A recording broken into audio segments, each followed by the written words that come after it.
Chapter 89. Humph. Zhou Donghuang's gaze turned cold and he struck out with lightning speed. Before the patriarch of the great clan Shi Hao could react, his hands formed into claws and grabbed hold of his arms. Swish. As Zhou Donghuang grabbed Shi Hao's arms, Shi Hao finally recovered from the shock of seeing his father, Shi Ji, and his expression changed drastically. In that instant he instinctively tried to shake off Zhou Donghuang's hands, but he found that no matter how hard he tried, his strength was like a rock sinking into the ocean, unable to make a single ripple. As for why this was happening, he was very clear. Zhou Donghuang's strength was far above his own. The strongest level 7 adept of the Shi family is only SOSO, Zhou Donghuang said calmly after allowing Shi Hao to exert his strength. After allowing Shi Hao to exert his strength, Zhou Donghuang spoke calmly. With a jerk of his arms, he actually lifted Shi Hao's entire body and threw him behind him. The next moment, bang. Accompanied by a loud sound, it was Zhou Donghuang who, in the instant that he turned around, stomped his feet on the ground, causing the tiles to shatter into pieces. His entire body shot out, chasing after Shi Hao, who had been sent flying by him. In the blink of an eye, Zhou Donghuang was already in the air above Shi Hao's body. His slightly bent right leg suddenly straightened and landed on Shi Hao's chest. Following that, Zhou Donghuang landed on Shi Hao, landing right behind Yang Zishi and Ren Jiape. Boom. Another loud crash reverberated in the hall, and Shi Hao's body was smashed heavily onto the ground by Zhou Donghuang. He opened his mouth and spat out a mouthful of blood, following in the footsteps of his father, Shi Ji, and being seriously injured. Zishi. Zhou Donghuang looked at the young girl who had turned around in fear and smiled at her. It's him, he killed your third uncle. Now you can kill him to avenge your third uncle. Hearing this, the young girl's hateful gaze fell on Shi Hao, and Shi Hao's eyes narrowed in fear. Miss Zishi, spare me. Spare me. Now, the situation was completely under the control of the youth who was stepping on him. If the young girl before him really wanted to kill him, he would definitely die. I am deeply sorry for the death of Third Master Yang. I can make it up to you. I can make it up to you. No matter what you want, as long as it is within my capabilities, I can give it to you. I can give you anything. In the face of life and death, Shi Hao completely panicked. Big brother Zhou, help me kill him. The girl remained unmoved as she stared coldly at Shi Hao. She felt no pity for the person who killed her third uncle, only hatred. All right. Zhou Donghuang nodded. Then he exerted force with his foot, directly shattering Shi Hao's heart. Shi Hao's head tilted to the side and he stopped breathing completely. Dad. How? With Shi Hao's death, both Shi Yu and Shi Ji's expressions changed greatly.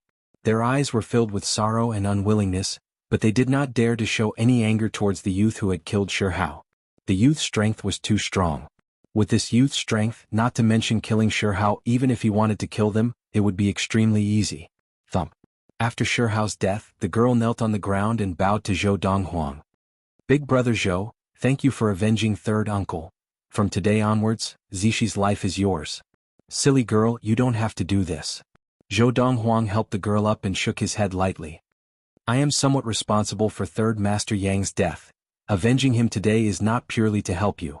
However, the girl's gaze on Zhou Donghuang was filled with unprecedented determination. Zishi, this Yang Yunji, how do you want to deal with him? Zhou Donghuang looked at Yang Yunji, who was barely able to stand. His eyes narrowed and a cold light flashed across them. Just as Zhou Donghuang finished speaking, before the girl could speak, Yang Yunji's expression changed drastically.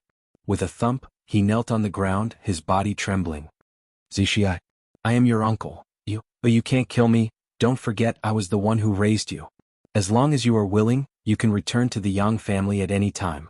After I return, I will immediately announce to the public that I have accepted you back into the Yang family. I was wrong.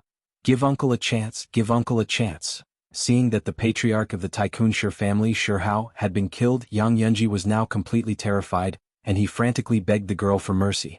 I really did not expect that you, Yang Yunji, would watch as third uncle was killed. You can ignore me as your niece. But third uncle, he is your younger brother. The girl looked at Yang Yunji and gritted her teeth, her body trembling in anger. From today onwards, I, Yang Zishi, will have nothing to do with you or the Yang family.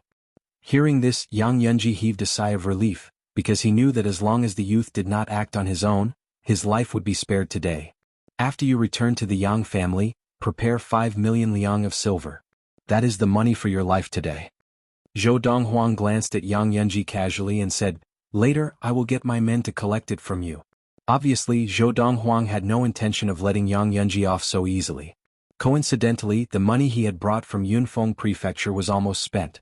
5 million liang of silver? Yang Yunji's pupils constricted, and he looked troubled. In the past, it would not have been difficult for the Yang family to produce 5 million liang of silver, but in the past 6 months he had been relying on 10-year survival grass to keep himself alive, and the Yang family had spent almost all their money. Now the Yang family really could not produce 5 million liang of silver at once. What? Are you planning to sacrifice your life for money? Seeing Yang Yunji's troubled expression, Zhou Donghuang looked at him deeply, his eyes flashing with murderous intent. Seeing this, Yang Yunji panicked. "Young Master Donghuang, I will prepare it when I return. I will prepare it when I return." Now Yang Yunji had already decided to sell off some of the Yang family's businesses to raise 5 million liang of silver for this malefic person. This malefic person was someone he could not afford to offend. Zhou Donghuang nodded his head in satisfaction, then looked at the old man who had long been frightened to the ground, his face pale. "Medicine Master Xiaoqin, is it? What instructions does young Master Donghuang have?" Xiaoqin, who had originally thought that he would be spared, looked at Zhou Donghuang in panic when he heard his name called, his eyes filled with apprehension. "I was the one who cured the poison, and you falsely claimed that you were the one who cured it. Have you gained quite a reputation in the Chu royal city because of this?" Zhou Donghuang asked meaningfully. "Young Master Donghuang, in a moment, I will announce to the public that you were the one who cured Yang Yunji of the Yang family, and not me." Xiao Chen's expression changed as he said hurriedly, "There's no need." Zhou Donghuang shook his head. "I, Zhou Donghuang, do not care what the public says. The reputation you have gained in the long run will be worth at least 5 million liang of silver." As he said this, Zhou Donghuang looked deeply at Xiao Chen. And Xiao Chen's expression changed completely when he heard Zhou Donghuang's next words. 5 million liang of silver? This amount of money he could afford it. But once he did, it would be equivalent to his many years of savings going down the drain. "What? You can't afford it?" Zhou Donghuang's eyes flashed coldly. Sensing Zhou Donghuang's murderous intent, Xiao Chen broke out in a cold sweat and nodded hurriedly. "I can afford it. I can afford it. Money could be earned again if it was lost. But if it was lost, then there was nothing left." Xiao Chen understood this principle. "Very good." Zhou Donghuang nodded in satisfaction. "Later, I will send someone to the Shi family to collect the money for you. You'd better prepare it as soon as possible. If my man does not get the money by then, I will come to the Shi family to look for you. At that time, it will not be as simple as a mere 500 liang of silver." As he said this, Zhou Donghuang looked deeply into Xiao Chen's eyes, causing Xiao Chen to hurriedly reply, "Young Master Donghuang, don't worry, I will prepare the money in 2 days." The Shi family. Zhou Donghuang's gaze fell on Shiji, who was looking at his son Shihao's corpse with a face full of grief and anger. He said calmly, 10 million liang of silver to the Shi family is not much? As he said this, Zhou Donghuang's gaze fell on Shiyu, and his lips curled into a cold smile.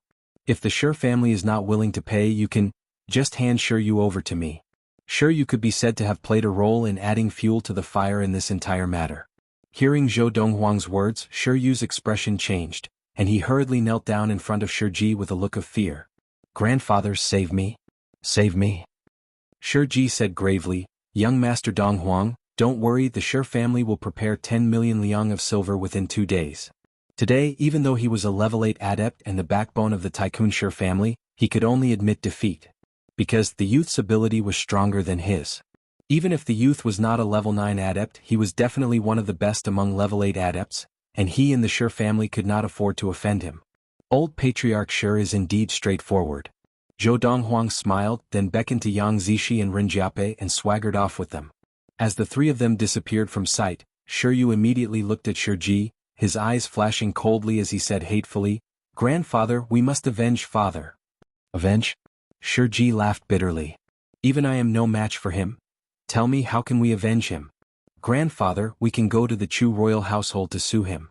Shiryu said. "The Chu royal household?" Shiji shook his head. "Not to mention the fact that he killed your father, it was just a normal revenge. Even if it was not a normal revenge, your father's death would not affect the Shi family. The Shi family is still a tycoon family, and the Chu royal household would not care." Shiryu was silent. "Our Yang family, has missed out on a great opportunity. If there was anyone present who regretted it the most, it would be Yang Yunji, the patriarch of the Yang family. Never in his wildest dreams would he have imagined that the youth he had always looked down upon would be such a powerful and frightening figure. If the youth had really fallen in love with his niece, Yang Zishi, and stayed in the Yang family, he could definitely lead the Yang family to become a tycoon family. Chapter 90. After returning from the Shi family mansion, Zhou Donghuang began to focus all his energy on practicing. As for the debt with the Yang family and the Shi family, he had asked Fu to retrieve them. There was a total of 20 million silver taels, which made him rich again, even though he was originally struggling to make ends meet.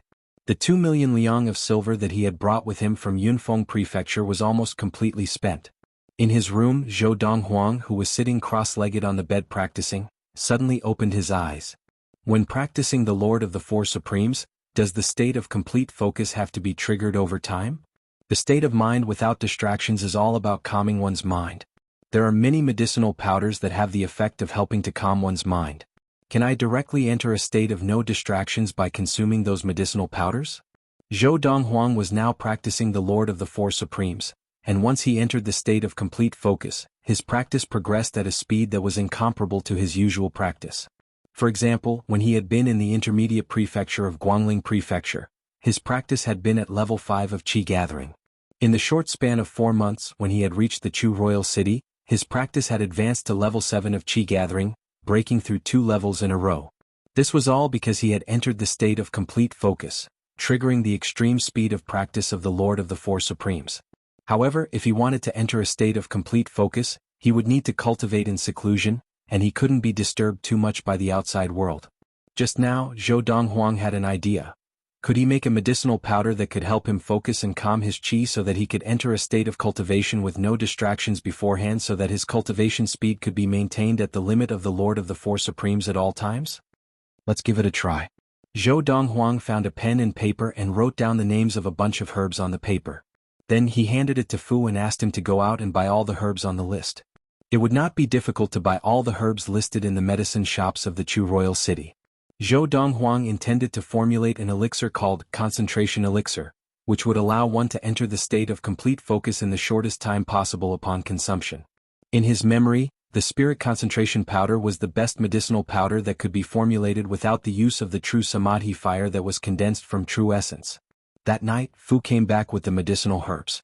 In less than an hour, Zhou Donghuang had formulated the concentrating elixir that he wanted and immediately consumed a bottle. After taking the spirit concentration powder and practicing, he was pleasantly surprised to find, with the help of the spirit concentration powder, his cultivation speed had reached the limit of the Lord of the Four Supremes in just a quarter of an hour. With this rate of practice, it won't be long before I can successfully attain level 8 of Qi gathering and become a level 8 adept with the strength of 8 bulls. After discovering that the concentration elixir was effective, even though Zhou Donghuang was as calm as still water, he could not help but smile. In the following period of time, Zhou Donghuang ignored the affairs of the world and immersed himself in a frenzy of training. The Chu royal city was as peaceful as ever. Whether it was the Grand Yang family or the Tycoon Shi family, everything was going according to plan. Everything was calm and there was nothing out of the ordinary, nor was there any news. However, many of the Shi family members realized that they did not see the Shi family chief, Shi Hao, for a period of time. As for the whereabouts of the Shi family chief, according to the first young master of the Shi family, Shi Yu, he had gone out on business. And all this was arranged by the old chief of the Shi family, Shi Ji. If news of his son Shi Hao's death spread, it would definitely cause a huge uproar in the Shi family and cause unnecessary repercussions. That day after the youth had left, he had ordered Yang Yunji and Xiao Qin to keep their mouths shut, completely sealing off the news of his son Shi Hao's death. Because of this, although Zhou Donghuang had displayed his prowess in the Shi family mansion that day, only a few people present knew about it. When Ren Jiape returned home, she did mention the matter to her father, the current chief of the Ren family. Her original intention was to prevent the Ren family from offending the youth by Yang Zishi's side no matter what. However, the chief of the Ren family only laughed at everything she said and did not believe her at all. No matter what she said, the chief of the Ren family did not believe her. She was just short of bringing her father to her big brother Zhou and giving him a beating. In the end, although Ren Jiape was helpless, she knew why her father did not believe her. If he had not seen it with his own eyes, Who would believe that a youth of 16 or 17 could easily defeat a level 8 adept? Moreover, that level 8 adept was the old chief of the Shi family, Shi Ji, who had led the Shi family to become a tycoon family 5 years ago. Zishi. Now, Ren Jiape would stay at Chuxiu Inn for a few days when she had nothing to do, and after 3 months, her relationship with Yang Zishi was no different from that of real sisters. I haven't seen Big Brother Zhou in a long time. Has he been practicing all this time? Yang Zishi nodded with a smile. When she heard Ren Jiape mention her big brother Zhou, her eyes narrowed into crescents, which was very beautiful. Some time ago, her big brother Zhou had imparted to her a new practice method and given her the shocking qi gathering elixir. In 3 months, not only had she successfully attained level 1 of qi gathering, but she was also not far from level 2 of qi gathering. At this time she also realized that her big brother Zhou was not an ordinary person, at least not by the standards of Yunyang country or the Valley of the Medicine Masters. Even the juniors of the top families and sects on the planet of Ziyun? I'm afraid none of them can compare to big brother Zhou. This was not the first time Yang Zishi had such a thought, and at the same time she felt more and more fortunate to have met big brother Zhou. Zishi, I can tell, you like big brother Zhou. Ren Jiape smiled. How about it? When are you going to confess? Do you need my help? After Ren Jiape said this, she thought Yang Zishi would shyly deny it. However, not only did Yang Zishi not deny it, he even let out a long sigh. Sister Jiape, I am already very satisfied to be able to stay by big brother Zhou's side. As for anything else, I don't have any extravagant requests. From the moment big brother Zhou avenged third uncle, my life was big brother Zhou's. Even if I were to be his slave for the rest of my life, I would be willing. As she said this, the corners of Yang Zishi's mouth subconsciously turned up in a bitter smile. If it had been 3 months ago when she had just left the Yang family, she might have had the courage to confess her feelings and fight for her own happiness. But now, as she got to know big brother Zhou better, she felt that she and her big brother Zhou were from 2 completely different worlds. In front of big brother Zhou, she felt inferior and felt that she was not good enough for him. Perhaps only the daughters of the top families and sects on the planet of Ziyun were good enough for her big brother Zhou. Silly girl. Ren Jiape did not know what Yang Zishi was thinking, and she shook her head. Since you like big brother Zhou, you have to fight for it yourself. Many times happiness is in your own hands. Big brother Zhou is so outstanding. If you don't make your moves soon, won't you be letting others take advantage of you? Ren Jiape was still trying to persuade her. Sister Jiape, you don't tell me you also like big brother Zhou? Yang Zishi looked at Ren Jiape seriously, and she lowered her head guiltily. Seeing this, Yang Zishi sighed to herself. Although Ren Jiape didn't admit it herself, it was obvious from her expression. Just as the atmosphere between the 2 girls became awkward, the door to the master's room in the courtyard opened, and a figure dressed in white walked out. Miss Ren is here?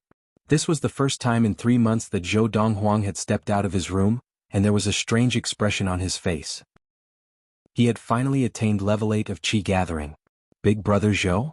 Zhou Donghuang's appearance took the 2 girls by surprise, and they immediately turned their attention to him. Big brother Zhou. Yang Zishi left her seat and stood up. Her beautiful cheeks revealed a watery gentleness. Her gaze was slightly infatuated as she looked at the youth whose childishness had almost completely faded away. In 3 months the young man had changed a lot, but he seemed more mature and more charming. Big brother Zhou, aren't you too engrossed in your practice? Ren Jiape sighed. In 3 months I came more than 10 times, but I did not see you even once. Now, I finally understand why you have such power at such a young age.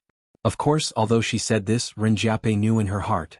Most people, even if they worked harder than the young man before her, could not possibly have such power at his age.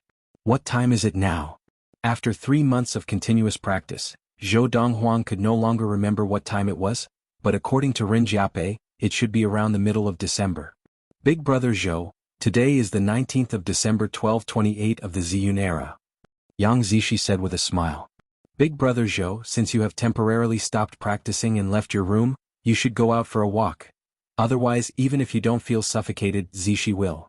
Ren Jiape looked at Zhou Donghuang, and as she spoke, her eyes turned. There is a grand family gathering in the Chu royal city at the end of the month. Big brother Zhou, will you and Zishi accompany me? I won't be going, you can bring Zishi. Zhou Donghuang shook his head. He had no interest in the grand family gathering. Big brother Zhou, if I go with Zishi, what if we get bullied? Can you bear to see us get bullied? Ren Jiape pouted and said in a coquettish tone.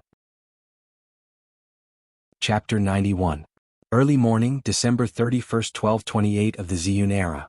Chuxiuin. In the courtyard of one of the best guest rooms, a young man dressed in white was sitting in front of a stone table in the courtyard. His fingers were gently tapping on the table, and his gaze had become a little distant. Unknowingly, it's been more than a year since I've returned. December 12, 1227 of the Ziyun era, Zhou Donghuang had unexpectedly been reborn after 1,000 years and had embarked on a path to change his destiny. In the blink of an eye, more than a year had passed. In the past year many things had happened. Thinking back, Zhou Donghuang still felt like he was dreaming. But all of this was not a dream. It's been more than 8 months since I left Yunfeng Prefecture. I wonder how Mother and Xiao Lu are doing? Thinking of Lin Lan and Yun Lu, Zhou Donghuang's eyes flashed with concern. I should have brought them along. He had not brought Lin Lan and Yun Lu with him because he did not know that he could attain level 7 or even level 8 in such a short period of time. After all, in a place like the Chu royal city, without sufficient ability and with his family by his side, he would not be able to do as he pleased. After a moment's thought, Zhou Donghuang got up from his seat and entered his room. He wrote a letter and handed it to Fu. Fu, find a courier station and find one that travels on Fergana horses. Send this letter as quickly as possible back to Yunfeng Prefecture and into the hands of the Lu family chief, Lu Qinghu. Yes, young master. Ah Fu took the letter and left. In the Chu royal city, there were some larger courier stations that kept a group of messengers on Fergana horses. Of course, these messengers were very expensive. But Zhou Donghuang, who had 20 million liang of silver, did not lack for that little bit of money. After today I will be considered an adult in this life. Returning to the stone table, Zhou Donghuang smiled as he remembered that today was the last day of the year 1228 of the Ziyun era. On the planet of Ziyun, 18 was considered an adult.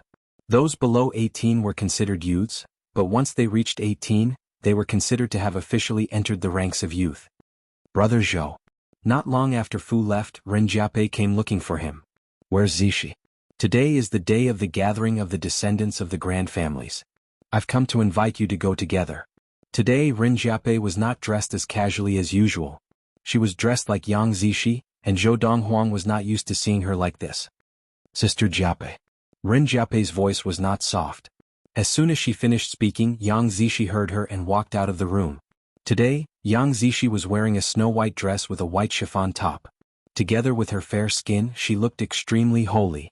In addition to Yang Zishi's pretty face, this long dress made her look like a pure and holy saintess. She was aloof and inviolable. Wow! Seeing Yang Zishi's outfit, Ren Jiapai's eyes lit up. Sister Zishi, you look really good today. Moreover, it suits your temperament. With your looks, even if you were dressed casually, you would have been able to outshine everyone else at today's gathering. With this outfit of yours, you're not giving those young ladies a chance. As Ren Jiapai spoke, it was as if she had completely forgotten that she was also one of the young ladies attending today's gathering. Yang Zishi's temperament was cold, and combined with her white outfit, she seemed even more aloof. Usually, in front of outsiders, Yang Zishi spoke little or even did not speak at all. Only in front of Zhou Donghuang would she be like the girl next door. Moreover, it matches Brother Zhou's white outfit very well. As Ren Jiapai spoke, she looked at Zhou Donghuang with a teasing smile. Hearing Ren Jiapai's words, Yang Zishi's face blushed. Her lovely appearance made others want to rush forward, pull her into their arms and kiss her fiercely.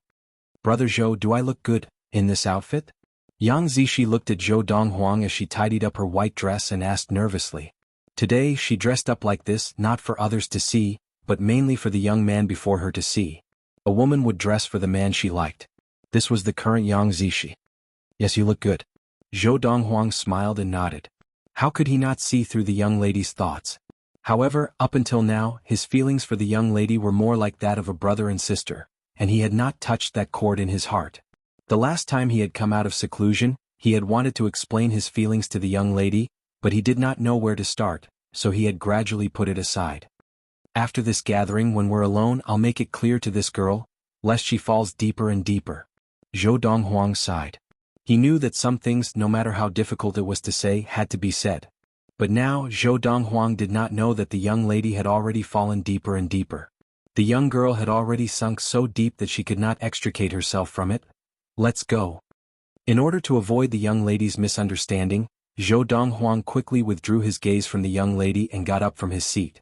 Zhou Donghuang intentionally avoided the young lady's gaze, and she could not help but smile bitterly. However, very quickly, her gaze became incomparably resolute. "All right. Let's go." Although Ren Jiape was usually carefree, she could tell that the atmosphere was not right now, and she hurriedly responded. She then walked over to the young lady, took her hand and led the way out of the courtyard. Zhou Donghuang followed closely behind the two girls, his white robe fluttering like snow. There were many grand families in the Chu royal city, and the Yang family that Yang Zishi belonged to was only at the bottom of the grand families. Even the Ren family behind Ren Jiape, although they had 3 level 6 adepts, could only be considered a middle-class grand family. This was because the elite grand families usually had many level 7 adepts in their ranks. Even the superior grand families had at least one level 7 adept holding the fort. The gathering of the younger generation of the grand families was held once a year, and it was organized by the younger generations of the elite grand families in the Chu royal city, taking turns to hold it in their mansions. This year the gathering was organized by the elite grand family, the Wei family. As a top grand family, the Wei family's mansion was far larger than the Yang family's and Ren family's mansions. Even when compared to the Tycoon Shi family's mansion, the Wei family was not that far off. Miss Ren. After Ren Jiape displayed her invitation at the main entrance of the Wei family mansion, she led Zhou Donghuang and Yang Zishi in. As for the few guards at the main entrance of the Wei family mansion, their gazes were still fixed on the beautiful young lady in a pure white dress. This seems to be the Yang Zishi who was expelled from the Yang family by the patriarch of the Yang family? No wonder the first young master of the Tycoon Shi family has taken a liking to her. She is indeed breathtakingly beautiful. When she grows up, I'm afraid there will be no woman in the Chu royal city who can compare to her. That Miss Ren is also extremely beautiful, and when they stand together, they look like a pair of beautiful sisters. The young man in white behind them is elegant and has an extraordinary aura. I wonder which family he is from? Since he did not display his invitation, he must not be from a grand family, or at least not from the main branch. A few of the collateral descendants of the Wei family recognized Yang Zishi from their conversation. As for Zhou Donghuang, he was an unfamiliar face to them. However, for today's gathering, every descendant of a grand family could only bring 2 people. Therefore, even though Yang Zishi was no longer a descendant of a grand family, and Zhou Donghuang did not show his invitation, they did not say anything. Miss Ren, please come in. After entering the Wei family mansion, someone led the way to the place where the gathering was being held, in the spacious backyard of the Wei family mansion. Zhou Donghuang followed the 2 girls into the backyard, and at a glance, he saw that there were tables arranged neatly all over the backyard, filled with all sorts of food and drinks, very much like a buffet on earth. Isn't this Miss Ren? The moment Zhou Donghuang and the other 2 arrived, a girl in a long green dress walked up to them with a servant girl. She looked at Miss Ren mockingly. Miss Ren, I heard that after you took in Yang Zishi, you caused the Ren family to lose a lot of business with the Shi family? The girl in the green dress had delicate features, but compared to Ren Jiape and Yang Zishi, she was a far cry. Now that she had appeared, she could not stop chattering and had the potential to be a shrew. Zhou Donghuang had noticed that this girl in the green dress, who was obviously ignoring Yang Zishi, had looked at Yang Zishi with jealousy after they had appeared. Zheng Qiuha. Ren Jiape looked at the girl in the green dress and laughed coldly.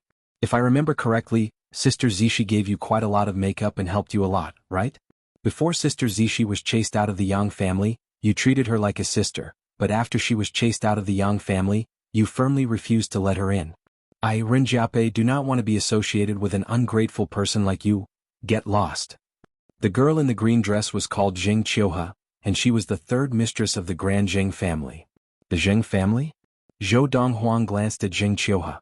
He remembered very clearly that when Yang Zishi was chased out of the Yang family, the first place he went to was the Zheng family. It seemed that he had gone to look for Zheng Qiuha. Like the Yang family, the Zheng family was only at the bottom of the grand families. Because of this, seeing Ren Jiape's domineering attitude, Zheng Qiuha's expression turned ugly, but she did not dare to block Ren Jiape's way and obediently moved to the side. The Ren family was much stronger than the Zheng family.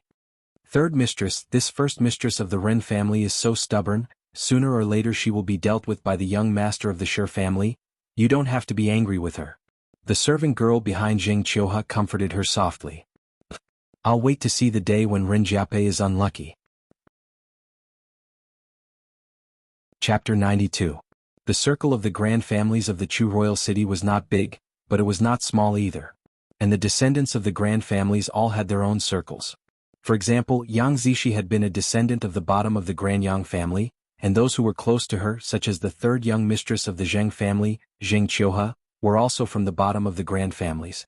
Ren Jiapei's circle consisted of the descendants of the middle grand families, and was on a higher level than Yang Zishi's circle. Sister Jiapei, this person beside you must be Lady Zishi? Sure enough, hearing people by their reputations is not as good as meeting them in person. She is indeed a peerless beauty.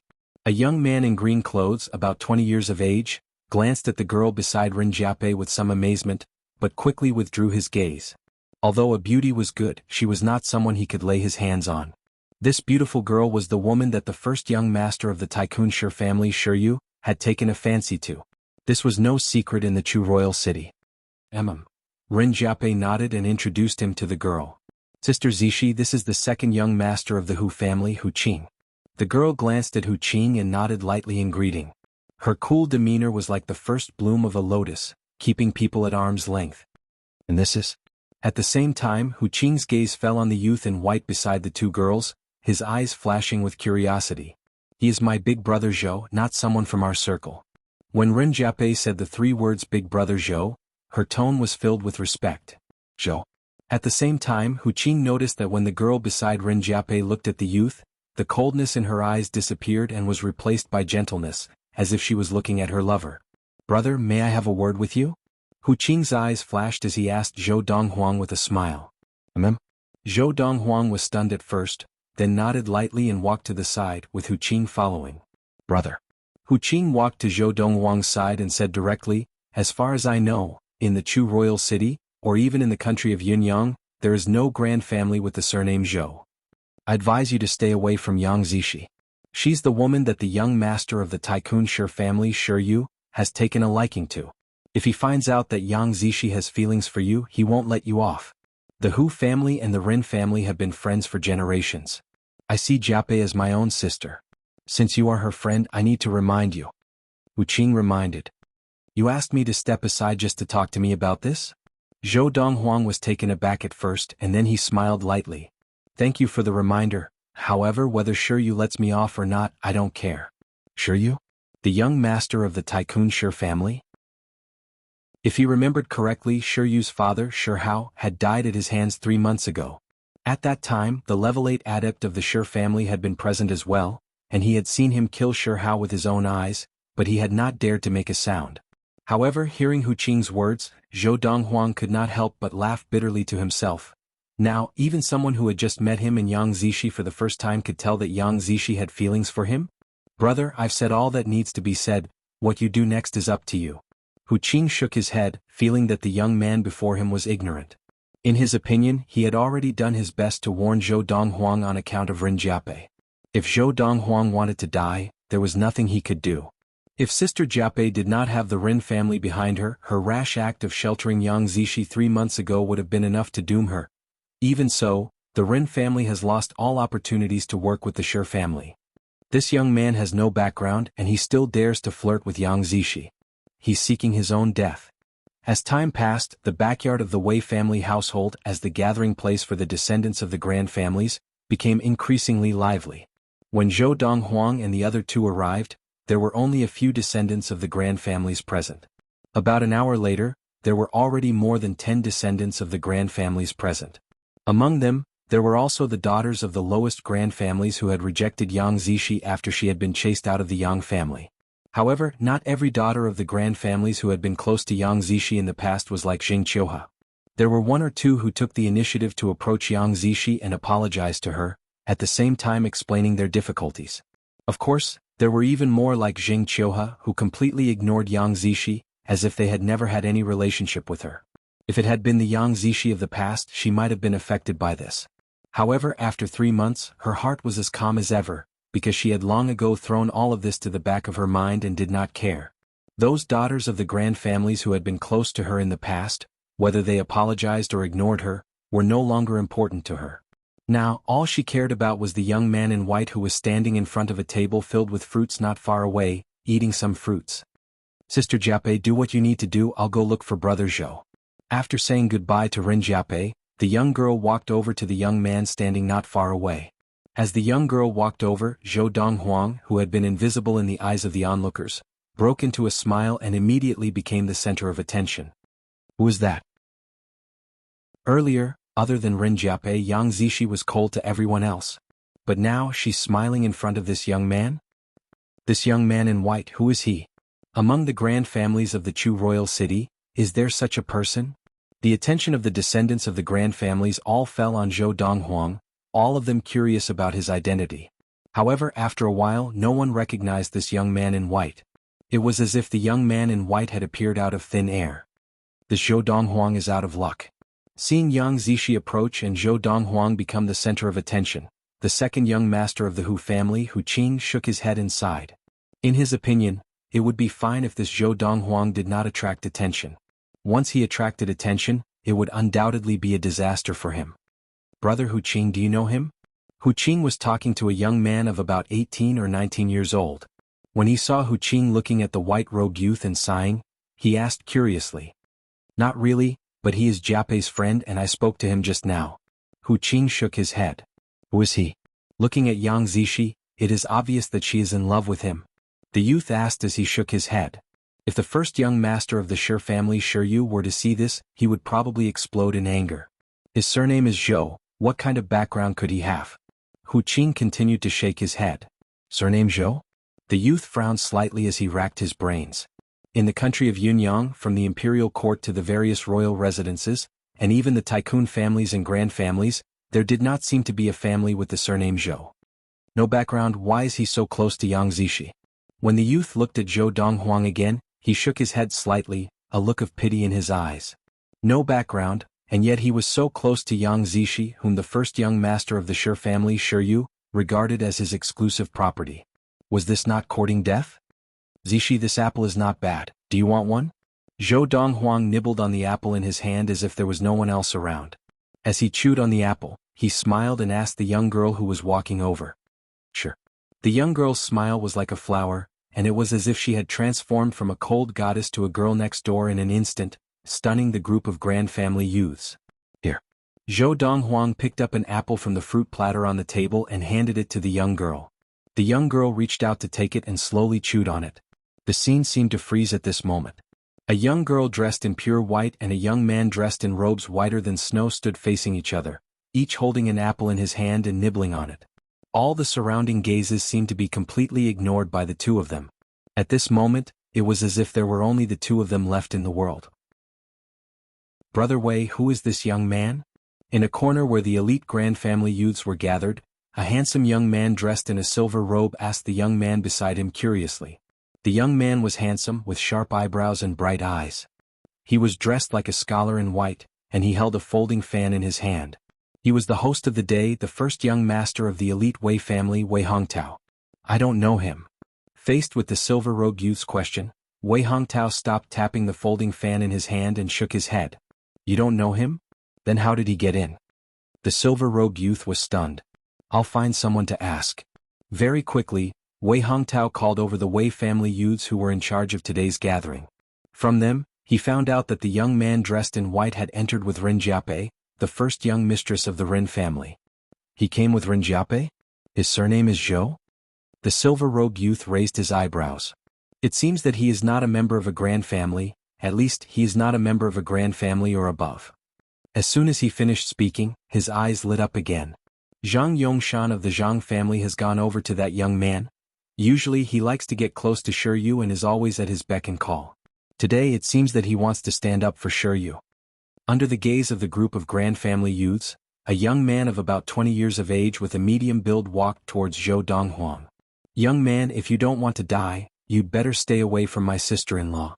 The young man walked up to Zhou Donghuang and stared coldly at him, threatening him in a cold voice. Sister-in-law? Zhou Donghuang was stunned. She is my sister-in-law. The young man looked at Zhou Donghuang and pointed at the young girl in front of him. Zhang Yongshan, don't talk nonsense. Chapter 93. Yang Zishi, it is your good fortune that brother Shi Yu has taken a liking to you. Don't be so ungrateful. Zhang Yongshan stared at Yang Zishi with a dark expression and said coldly, I have already asked clearly, this kid in front of you is not from a grand family or above. What's so good about him that you would rather choose him than brother Shiryu? Zhang Yongshan's voice became even colder as he spoke. Shiryu?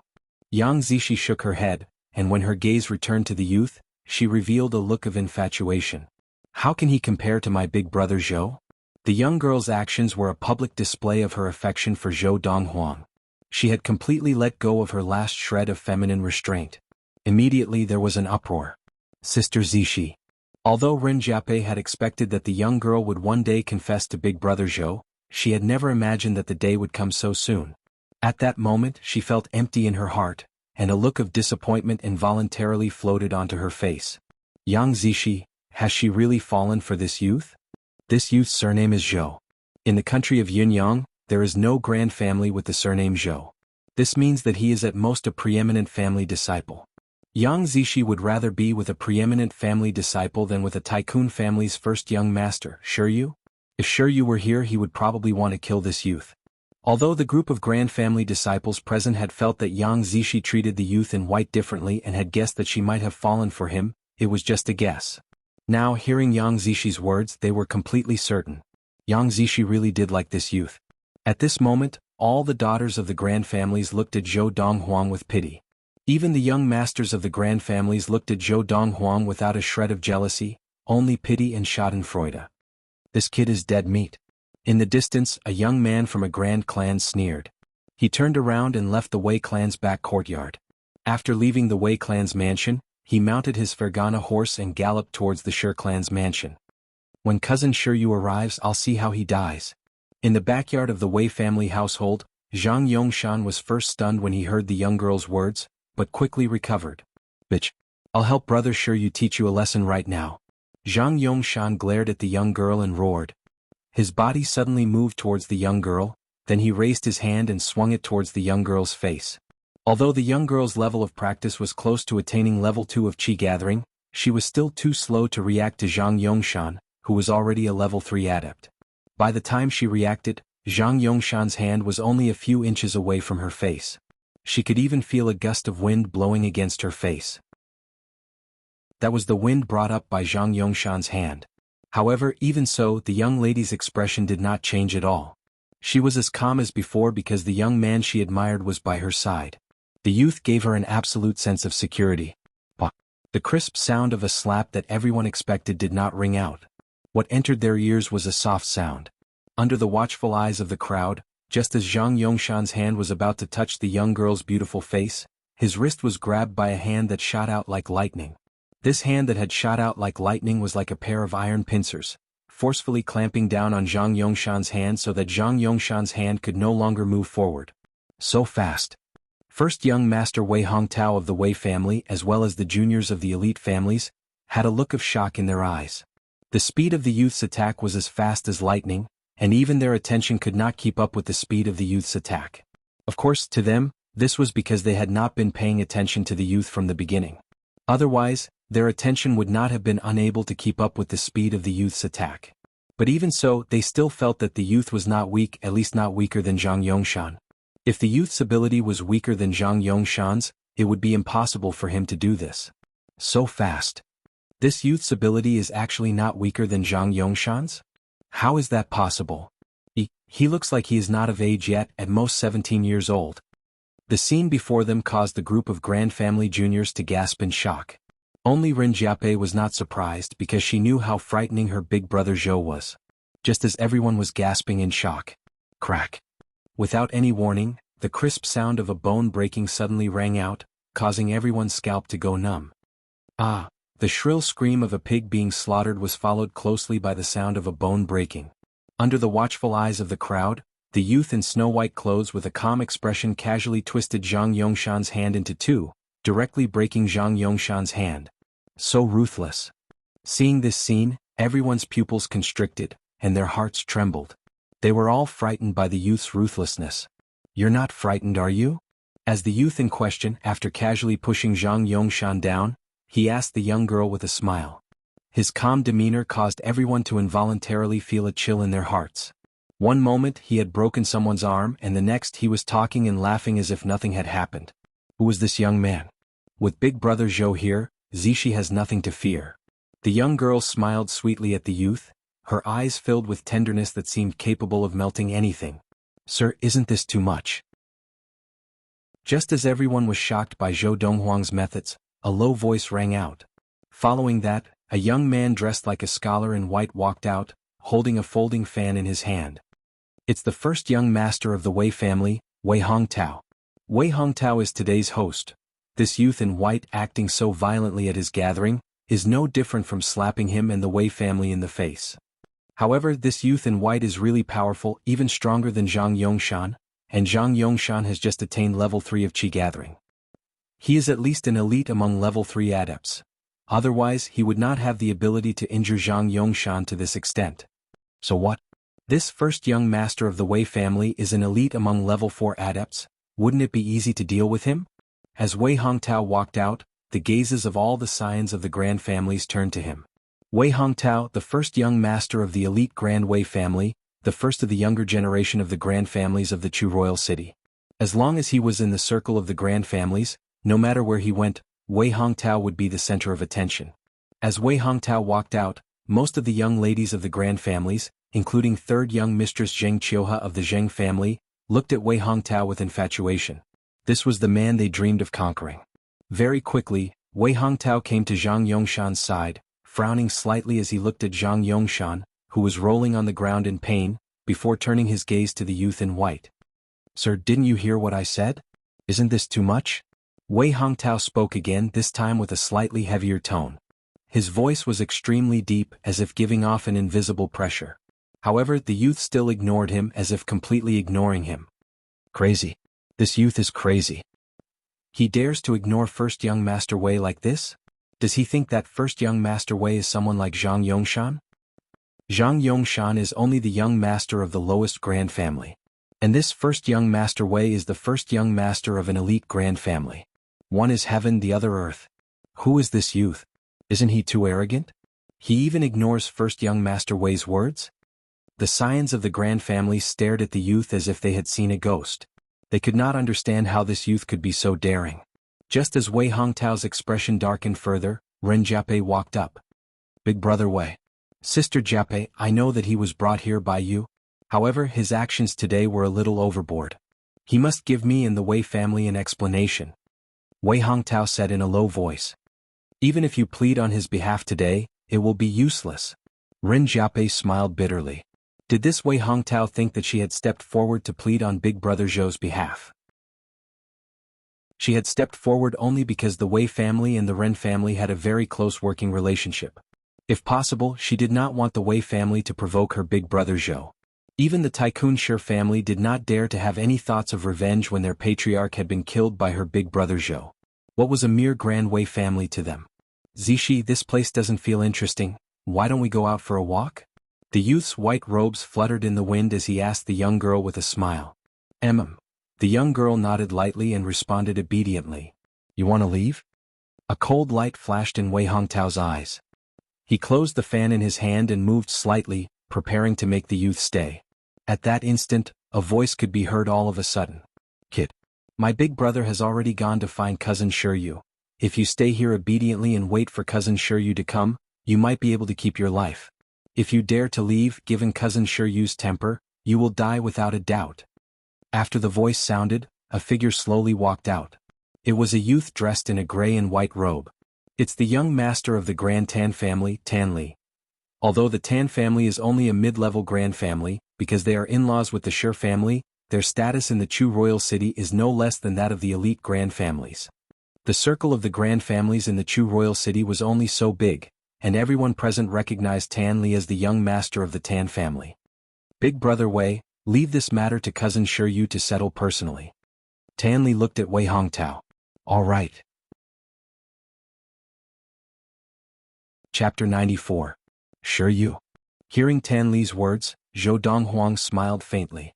Even if someone really went to inform Shiryu, would he dare to come? Zishi, let's go. Zhou Donghuang bade farewell to the young girl, before leading her out of the backyard of the Shi family mansion. No matter how Tan Li tried to use the Tycoon Shi family's influence to threaten them, the golden couple didn't even look at him from start to finish. and Tan Li naturally did not dare to go forward to stop them. Even Zhang Yongshan, who was much stronger than him, had been beaten to such a state. If he went forward rashly, given the other party's vicious nature, he was worried that he would follow in Zhang Yongshan's footsteps. Seeing the two of them leave, Wei Hongtao's gaze turned cold. He wanted to stop them, but Ren Jiapai stopped him in time. Big brother Wei, you should first see if Shiryu dares to come today before considering whether to make an enemy out of big brother Zhou. Ren Jiapai walked up to Wei Hongtao and said softly, before chasing after the young couple. Big brother Zhou, sister Zishi, wait for me. Because of Ren Jiapei's words, Wei Hongtao did not stop the two of them like the others thought he would. From what sister Jiapai said, Shiryu does not dare to come? As the first young master of the Wei family and the first of the younger generation of the grand families of the Chu royal city, Wei Hongtao was naturally not a fool. Of everyone present besides the young man in white, he knew everything about them. Shiryu did not dare to come because of the grand scions present, not because of him, but because of the young man in white. If he can really make Shiryu afraid to come over, then, who exactly is he? Or perhaps, Sister Jiapai deliberately deceived me in order to save him? Now these two voices kept echoing in Yu Hongtao's mind. Let's wait for a while and see if Shiryu will come. Wei Hongtao thought to himself. Big brother Wei, why didn't you stop him? Yes, big brother Wei, that kid's actions today are a slap in the face to you and the Wei family. If you let him go just like that, you and the Wei family will lose face. Many disciples of the grand families looked at Wei Hongtao in confusion. They did not know why Wei Hongtao did not stop the youth. Even Tan Li frowned slightly and looked at Wei Hongtao. Big brother Wei, why did you let him leave just like that? Huh? Upon hearing Tan Li's words, Wei Hongtao was astonished. Tan Li, didn't you just ask me to hand this matter over to your cousin Shiryu to handle personally? Since you've said so, I naturally have to give Shiryu face. Could it be that, if he leaves, Shiryu won't be able to do anything to him? The great young master of the Tycoon Shi family shouldn't be unable to find such a young man, right? Wei Hongtao asked. Of course not. Tan Li's gaze turned cold as he said in a frosty voice, if he dares to leave today given my cousin Shiryu's temper, he's dead meat. At the same time, upon hearing Wei Hongtao's words, the scions of the grand families present came to a sudden realization. So it turns out that Big Brother Wei didn't keep that youth because of Shiryu. Didn't I say that if Big Brother Wei wanted to keep that brat, how could he just swagger away like that? Hearing the whispers of the crowd, Wei Hongtao smiled faintly, knowing that he and the Wei family's reputation had been preserved. After instructing a Wei family scion to send Wu Yongshan back to the Wu family, Wei Hongtao smiled at the crowd and said, it's rare for everyone to gather together, let's continue chatting. Don't let this little episode spoil your mood. The Shi family mansion. Tan Ji, the first young master of the Grand Tan family, and the nephew of the second master of the Shi family, Shi Yan's wife, naturally entered the Shi family mansion unimpeded. Even the Shi family members who saw him along the way would greet him warmly and respectfully. Cousin Shiryu. Tan Ji went straight to the Shi family's first young master, Shiryu, and told him everything that had happened in the Wei family mansion's back courtyard in full detail. Cousin Shiryu, that brat is too savage, as the saying goes, look at the master before beating the dog. You must not let him off for humiliating Wu Yongshan like that. Tan Ji did not notice Shiryu's increasingly ugly expression as he continued to speak angrily. Seeing that Tan Ji was about to continue speaking, Shiryu shouted coldly, enough. Cousin Shiryu? Tan Ji finally noticed that something was wrong with Shiryu's expression. What's wrong with you? Shiryu took a deep breath and said in a low voice, Cousin Tan Ji, don't go back to the Wei family mansion. I hope Tan Li is not blind enough to provoke that youth. Otherwise his death will be in vain. As he said this, Shiryu's eyes were filled with fear. After more than 3 months hearing about that youth again, Shiryu could not help but recall the scene of his father, Shihao, being killed by that youth. Even his grandfather, the strongest in the Shi family and a level 8 adept, was no match for that youth. Hiss. As soon as Shiryu finished speaking, Tan Ji's expression changed drastically. At the same time he subconsciously sucked in a breath of cold air. Cousin Shiryu, that young man, what is his background? Cousin Tan Ji, there are some things that I can't tell you without my grandfather's permission. Shiryu looked at Tan Ji sternly and said in a low voice, just remember, don't go back to the Wei family mansion today. Go back to the Tan family and wait for Tan Li to return. If Tan Li provokes that youth and dies in the Wei family mansion, he can only blame himself. Once news of Tan Li's death spreads, tell your father. Even my grandfather would not dare to offend that youth. Your father will understand when he hears this. After Shiryu finished speaking, he let out a long sigh and turned around to return to his room, leaving Tanji with a lonely silhouette. Whoosh! Tanji's expression changed again as soon as he heard Shiryu's words. He knew his cousin Shiryu's character very well, and he was not one to be taken advantage of. But today at the mention of that youth, his cousin was like a mouse seeing a cat. More importantly, cousin Shiryu said that even the Grand Patriarch of the Shir family would not dare to offend that youth. The Grand Patriarch of the Shir family was someone who had led the Shir family to become a tycoon family 5 years ago, and he was a level 8 adept. If not for the ban from the imperial court of Yinyang country, the power of the Grand Patriarch of the Shir family could easily wipe out the entire Tan family. On the way back to the Tan family mansion, Tanji prayed in his heart, I hope Xiaoli didn't provoke that young man. Even if he did, I hope that the young man won't hold it against Xiaoli. Now Tanji finally realized the seriousness of the matter. At the same time he regretted bringing his third brother Tanli to the grand gathering organized by the Wei family. If he had not gone, his third brother Tanli would not have been in such danger. But, that youth, who is he? Despite the lingering fear in his heart, Tanji's heart was still filled with curiosity. Miss Rin, please return to the Rin family first. After walking out of the main door of the Wei family mansion, he said to Rin Jiape, I have something to say to Zishi alone. All right. Rin Jiape nodded, and after bidding farewell to the young girl beside Zhou Donghuang, she turned and walked in the direction of the Rin family mansion. As she turned around, Rin Jiape's lips curled into a bitter smile. Now beside big brother Zhou and sister Zishi, had she become so unnecessary? Zishi. After Rin Jiape left, Zhou Donghuang and the young girl walked side by side for a while, and he took a deep breath before speaking. Big brother Zhou, I'm listening. The young girl said softly. Zishi actually, Zhou Donghuang did not know how to continue. Now, if he had a choice, he would rather fight a petty consummation adept of the Qi gathering than express his feelings to the young girl. Big brother Zhou, if you have anything to say, just say it. You don't have to worry about anything with me. The smile on the young girl's face was still there, and her understanding demeanor was pitiful. Zishi. Zhou Donghuang stopped abruptly and looked at the young girl who had stopped as well. With a serious expression he said, I know your feelings. It's just that, towards you, I feel, for the time being, I only see you as a sister and not. At this point, Zhou Donghuang could not go on. Big brother Zhou, is that all you wanted to say to me? The young girl asked with a slight smile. Seeing that the young girl's expression did not change in her smile, Zhou Donghuang was stunned for a moment before nodding. Yes, big brother Zhou, Zishi understands. The young girl nodded. Furthermore, you also said, it's only for the time being? This time, it was Zhou Donghuang's turn to be stunned. This seemed to be very different from what he had imagined. Shouldn't a young girl be sad? Big brother Zhou, I'm a little tired. I want to go back and rest. The two of them walked in silence for a while and the young girl spoke first. All right. Zhou Donghuang nodded and returned to the inn with the young girl. When they reached the courtyard of the guest house, the young girl went straight to her room. Just as Zhou Donghuang heaved a sigh of relief, his amazing hearing, which had been baptized by the Lord of the Four Supremes, vaguely heard the sound of sobbing coming from the young girl's room. Although the young girl had purposely lowered her voice, with his current hearing, he could still hear it clearly. Perhaps the young girl did not even know that he could hear her sobbing. So, her behavior just now was all an act for me to see. Zhou Donghuang smiled bitterly and shook his head. What an understanding girl. I'd better go out for a walk. The young girl's sobbing made Zhou Donghuang's heart ache, but he was also helpless. In the end, he could only choose to temporarily escape because he really did not know what to do. He could not possibly force himself to be together with the young girl, could he? Chapter 95.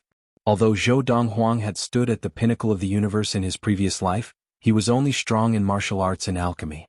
He could be said to be a complete idiot when it came to relationships between a man and a woman.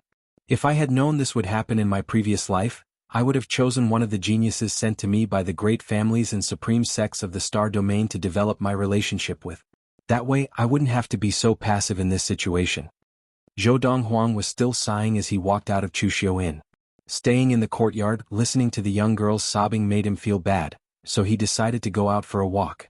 As he strolled along the way, Zhou Donghuang was a little distracted. It wasn't until a voice entered his ears that he came back to his senses. Have you heard? Yesterday, someone discovered that the spirit energy in the lost forest suddenly became abnormal. It is said that this is either the birth of a spirit fruit or the birth of a Khanate stage demon. The voice came from a carriage and it was the voice of a middle-aged man. Of course, it was also because Zhou Donghuang's hearing was extraordinary, or he would not have heard the conversation in the carriage. It can't be a Khanate stage demon. Another voice came to Zhou Donghuang's ears. In the lost forest, the strongest are the two golden-crowned eagles. And those two golden-crowned eagles are only petty consummation of the gathered qi, not even great consummation of the gathered qi. How can they break through and become a Khanate stage demon? This morning our Ouyang family sent 2 level 9 elders to the lost forest to investigate. It is said that the Chu royal family also sent people. Did the Lu family make any moves? I just heard this news from you. However, this morning I did see the head elder and third elder of the Lu family leave the family in a hurry. Then they must have gone to the lost forest. Who cares? Anyway, even if there is any treasure, it will not be ours. As the carriage moved further away, the voices in Zhou Donghuang's ears grew softer. Ouyang family? Lu family? As far as Zhou Donghuang knew, both the Ouyang family and the Lu family were elite tycoon families with many level 9 adepts in the Chu royal city, and were not comparable to the bottom tycoon families like the Shi family. Zhou Donghuang was completely attracted by the main point of their discussion. The lost forest? Abnormal spiritual energy? The lost forest was located to the north of the Chu royal city, and it was a vast forest. Not only were there many ferocious beasts, but there were even some demons that were gifted and had the ability to cultivate. The demons in the lost forest ranged from level 1 of Qi gathering to petty consummation of Qi gathering, but there were only 2 petty consummation demons, the masters of the lost forest, the 2 golden-crowned eagles. Every part of a demonic beast was a treasure. The higher the cultivation of a demonic beast, the more valuable certain parts of its body. There was a saying on Earth, where there was business there was killing. It was the same on the Ziyun planet. Because certain parts of the demon beasts were in high demand on the market, many martial adepts took the risk and entered the lost forest to hunt the demon beasts. Some succeeded in killing the demon beasts and made a fortune, while others failed and died in the lost forest. All in all, the lost forest was a very dangerous place. Especially in the depths of the lost forest, the territory of the 2 petty consummation demons, the golden-crowned eagles. Even the most powerful martial adepts of the Chu royal household did not dare to enter lightly. There must be a reason for the abnormal spiritual energy. The possibility of a Khanate stage demon appearing can be ruled out. It must be the birth of a spirit fruit. At this thought, Zhou Donghuang's eyes lit up. A spirit fruit that could cause the spiritual energy in the lost forest to be abnormal must be at least of the same level as the 10,000-year red fruit, and to him now, it was definitely a treasure. I don't want to return to the inn for now, and since I have nothing better to do, I'll go take a look. The lost forest was only 100 miles from the Chu royal city, and with Zhou Donghuang's current speed, it only took him about an hour to reach it. This was even when Zhou Donghuang did not travel at full speed, as if he were on a sightseeing tour. Otherwise it would not have taken him so long. The lost forest was a dense forest, and the environment inside was almost the same. After entering, if one did not mark the path, it was easy to get lost. The spiritual energy here is starting to become abnormal.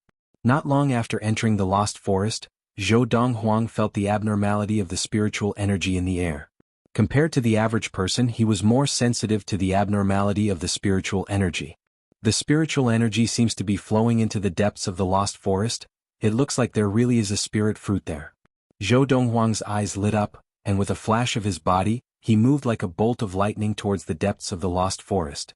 Zhou Donghuang's level of practice was now at level 8 of the gathered qi, and his qi alone was enough to give him the strength of 8 bulls.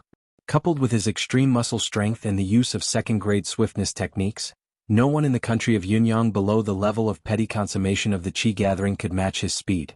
Of course, Zhou Donghuang could also use first-grade swiftness techniques, but first-grade swiftness techniques consumed too much energy and were not suitable for him to use for a long period of time. Although second-grade swiftness techniques were not as good as first-grade swiftness techniques, he could use them for a long period of time, and they were more efficient. Whoosh, whoosh, whoosh. Everywhere Zhou Donghuang passed, it was as if a gust of wind had swept past. The flowers and grass withered, the trees shook, and the wild beasts scurried away in fear. Even the ordinary demons gave way. This was because Zhou Donghuang's speed was too fast, and he was like a bolt of lightning flitting through the lost forest. Neither wild beasts nor demons dared to approach him. Along the way, Zhou Donghuang also saw many adepts hunting wild beasts and demons. However, his speed was so fast that even if the adepts sensed the movement of his figure passing by the time their attention had shifted, he had already disappeared from their line of sight. I'm almost there. After about 15 minutes, Zhou Donghuang had entered the depths of the lost forest. There were very few demons here, and he only saw one or two every once in a while, and they were extremely strong, at least as strong as an ordinary level 8 adept. At the same time, Zhou Donghuang could sense that he was about to reach the source of the spirit in the lost forest. Zhou Donghuang's eyes were filled with anticipation. In the deepest part of the lost forest, there was a lake so clear that one could see the bottom. From afar, it looked like a piece of jade embedded in the ground. And now, on one side of the lake, spirit was flowing endlessly into a beautiful figure sitting cross-legged on the side of the lake. It was a woman in a light green dress. She looked to be in her early 20s. Her eyebrows were like a painting, her nose was high, and her lips were bright red. She had a beautiful face that could topple cities, and she exuded a cold aura. The woman's long hair was like a waterfall, and she wore a light green hairband. Her long hair flowed freely behind her, moving without any wind. Whoosh, whoosh, whoosh. Now, a spirit vortex had formed above the woman's head, and all the spirit in the lost forest was flowing endlessly into the vortex, then into the woman's body. The woman's cold face was flushed from time to time, and from time to time, the blush faded away. If one looked closely, one could see that, not only her face but her fair hands and legs also looked the same. It was as if she had been poisoned, and she was suppressing the poison in her body. On one side of the lake, there were 2 large trees leaning against each other, and there was a huge nest on each tree, like a giant bird's nest. Around the lake, a white fog rose, completely isolating the lake from the outside world. Not only did the white fog block the vision of the outside world, but the wild mosquitoes and flies that got close to the white fog would also be strangled to death by the white light blades that suddenly appeared in the white fog. There was a terrifying murderous intent hidden in the white fog. The rising white fog was like a huge bell, enveloping the lake and the woman in front of it, as well as the 2 trees, isolating them from the outside world. Whoosh! Whoosh! Outside the white fog, 2 giant eagles with golden crowns were circling the white fog. Every time they rushed towards the white fog, they were forced back by the white light that flashed out of the white fog. Second brother, give up. One of the goshawks with a darker golden crown spoke to the other goshawk with a lighter golden crown in the demon beast's language. Big brother, could this be the legendary formation? The latter asked. Isn't it obvious? The former sighed. But, isn't a formation something that only the legendary primal core stage can set up? The latter asked again. I suspect that the human girl who stole our territory is a primal core stage martial artist. The former said. It can't be? That human girl looks to be in her early 20s. How could she be a primal core stage martial artist at this age? Don't forget, when she first arrived yesterday, she sent us flying with a wave of her hand. If she had not intended to kill us, we would not have survived.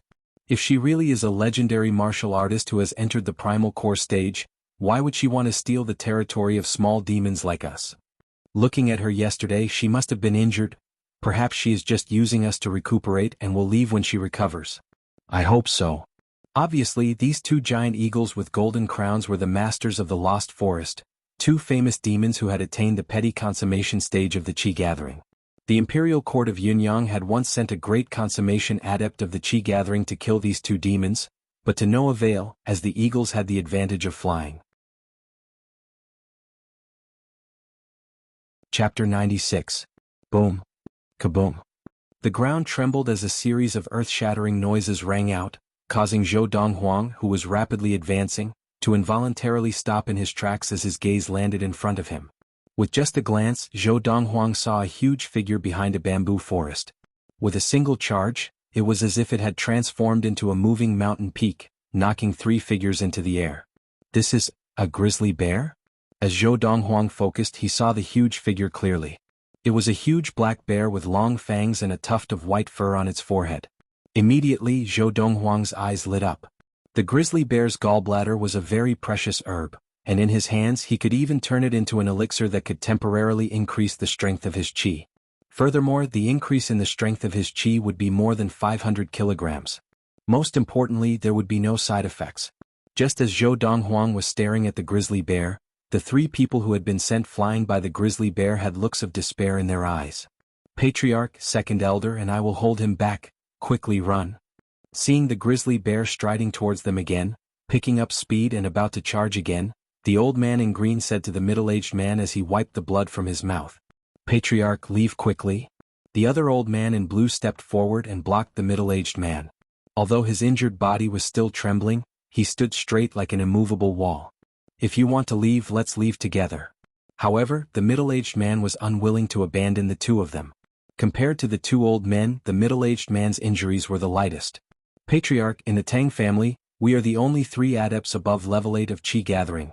If the 3 of us die here today, the Tang family will become a grand family," the old man in green said anxiously. "At that time, the 3 of us will become the sinners of the family. Patriarch, you are a level 9 adept. As long as you are alive, even if we are gone, the Tang family will still be the tycoon family it used to be." Seeing the grizzly bear charge again, the old man in blue said anxiously, his pupils constricting, "Patriarch, please put the family first." As soon as the green-clothed old man finished speaking, his entire body shot out with a resolute expression, and he flashed towards the robust grizzly bear as if he was not afraid of death. The blue-clothed old man also moved at almost the same time, similarly not fearing death. "Great elder. Second elder." The middle-aged man's eyes almost split apart when he saw this scene, and he gritted his teeth before turning around in the end with the intention of leaving. Now that things had developed to this point, although he still didn't want to abandon the two elders, he also knew that he absolutely couldn't let them down. If he also died, the two elders would have died in vain. Whoosh! Almost at the instant the middle-aged man turned around, from the corner of his eyes, he happened to see a white figure shoot out from the bamboo forest like a bolt of lightning, directly charging towards the two old men's vigorous grizzly bear. Bang! With a loud bang, the grizzly bear moved 3 to 4 meters horizontally, passing by the two old men. Not only did it miss its charge, but it even rolled twice due to the inertia of its huge body, looking very pathetic. Immediately the middle-aged man turned around in a panic. With just a glance, he saw that there was an additional figure in a snow-white robe not far from the two old men. When he saw that it was only a young man, the middle-aged man couldn't help but be dumbstruck. Even the two old men who had just regained their senses were also dumbstruck when they saw the young man's appearance. Roar! It was only when the robust grizzly bear's angry roar that the 3 of them came back to their senses in a panic. As soon as they regained their senses, they saw that the robust grizzly bear's huge eyes were filled with bloodlust. When it pounced again, it charged towards the young man at an even faster speed. Faced with the robust grizzly bear's charge, not only did the young man not avoid it, but he also flew forward and charged towards the robust grizzly bear. Under the gazes of the 3 bystanders, the young man's figure seemed very small in front of the robust grizzly bear's hill-like figure. It was like the difference between a 3-year-old child and a burly man. So fast.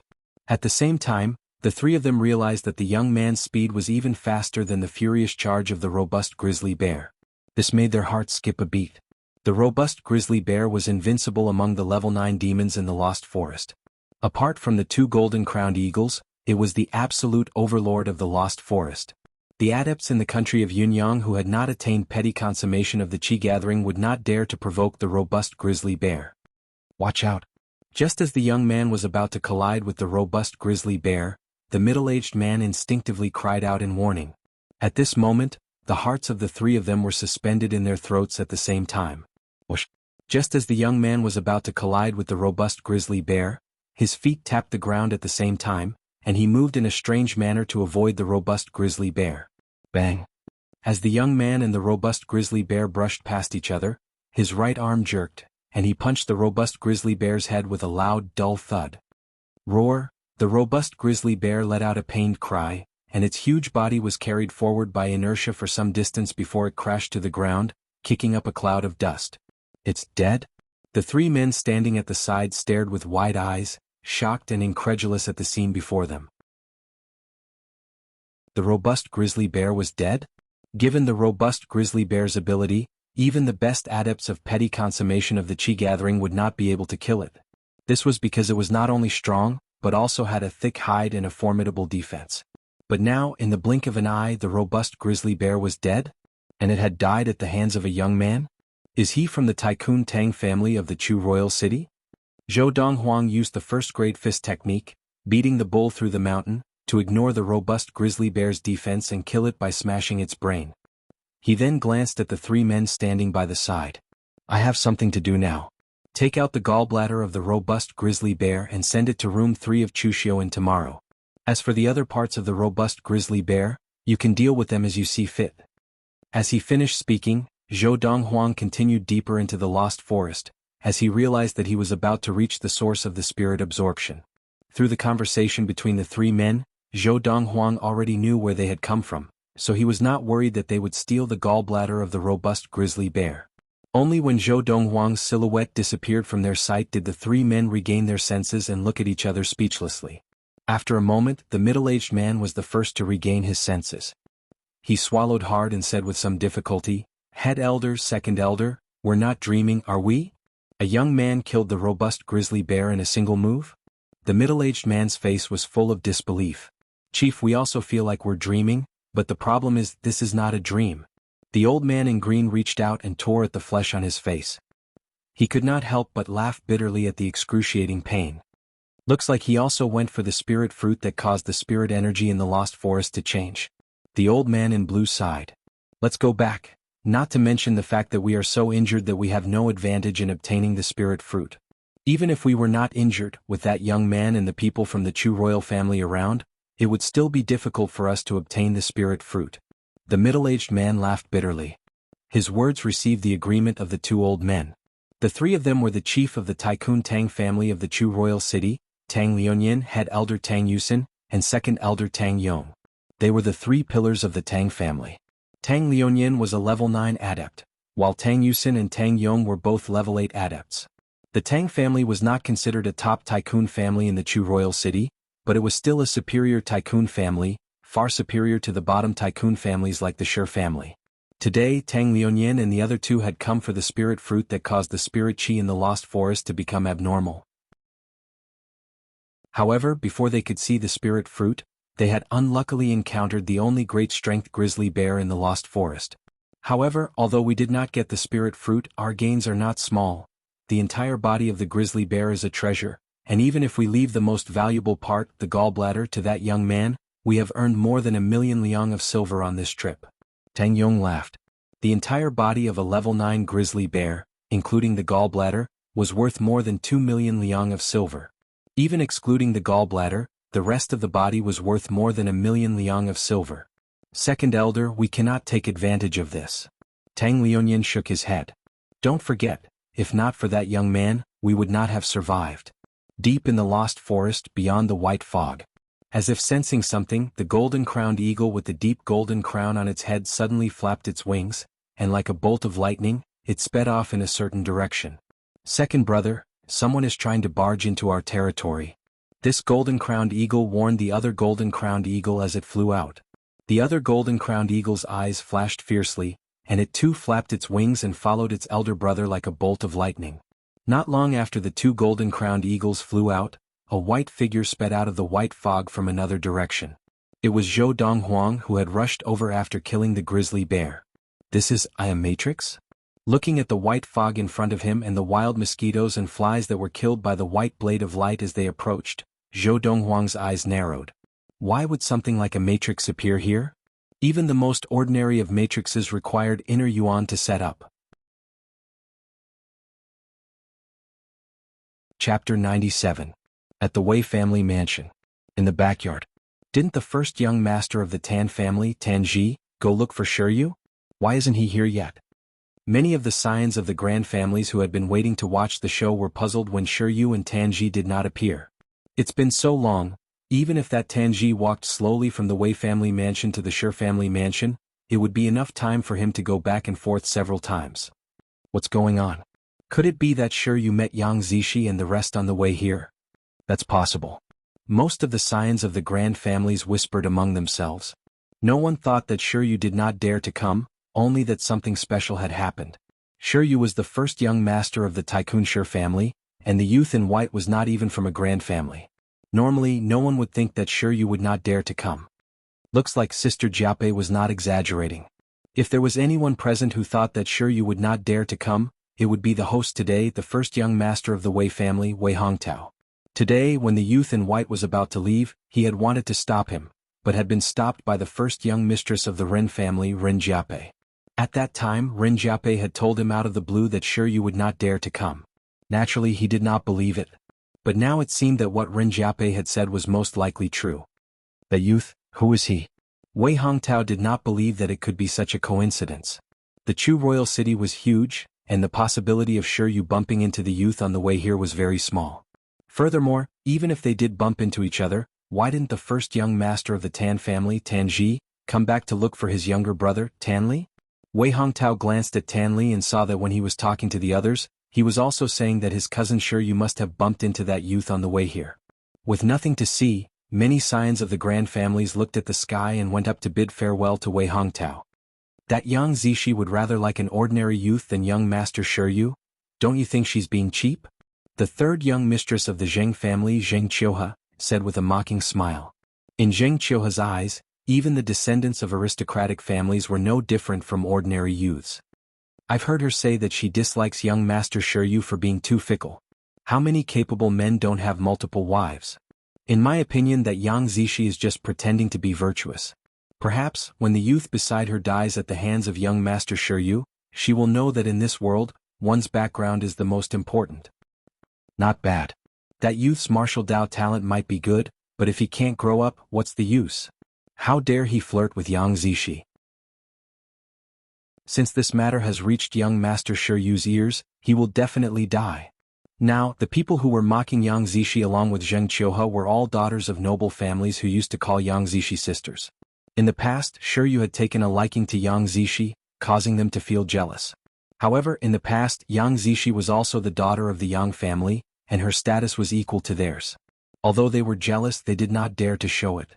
Now that young Zishi had been expelled from the Yang family, they no longer had any scruples and began to vent the hidden jealousy in their hearts to their heart's content. Deep in the lost forest. In front of us is the territory of the two golden-crowned eagles.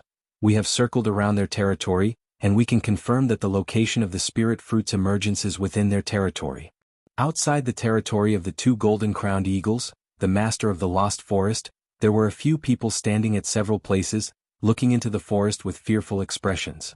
Commander Shui, the spirit fruit should be within the golden-crowned eagle's territory. Should we take the risk and enter? An old man with white hair and brows dressed in a long gray robe asked gravely as he looked at the burly figure in front of him with his back to him. The burly figure was a middle-aged man of about 50 years of age, with a square face and fierce eyes. He was dressed in silver light armor, and a long sword hung at his waist. He was the commander of the Chu Royal City Guard, Shui Meng. Shui Meng was also one of the few petty consummation adepts in the Chu royal household, and he was here on the orders of the Chu king. There's no chance. Shui Meng sighed. Just as the gray-robed old man was puzzled by Shui Meng's words, he saw a huge black shadow flying towards them like a bolt of lightning from the bamboo forest in the distance, and in the blink of an eye, it was in the air not far away. The black shadow was a giant black eagle with a golden crown on its head, flapping its wings as it circled in the air in front of them, staring at them coldly. Whoosh! In a moment, another black shadow flew over, and another identical giant black eagle appeared, but the color of this giant eagle's crown was not as deep as the previous one. Gulp! Seeing the two giant black eagles circling in the air in front of them, the old man swallowed hard, because he knew that these were the masters of the lost forest, the two golden-crowned eagles of petty consummation. Gentlemen, we have no intention of trespassing on your territory. Shui Meng cupped his hands in salute to the two giant black eagles circling in the air in front of him and spoke first. Just as the gray-robed old man thought that the two golden-crowned eagles did not understand Shui Meng's words and thought that Shui Meng was wasting his time, the two golden-crowned eagles glared at them fiercely, then turned and flew away. Did they understand? The gray-robed old man's eyes widened in disbelief. After a moment he could not help but ask Shui Meng, Commander Shui, didn't you say that only Khanate-stage demons can develop intelligence? Why do I feel that these two golden-crowned eagles already have intelligence? Generally speaking, demons could only develop intelligence after attaining the Khanate stage, and not all demons could develop intelligence after attaining the Khanate stage. It depended on their bloodline and talent. Normally, only Khanate demons can develop intelligence, but the two golden-crowned eagles in the Lost Forest are different. Although they are only demons of petty consummation of the Qi gathering, they have already developed intelligence. Shuemeng said. Let's go back. Since the spirit fruit has been born in their territory, it is not something we can spy on. Even if all the petty consummation adepts of the king's mansion came together, it would be difficult to snatch the fruit from the mouths of the two golden-crowned eagles, much less me, a petty consummation adept. At the end of his speech, Shuemeng let out a long sigh and turned around to leave. The old man reluctantly looked inside again, then turned around and followed Shuemeng's footsteps. Even Shuemeng, a petty consummation adept, did not dare to enter the territory of the two golden-crowned eagles, so a level 9 adept like him would be courting death if he entered. As Shuemeng and the old man turned to leave, the people from the elite tycoon families and superior-level tycoon families of the Chu royal city also stopped outside the territory of the two golden-crowned eagles. Initially they were still considering whether they should take the risk and enter. However, when they saw the two golden-crowned eagles flying past them, their expressions changed completely, and they hurriedly turned to leave, deeply afraid that the eagles would attack them. Not long after, the two golden-crowned eagles circled their territory, scaring away all the people who had been attracted by the unusual spirit energy of the lost forest. These fools, they must have thought that some spirit fruit has been born in the lost forest. The golden-crowned eagle with the dark gold crown on its head could not help but curse in demon language, its tone full of mockery. If they knew that the cause of this phenomenon was a woman of the primal core stage, they would probably wet their pants in fear. The other golden-crowned eagle said, "Something's wrong." Suddenly, the golden-crowned eagle in front narrowed its eyes. "Second brother, there's movement inside. Someone has intruded into our territory." Immediately, the two golden-crowned eagles turned and flew deeper into the territory. However, when they reached the depths of the territory beyond the white fog, they saw something. A white figure passed through the white fog and entered the white fog. Strangely, the white fog seemed to completely ignore him, and did not produce any sharp white blades to attack him. How is this possible? Seeing this, the two golden-crowned eagles looked at each other, their eyes narrowing as they saw the disbelief in each other's eyes. Could it be that the spell has failed? In a moment, the two golden-crowned eagles also wanted to enter, but as they neared, they were forced back by the white blades of light that came out of the white fog. The white blades of light were as sharp and frightening as before. Could it be that we can enter from there? The two golden-crowned eagles tried to enter from where the white figure had entered, but they were still forced back by the white blades of light. The white blades of light in the white fog were so powerful that they were no different from the blades of chi released by a Khanate stage adept, and they were far from being able to withstand them. That kid just now, how did he get in? If I'm not wrong, he seems to be just a youth. The two golden-crowned eagles stared at each other, their eyes filled with confusion. They could not understand how a youth had managed to enter the spell before them. The white fog completely blocked their vision, and the two golden-crowned eagles could not see what was going on inside. That scary woman must have set up this spell to prevent anyone from entering. Once that kid enters, he will definitely be killed by that woman. The two golden-crowned eagles thought so. Just now, under the watchful eyes of the two golden-crowned eagles, the person who had entered the spell was none other than Zhou Donghuang. Although Zhou Donghuang was currently only an adept of the Qi-gathering stage, he had 1,000 years of memories from his previous life. However, with 1,000 years of memories from his previous life, although he was not very proficient in formations, the formations that appeared in the depths of the lost forest were only of the lowest grade. Chapter 98. There's a lake. After passing through the spell, Zhou Donghuang saw a lake so clear that he could see the bottom. In front of the lake were two large trees leaning against each other. However, very quickly Zhou Donghuang's gaze was drawn to the figure sitting cross-legged on the other side of the lake. This was a young lady about 20 years old. She wore a light green dress and had long hair that cascaded down her back. Her eyebrows were like a painting, her nose was high, and her lips were bright red. She was extremely beautiful. Her peerlessly beautiful cheeks were slightly cold, imperceptibly revealing a kind of iciness that kept people at a distance of 1,000 miles. Poisoned? In the blink of an eye, Zhou Donghuang noticed that the lady's exposed snow-white skin would blush from time to time. The blush would disappear in the blink of an eye, but it would quickly reappear. Furthermore, the frequency of this happening was increasing. Zhou Donghuang had just taken 2 steps in the direction of the lady when she suddenly opened her eyes. Her beautiful eyes were like pure and flawless gems, instantly attracting Zhou Donghuang's attention. Like a finishing touch, the woman at this moment completely displayed her peerless beauty. Whether it was her temperament or appearance, she was even more eye-catching than the proud daughters of the great clans and supreme sects of the star field in his previous life. However, very quickly this pair of pure and flawless eyes turned crimson again. She stared at him coquettishly, and the atmosphere suddenly became ambiguous. Scram? As the lady opened her mouth with some difficulty, she let out a low growl that came from deep within her throat. The crimson color in her eyes temporarily disappeared, as if they had instantly turned back into pure and flawless gems. At the same time, there was a look of anxiety and panic in the depths of her eyes. Not long ago, Luo Qinghan had already made up her mind to continue struggling for a while. If she still could not suppress the effects of the yin-yang elixir in her body, she would use her last shred of rationality to self-destruct her primal core. The destructive power of the self-destruction of the primal core would not only blow her body to smithereens, but it would also completely destroy the entire area that was covered by the spell. However, what she did not expect was that in the burial ground that she had prepared for herself, a youth would suddenly appear. Didn't she set up the spell? How did this youth get in? However, right now she had no time to explain too much to the young man. She only wanted the young man to stay away from the burial ground that she had prepared for herself. With the young man here, although she could also self-destruct her primordial core, she did not want to harm the innocent. Wow, scram. The woman blurted out, and a terrifying sound wave swept towards Zhou Donghuang, causing his eardrums to rupture instantly. Blood flowed from his ears, and at the same time, it caused his internal organs to tremble. He could not help but open his mouth and spit out a large mouthful of blood. She's a primal core adept. Zhou Donghuang's eyes narrowed. He had never imagined that this girl, who looked to be in her 20s at most, would actually be a primal core adept. Based on the environment and heritage of Ziyun, it was impossible for such a young primal core adept to appear. Thus, there was only one possibility. This woman came from outside the planet of Ziyun. What poison did you get? I might be able to help you. Although the woman's voice had injured Zhou Donghuang could see a trace of determination and reluctance in the depths of her eyes. It was not difficult to tell that she had something that she could not speak of.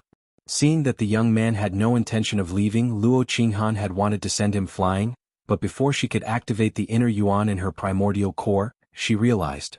The power of the yin-yang elixir in her body had become even more overbearing as she was distracted, and it spread through her entire body, causing her to feel dizzy. Whoosh! Just as Luo Qinghan's eyes were dazed and her body swayed, Zhou Donghuang had already flown out to support her as she was about to fall.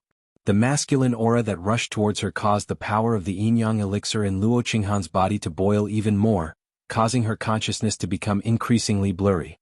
Go, go! Luo Qinghan gently bit her tongue, temporarily clearing her mind as she shouted at the young man who was supporting her. You've been poisoned by the yin-yang elixir? At this time, Zhou Donghuang finally confirmed the poison that the woman had been poisoned with. Strictly speaking, this was not a poison, but a very overbearing aphrodisiac known as the yin-yang elixir. It was colorless and odorless. Unless one was a divine transformation adept or above, anyone who was careless with the yin-yang elixir would be poisoned. The simplest way to neutralize the yin-yang elixir was to combine yin and yang. However, Zhou Donghuang also had other ways to neutralize the yin-yang elixir. Just bear with it a little longer, give me an hour and I can help you force the power of the yin-yang elixir out of your body. Just as Zhou Donghuang finished speaking and was about to use his qi to help the woman force out the yin-yang elixir, the woman's pure and flawless eyes were completely captivated. Her gaze was seductive as it landed on Zhou Donghuang. The fair skin on her body was flushed red. In the next moment, Zhou Donghuang felt a huge force pushing him down. He wanted to resist, but the woman's strength was much stronger than his. He was completely powerless to resist. In his previous life, he had viewed primordial core adepts as ants. And now, in front of a primordial core adept, he was no different from an ant. Oh no! She's completely under the control of the yin-yang elixir. Seeing the woman transform from a pure fairy into an enchanting demon, pouncing on him and using her inner yuan to bind him, Zhou Donghuang's expression changed. Wake up, I can use other methods to help you neutralize the effects of the yin-yang elixir. No way. In the blink of an eye, 2 hours had passed. The woman sat by the lake with her clothes in a mess. She looked at the red roses scattered on the messy ground in front of her, and then looked at the young man who was sitting cross-legged not far away, completely immersed in his cultivation. I shouldn't have cared about him just now. Thinking back to when she had first seen the young man, Luo Qinghan's mouth twitched, and a look of regret flashed across her eyes. Just now, she had already planned to self-destruct her primordial core, but because of the young man's intrusion, she had temporarily given up on the idea of self-destructing her primordial core. And at that moment, the effects of the yin-yang elixir had taken the opportunity to completely control her. Although she could not remember what happened next, she could still remember bits and pieces. Coupled with the scene before her, it was not difficult for her to guess what had just happened. Luo Qinghan's expression turned cold, and she raised her hand as fast as lightning. Her inner yuan burst out of her body and wrapped around her palm. With a light blow, she could end the life of the young man before her. But in the end, she put down her hand. Forget it, at the end of the day this matter has nothing to do with him. In fact, he is just a victim. Perhaps the heavens sent him to help me neutralize the effects of the yin-yang elixir because they did not want me to self-destruct my primordial core. Since the heavens have not forsaken me, I should return to the Tianxian planet and settle the score with that vicious woman. Luo Qinghan's eyes flashed coldly, and with a shake of her body she rose into the air and disappeared behind the clouds. Luo Qinghan, the second daughter of the Luo family on the Tianxian planet, was also a proud daughter of the Luo family. Her martial arts talent was so high that she easily surpassed the younger generation of the Luo family, including her eldest brother. She was publicly recognized as the top of the younger generation of the Luo family. At the age of 20, she had already entered the primordial core stage, and was the youngest primordial core adept in the history of the Luo family. A few days ago, Luo Qinghan's best friend had invited her to share a meal, but she had not expected that her best friend would put the yin-yang elixir in the wine. Then, when the effects of the drug had taken effect, she had seen the man who had pursued her for a long time but had been firmly rejected by her. With the help of her best friend, the other party had wanted to have sex with her. She had suppressed the effects of the yin-yang elixir all the way to escape, and had even used up all the spirit stones she had on her to cast a concealment spell around herself. Only then had she been able to successfully escape to the nearest interstellar teleporter. Indiscriminate teleportation. She had stepped onto the interstellar teleporter, and in order to avoid leaving any traces, she had chosen to indiscriminate teleportation, allowing the interstellar teleporter to send her to any galaxy, as well as any planet within that galaxy. Then Luo Qinghan had been indiscriminately teleported to the planet of Ziyun, appearing near the Chu royal city. She had landed deep within the lost forest, snatched the resting place of the two golden-crowned eagles, and set up a spell in an attempt to neutralize the effects of the yin-yang elixir in her body. However, the effects of the yin-yang elixir were too strong, and seeing that there was no hope of neutralizing it, she had decided to self-destruct her primal core to preserve her purity. She, Luo Qinghan, would rather die than allow anyone to sully her flawless body. However, she had not expected that just as she was about to self-destruct her primal core, a young man would suddenly barge in, causing her to feel compassion for him and temporarily give up on the idea of self-destructing her primal core. And it was this moment that led to something that should not have happened between her and the young man. Zhou Donghuang. Not long ago, when she and the young man were making love, Luo Qinghan had learned his name from him. However, in her opinion, she and this young man would never cross paths again in this lifetime. When the shirtless young man awoke from his practice, it was already evening, and the sky was filled with a red glow, making it seem as if the entire land had been dyed red. Even the white fog formed by the surrounding spell could not block out the glow of the red glow. She left. Looking around, he did not see any sign of the woman, and looking at the gradually thinning white fog, Zhou Donghuang knew that the woman had left without saying goodbye. Tianxian planet, Luo Qinghan. This was all the information that Zhou Donghuang knew about the woman, including her name and background. Just as he had guessed, the woman was not from the planet of Ziyun. Looks like this is the first time. Looking at the blood stains on the ground in front of him, Zhou Donghuang shook his head and smiled bitterly. Chapter 99. Could it be, this is what it feels like to fall in love? Zhou Donghuang realized that now, whenever he opened or closed his eyes, the image of the girl named Luo Qinghan would appear in his mind involuntarily. It was as if she had taken root in his mind and could not be dispelled. The Tianxian planet? I will look for you. Zhou Donghuang knew that with his current ability, the gap between him and Luo Qinghan was too great. Perhaps even Luo Qinghan did not think that they would have the chance to meet again. After all, Luo Qinghan was only 20 years old and had already attained the primal core stage. And he was almost 18 years old, but had not even attained the Khanate stage. However, although I do not know the art of dual practice, she is a primal core adept, and it was her first time, so I still benefited greatly. When Luo Qinghan awoke, Zhou Donghuang had been practicing because he had obtained some of Luo Qinghan's primordial yin energy and wanted to refine it as soon as possible, otherwise it would dissipate very quickly.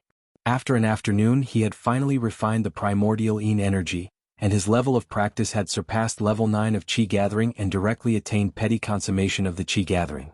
In fact, he was not far from great consummation of the Qi gathering. Petty consummation of the Qi gathering and level 9 of Qi gathering could not be mentioned in the same breath. For the former, just the Qi alone was enough to produce the strength of 9 bulls and 1 tiger, while for the latter the Qi could produce the strength of 9 bulls at most, which was a difference of 1 tiger's strength. The strength of 1 bull was only about 400 gene of force. But the strength of 1 tiger was about 1000 gene of force. Because of this, the gap between a level 9 adept and a petty consummation adept was even greater than the gap between a level 7 adept and a level 9 adept. Suddenly, as if sensing something, Zhou Donghuang's gaze focused on the matrix that enveloped the area beneath his feet. The matrix had been set up by Luo Qinghan using her inner yuan, and after she had left, the matrix had not been replenished with her inner yuan, and as time passed, it naturally became weaker and weaker. Boom. Kaboom. With a few loud noises, the matrix enveloping the lake collapsed, and the white fog around the lake dissipated as if it had never been there. Whoosh, whoosh. 2 huge black shadows streaked across the sky and arrived above the lake in the blink of an eye. They circled above the lake. These 2 shadows were the masters of the lost forest, the 2 petty consummation golden-crowned eagles. Now they were circling above the lake while staring at the bare-chested youth sitting cross-legged at the side of the lake. Their eyes were filled with bewilderment and uncertainty. "Big brother, where's that scary woman? Where did it go? I've always been with you." You ask me, who should I ask? Big brother, the one who barged into the formation set up by that woman seems to be this young man. He's actually naked. Could it be that he's bathing in the lake? In that case, won't we have to drink his bathwater in the future? Big brother, do you want to kill him? The 2 golden-crowned eagles circled above the lake as they conversed in the language of beasts, as if no one else was around. I didn't bathe in it. Zhou Donghuang picked up his white robe from the ground and put it on. He stood up and tied the belt around his waist as he glanced at the 2 golden-crowned eagles above the lake. His lips moved slightly, and he spoke at a frequency different from human speech to the 2 golden-crowned eagles. And he was speaking in the language of beasts. In his previous life he had traversed the universe for thousands of years, and he had basically dabbled in all the languages of the universe. However, he was only proficient in a few of the most widely used languages. The language of beasts was one of them. You can actually understand what we're saying? When the 2 golden-crowned eagles heard Zhou Donghuang speak to them in the language of beasts, they were so shocked that they slowed down. Both pairs of eyes stared at Zhou Donghuang in disbelief. Just petty consummation of the Qi gathering and you've already developed intelligence. Looks like you've both had a fortuitous encounter. Zhou Donghuang continued. Generally speaking, even if it was a demon with the ability to practice, it could only develop intelligence after attaining the Khanate stage and becoming a Khanate demon. But these 2 golden-crowned eagles were only petty consummation of the Qi-gathering demons, but they had developed intelligence. Undoubtedly, they had had a fortuitous encounter and developed intelligence earlier than expected. Big brother, this is amazing. There's actually a human who can understand us. Second brother, looks like this human youth is not simple. As Zhou Donghuang once again used the language of beasts to communicate with the 2 golden-crowned eagles, the 2 golden-crowned eagles whispered to each other excitedly. Ever since they had developed intelligence, they could only communicate with each other. Of all the beasts in the Lost Forest, they were the only ones who had developed intelligence, and it was difficult to find a third beast to talk to. But now, there was actually a human who could communicate with them, and they could not help but feel excited at the same time. Young man, how did you break into the matrix set up by that woman? The elder of the 2 golden-crowned eagles asked Zhou Donghuang. It's such a simple matrix, how hard would it be to break in? Zhou Donghuang countered. Young man, where's that woman? The younger golden-crowned eagle asked Zhou Donghuang. She left. Hearing the golden-crowned eagle mention Luo Qinghan, Zhou Donghuang sighed. Left. Hearing Zhou Donghuang's words, the eyes of the 2 golden-crowned eagles lit up, and they flew excitedly above the lake, circling a few times before returning to the air in front of Zhou Donghuang. Young man, since you can talk to us, you can stay in the Lost Forest with us in the future. With us you'll definitely have a good life. The younger golden-crowned eagle said to Zhou Donghuang with narrowed eyes, as if he wanted to take Zhou Donghuang in as a follower. I'm not a demon, why should I stay in the lost forest? Zhou Donghuang shook his head and turned to walk out, preparing to leave the depths of the lost forest and return to the Chu royal city. It was already late, and by the time he returned to the Chu royal city, it would probably be completely dark.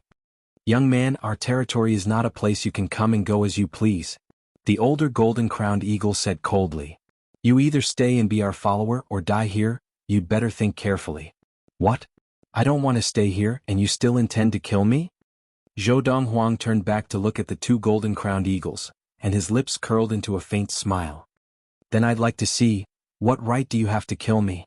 Having broken through from level 8 to petty consummation of the Qi gathering, Zhou Donghuang's Qi had improved by leaps and bounds, and now that the two golden-crowned eagles had the intention of attacking him, he was immediately excited.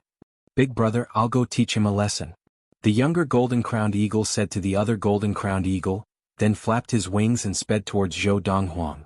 The black wings were like blades, leaving a crisp sound in the air. But the golden-crowned eagle's true power was not in its wings, but in its sharp claws that could cut through metal as if it were mud. Whoosh! The petty consummation golden-crowned eagle flew at full speed like a bolt of lightning, and in the blink of an eye was behind Zhou Donghuang, its sharp claws about to land on Zhou Donghuang. Whoosh! Zhou Donghuang's figure flashed, and he dodged the golden-crowned eagle's claws like a ghost, the entire process as smooth as flowing water. Whoosh! The golden-crowned eagle attacked again. But Zhou Donghuang still managed to dodge it. Is that all you've got?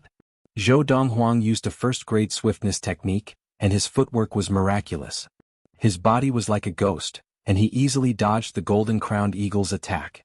Finally, the golden-crowned eagle began to tire, but Zhou Donghuang was unaffected, and he did not slow down at all. Second brother, you're really useless. The older golden-crowned eagle cursed at the golden-crowned eagle that could not do anything to Zhou Donghuang, and then joined in the attack on Zhou Donghuang. But even though the two golden-crowned eagles attacked Zhou Donghuang together, they still could not touch him, not even the hem of his clothes. Rascal, do you only know how to dodge? After about 10 breaths, the younger golden-crowned eagle cursed in exasperation. Of course not, Zhou Donghuang said lightly. Zhou Donghuang said lightly, I just wanted to see if you could meet me, now it looks like I overestimated you. Almost as soon as Zhou Donghuang finished speaking, he suddenly stopped where he was, and faced the two golden-crowned eagles that were lunging at him, his hands forming claws as they swept out. Zhou Donghuang used the first-grade attack technique 100 changing hands of grappling, and easily dodged the sharp claws of the two golden-crowned eagles. His hands were like pincers and he grabbed one of their wings, holding it in his hands.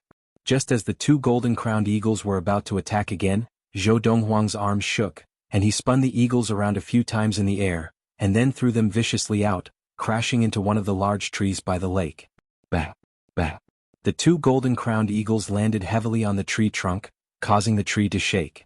They were also in a sorry state, and barely managed to stabilize themselves, flapping their wings to prevent themselves from falling to the ground. Rascal, I did not expect you to be so strong. I admit, on the ground we are no match for you. After the older golden-crowned eagle steadied itself, it circled about 10 meters above Zhou Donghuang's head as if to provoke him. But we specialize in flying, if we take to the skies, you can't do anything to us. His voice was full of smugness. Is that so? Zhou Donghuang smiled faintly and then kicked out, lifting a rock the size of a baby's fist from the ground and grabbing it. What? Are you going to use the rock in your hand to attack me? The golden-crowned eagle laughed coldly. Whoosh! Chapter 100. While Zhou Donghuang was gathering his strength, the golden-crowned eagle had already sped up to a higher altitude, but it was still unable to avoid the rock that Zhou Donghuang had thrown and struck it on the head. In a moment of dizziness, the golden-crowned eagle fell from the sky, and if not for the other golden-crowned eagle catching it in time, it would have been the first golden-crowned eagle of its kind to fall to its death. Thank you for showing mercy. After a moment of dizziness, the older golden-crowned eagle finally recovered and thanked Zhou Donghuang profusely. At this moment, when it looked at Zhou Donghuang again, its eyes were filled with fear. The golden-crowned eagle had already seen the youth's strength when he had grabbed its wing and thrown it, and it was not difficult to see that the youth had shown mercy when he had thrown the rock. Otherwise it would have been dead by now. This Qi gathering elixir in my hands should be able to help you attain great consummation of the Qi gathering. Zhou Donghuang raised his hand and threw a bottle of Qi gathering elixir to the older golden-crowned eagle. The latter's eyes shone with surprise, but it still reached out to catch it, then opened the stopper on the bottle and poured all the elixir into its mouth and swallowed it. It was not worried that the youth would harm it. If the youth had wanted to harm it, he could have killed it without mercy. After consuming the Qi gathering elixir, the older golden-crowned eagle closed its eyes and perched on the broad back of the younger golden-crowned eagle to practice. After a while, when it opened its eyes again, they shone with excitement. This Qi gathering elixir can actually increase the sensitivity to Qi by 10 times. When the older golden-crowned eagle spoke again, his tone was filled with indescribable excitement. Compared to this Qi gathering elixir, even the Qi gathering elixir that we two brothers seized from a few adepts that doubled the sensitivity to Qi is nothing but trash. Years ago, the Imperial Court of Yunyang had sent a great consummation adept to the Lost Forest to hunt 2 golden-crowned eagles. But not only did they return empty-handed, the companions had also been robbed of their Qi gathering elixirs. Increase the sensitivity to Qi by 10 times? Big brother, are you joking? The eyes of the younger golden-crowned eagle were filled with disbelief. Almost as soon as it finished speaking, its big brother clenched his right claw into a fist and hit it hard on the head. You dare not believe in big brother's words? The second golden-crowned eagle laughed awkwardly. I wouldn't dare. Zhou Donghuang glanced at the 2 golden-crowned eagles, then turned to leave. Young man, wait. Just as Zhou Donghuang turned around, the older golden-crowned eagle spoke again, causing Zhou Donghuang to stop in his tracks and turn to look at it, his eyes narrowing slightly. What? You want to fight again? No. The older golden-crowned eagle hurriedly shook its head. We are no match for you. We admit defeat. I asked you to wait because I wanted to ask you for a few more bottles of that Qi gathering elixir you just gave me. Just that one bottle is not enough for me to attain great consummation of the Qi gathering. 8 or 10 more bottles should be enough to help me attain great consummation of the Qi gathering. The older golden-crowned eagle said. You want the Qi gathering elixir? Zhou Donghuang smirked as if he had succeeded in his scheme. You and I are not related, why should I give you the Qi gathering elixir? The golden-crowned eagle paused. The young man before it seemed to have a point. In the past, it had always snatched the Qi gathering elixirs of the adepts who hunted in the Lost Forest, and it had gotten used to it. It felt that the Qi gathering elixirs of all the adepts who entered the Lost Forest should be given to it. Now, it remembered that this young man was stronger than it was, and there was nothing it could do if he did not give it the Qi gathering elixir. Seeing the golden-crowned eagle fall silent, Zhou Donghuang knew that the time was right, and he spoke again. Actually, it is not impossible for you to obtain the Qi gathering elixir I just gave you. Leave the Lost Forest and follow me. As long as you listen to me, I can always provide you with that Qi gathering elixir. With the Qi gathering elixir I give you, it will not be long before you attain the Khanate stage and become Khanate demons, much less great consummation of the Qi gathering. Zhou Donghuang stated his objective. And this was also the reason why he had not killed the golden-crowned eagles just now, because he wanted to bring these 2 golden-crowned eagles out of the Lost Forest and make them his. These 2 golden-crowned eagles were not only powerful, but they were also much faster than the Fergana horses when used as transportation. Second brother, what do you think? The older golden-crowned eagle asked the other golden-crowned eagle in a soft voice. It did not know that even though it had lowered its voice, Zhou Donghuang's incredible hearing was still able to hear it clearly. Eldest brother, if he can really continuously provide us with a Qi gathering elixir that increases our sensitivity to Qi by 10 times, I think we can follow him. The second golden-crowned eagle also said in a low voice, with our potential, attaining great consummation of the Qi gathering is already our limit. If we follow him just as he said, we have a chance of becoming Khanate demons. After we become Khanate demons, we will no longer need the Qi gathering elixir. Then we can leave him completely. Do you think he can tie us down and prevent us from leaving? The Qi gathering elixir was only useful for adepts and demons of the Qi gathering stage, and was of no help to adepts and demons of the Khanate stage and above. Second brother, I realize that you have become smarter. The eldest golden-crowned eagle laughed softly. Hearing the 2 golden-crowned eagles whisper, Zhou Donghuang laughed inwardly. If he, Zhou Donghuang, could formulate a Qi gathering elixir that could increase the speed of practice of adepts and demons of the Qi gathering stage, why couldn't he formulate elixirs that could increase the speed of practice of adepts and demons of the Khanate stage? These two golden-crowned eagles were too naive. Now, the two golden-crowned eagles still did not know that they had embarked on a path of no return. After whispering to each other, they expressed their willingness to follow Zhou Donghuang. On the way back, Zhou Donghuang stood on the back of the eldest golden-crowned eagle with his hands behind his back, allowing it to fly him back to the Chu royal city. The golden-crowned eagle was huge, much larger than the average eagle, standing about 1.5 meters tall and with a wingspan of 5 meters. Standing on it, Zhou Donghuang felt like he was walking on flat ground. "Young man, how should my eldest brother and I address you in the future?" The second golden-crowned eagle asked as it suddenly turned to look at Zhou Donghuang. "Just call me young master," Zhou Donghuang said casually. As he spoke, Zhou Donghuang asked, "Do the two of you have names?" Seeing the two golden-crowned eagles shake their heads in unison, Zhou Donghuang said, "Since you don't, I'll give you one. From today onwards you will be called Big Gold, and this will be Little Gold." In a few words, Zhou Donghuang had given the two golden-crowned eagles a name, naming the older golden-crowned eagle Big Gold and the other golden-crowned eagle Little Gold. When they had first arrived, Zhou Donghuang had taken an hour to travel 100 kilometers from the Chu royal city to the Lost Forest. Now, being brought back by the golden-crowned eagles had taken them only 15 minutes. This was the golden-crowned eagles' normal speed, and they had not expended their qi. Once their qi was expended, they could travel even faster. 100 kilometers would take 15 minutes, 1,000 kilometers would take a little more than 2 hours. And Fergana horses are said to be able to travel 1,000 kilometers in a day. Zhou Donghuang estimated that the golden-crowned eagle's normal flying speed was about 10 times that of Fergana horses. Moreover, Fergana horses needed a path to travel, while golden-crowned eagles could fly unimpeded and did not need to consider whether there was a path or not.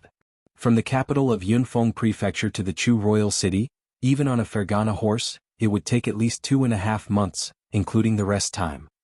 If it were the golden-crowned eagles, even if they were flying at normal speed, including the rest time, considering that the sky was unimpeded and they could travel in a straight line, it would only take about 5 days. As he thought about this, Zhou Donghuang felt that it had been a wise decision not to kill the two golden-crowned eagles, but to tame them instead. It was late at night, and no one noticed the two golden-crowned eagles flying into the Chu royal city even at a slow speed. Zhou Donghuang directed them to land in the backyard of Chuxiu Inn. Usually, the backyard was empty, and it was perfect for the two golden-crowned eagles to rest. However, to avoid scaring Yang Zishi, Fu, and Aunt Mei, Zhou Donghuang called them to the backyard and introduced the two golden-crowned eagles to them. After half a day's rest, Yang Zishi's condition was much better. Now Zhou Donghuang could not help but feel a little guilty when he saw her. After all, she had just confessed her feelings to the young girl this morning, saying that she only saw her as a younger sister. But in the afternoon, she had made love with another woman in the depths of the Lost Forest. "This is Big Gold and this is Little Gold, and they are two silly birds that I tamed in the Lost Forest and they will be staying in the backyard from now on," Zhou Donghuang said to the three of them. "Silly birds?" After the three of them recovered from their shock, they looked at the two majestic eagles in front of them and could not associate them with the word, silly birds. Now that night had fallen, and the backyard was dimly lit, Yang Zishi and Aunt Mei could not clearly see the golden crowns on the heads of the two eagles. Otherwise, even if they could not believe that these two eagles were the two golden-crowned eagles of the Lost Forest, they would definitely associate them with the two golden-crowned eagles. The two golden-crowned eagles of the Lost Forest were the two strongest demons in the western ridge of the Chu King, and almost everyone in the Chu royal city knew of them. After the three of them left the backyard, Big Gold looked at Zhou Donghuang and asked curiously, "Young master, were you introducing us to them just now? Although I do not understand most human languages, I can still understand what they call us. Did you not tell them that we are golden-crowned eagles?"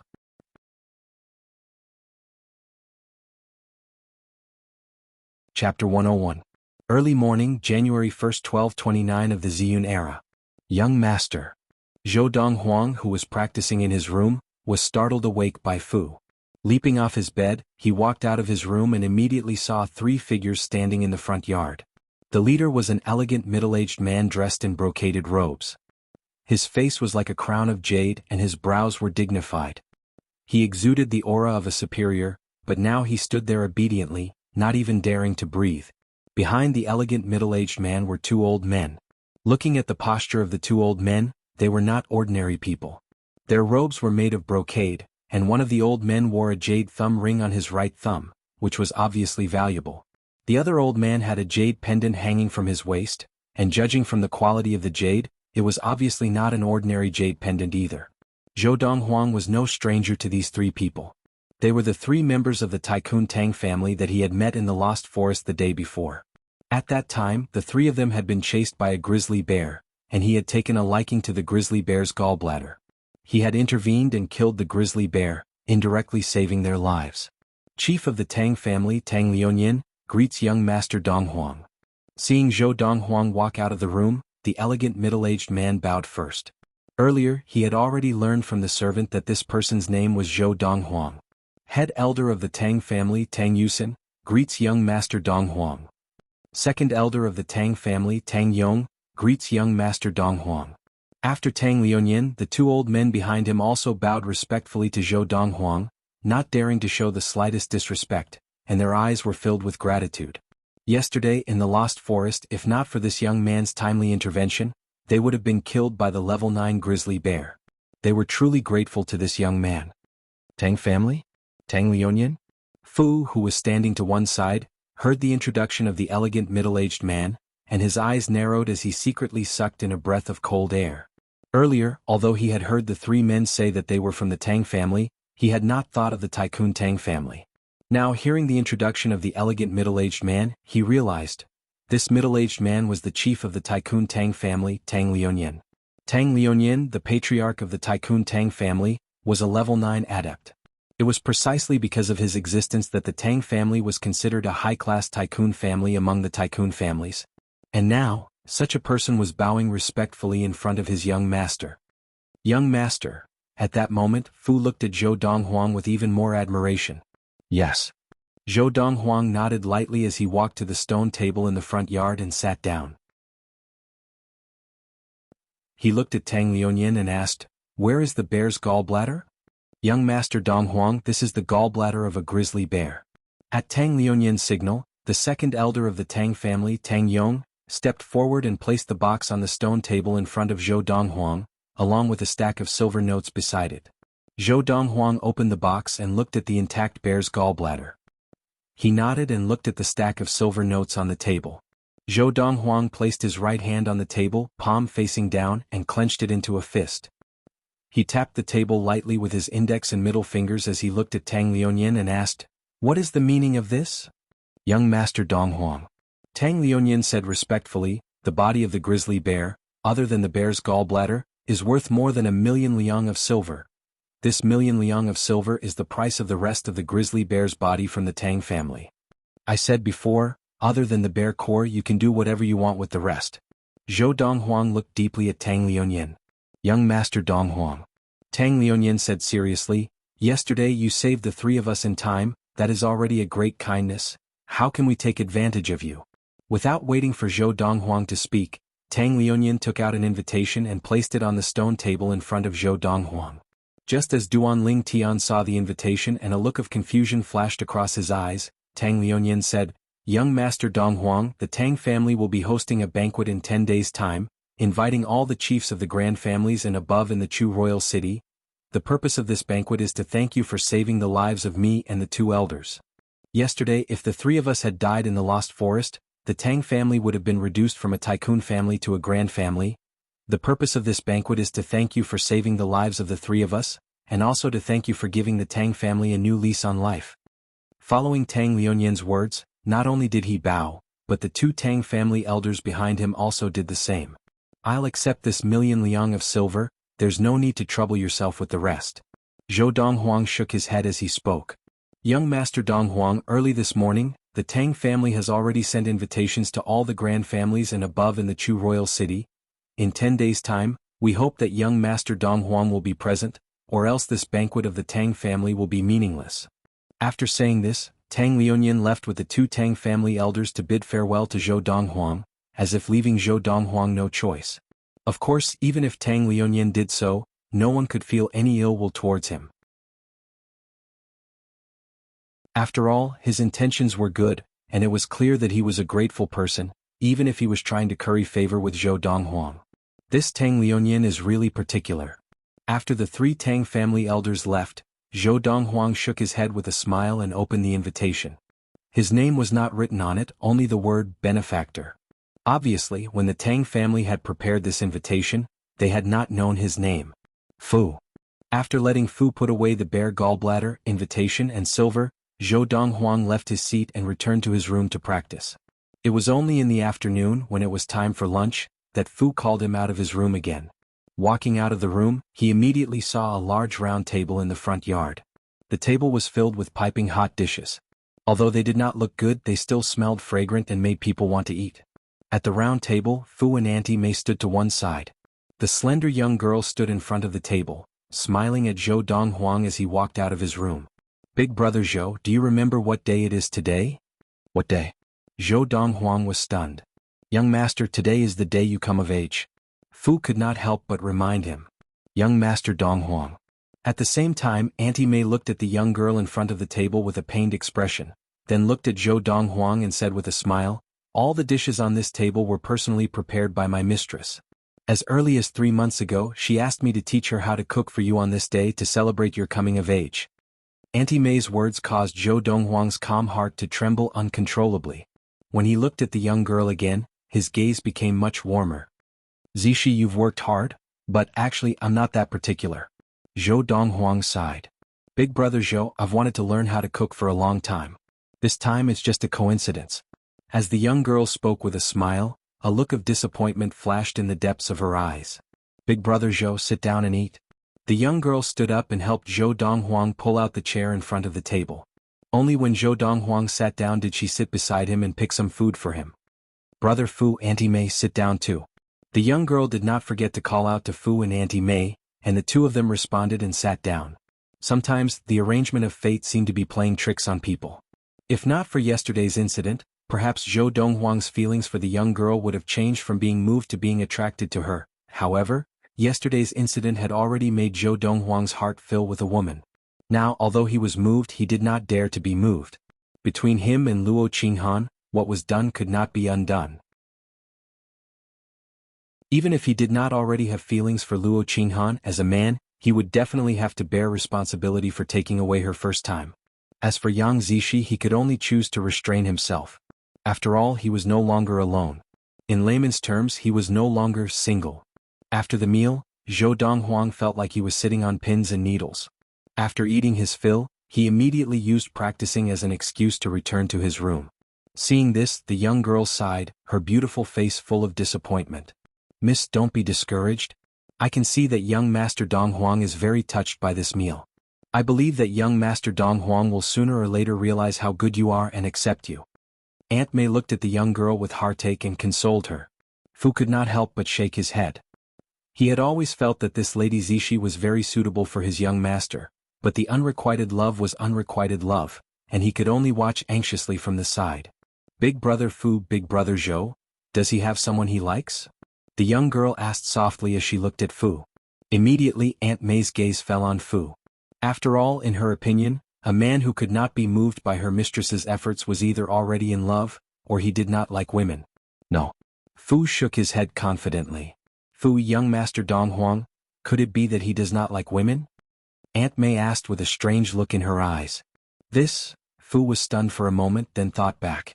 Ever since he had started following his young master, he did not seem to have seen his young master like any woman in that way. Aunt Mei, I have not seen my young master like any woman, but I have not seen my young master like any man either. Fu opened his mouth to explain, but as soon as the words left his mouth, he regretted them. As Fu's words fell, not only did Aunt Mei's gaze turn strange, but even the young girl's gaze turned strange.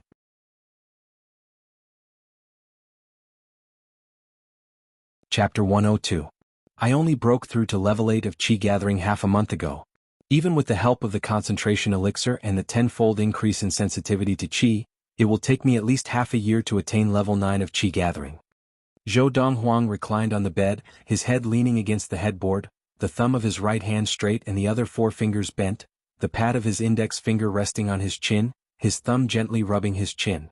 And from level 9 of Qi Gathering to petty consummation of Qi Gathering, it will take me at least a year and a half. Even if I am lucky and can get my hands on some treasured herbs to aid my practice, it will still take me about a year and a half to break through from level 8 of Qi Gathering to petty consummation of Qi Gathering. And now I am not far from great consummation of qi gathering. Without the help of any treasured herbs to aid my practice, I will definitely attain great consummation of qi gathering in half a year at most. Even though Zhou Donghuang had thousands of years' worth of memories from 1,000 years ago, he still felt like he was in a dream about his recent progress and practice. No wonder so many martial adepts in my previous life were obsessed with the way of yin and yang dual cultivation.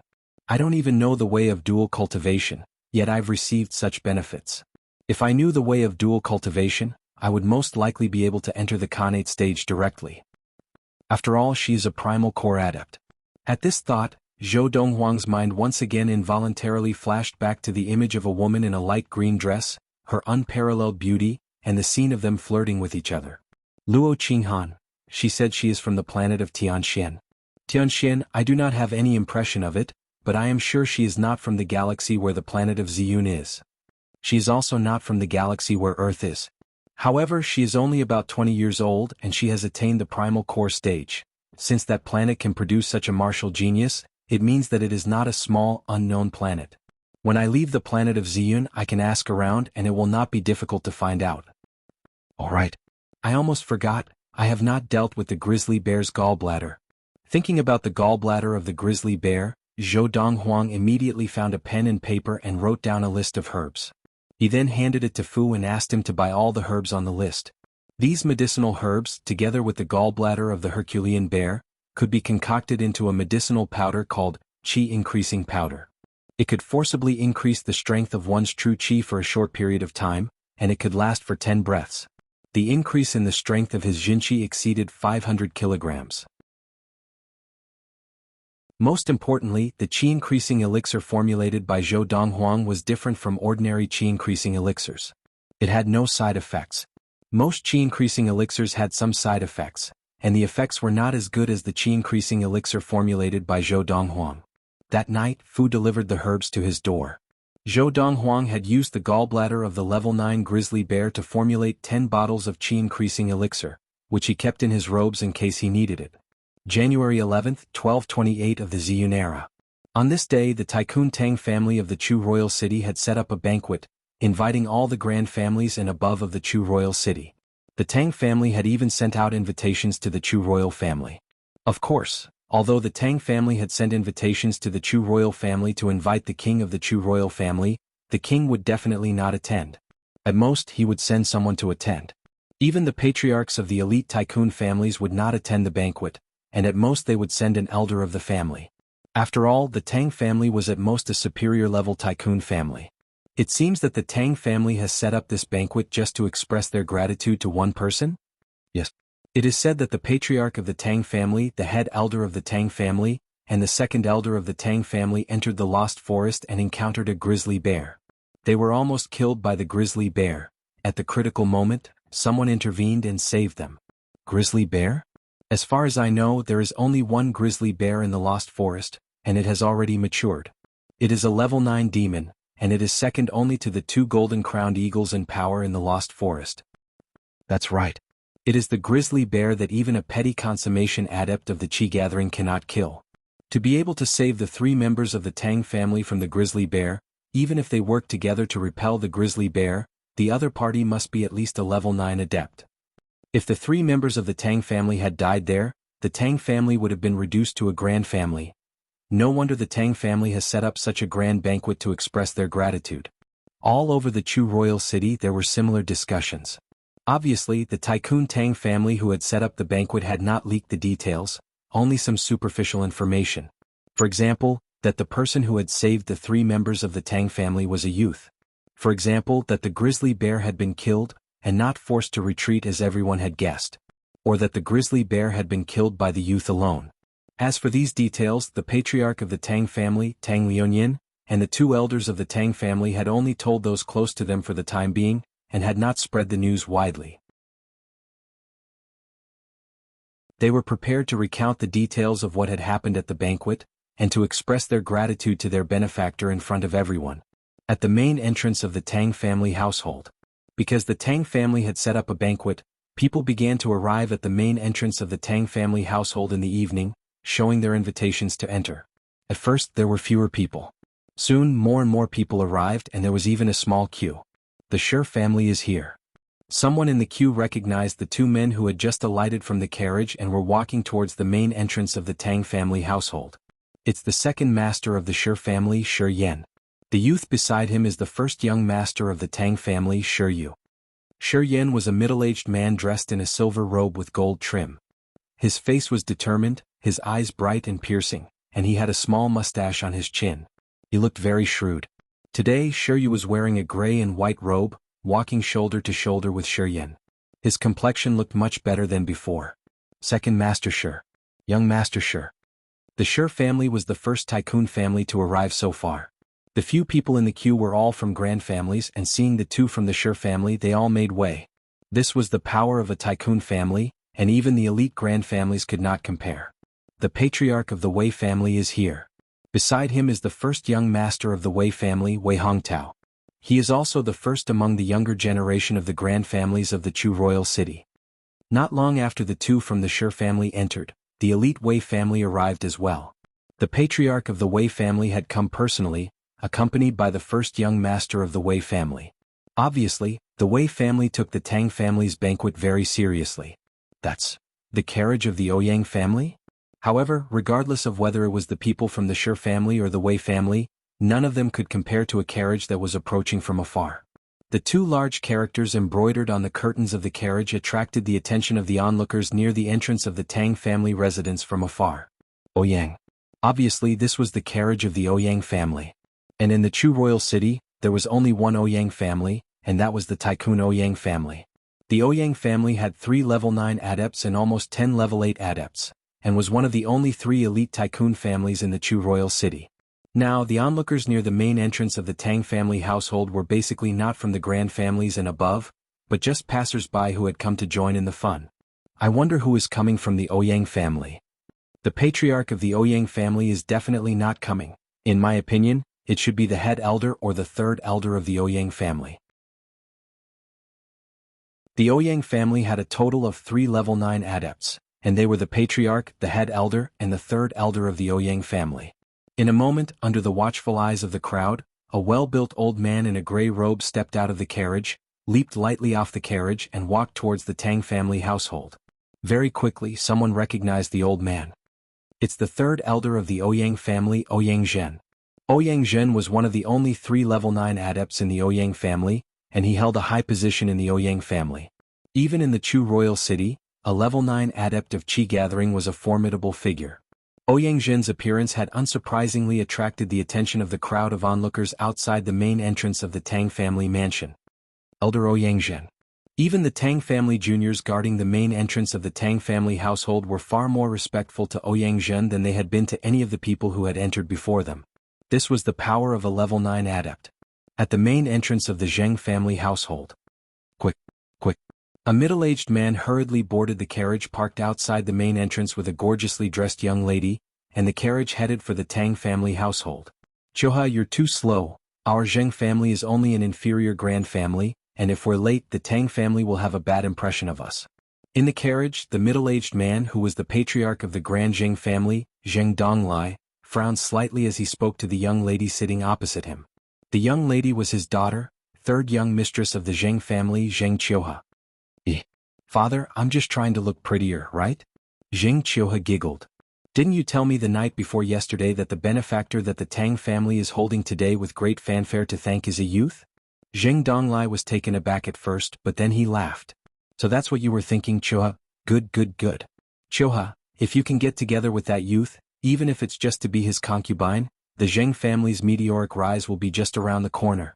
Zheng Donglai was close to one of the Tang family's direct descendants. The day before yesterday, he had learned from the other party that the benefactor that the Tang family was holding this banquet to thank was a youth who was about to come of age. Moreover, that youth had the ability to kill a grizzly bear single-handedly. At that time, Zheng Donglai had realized.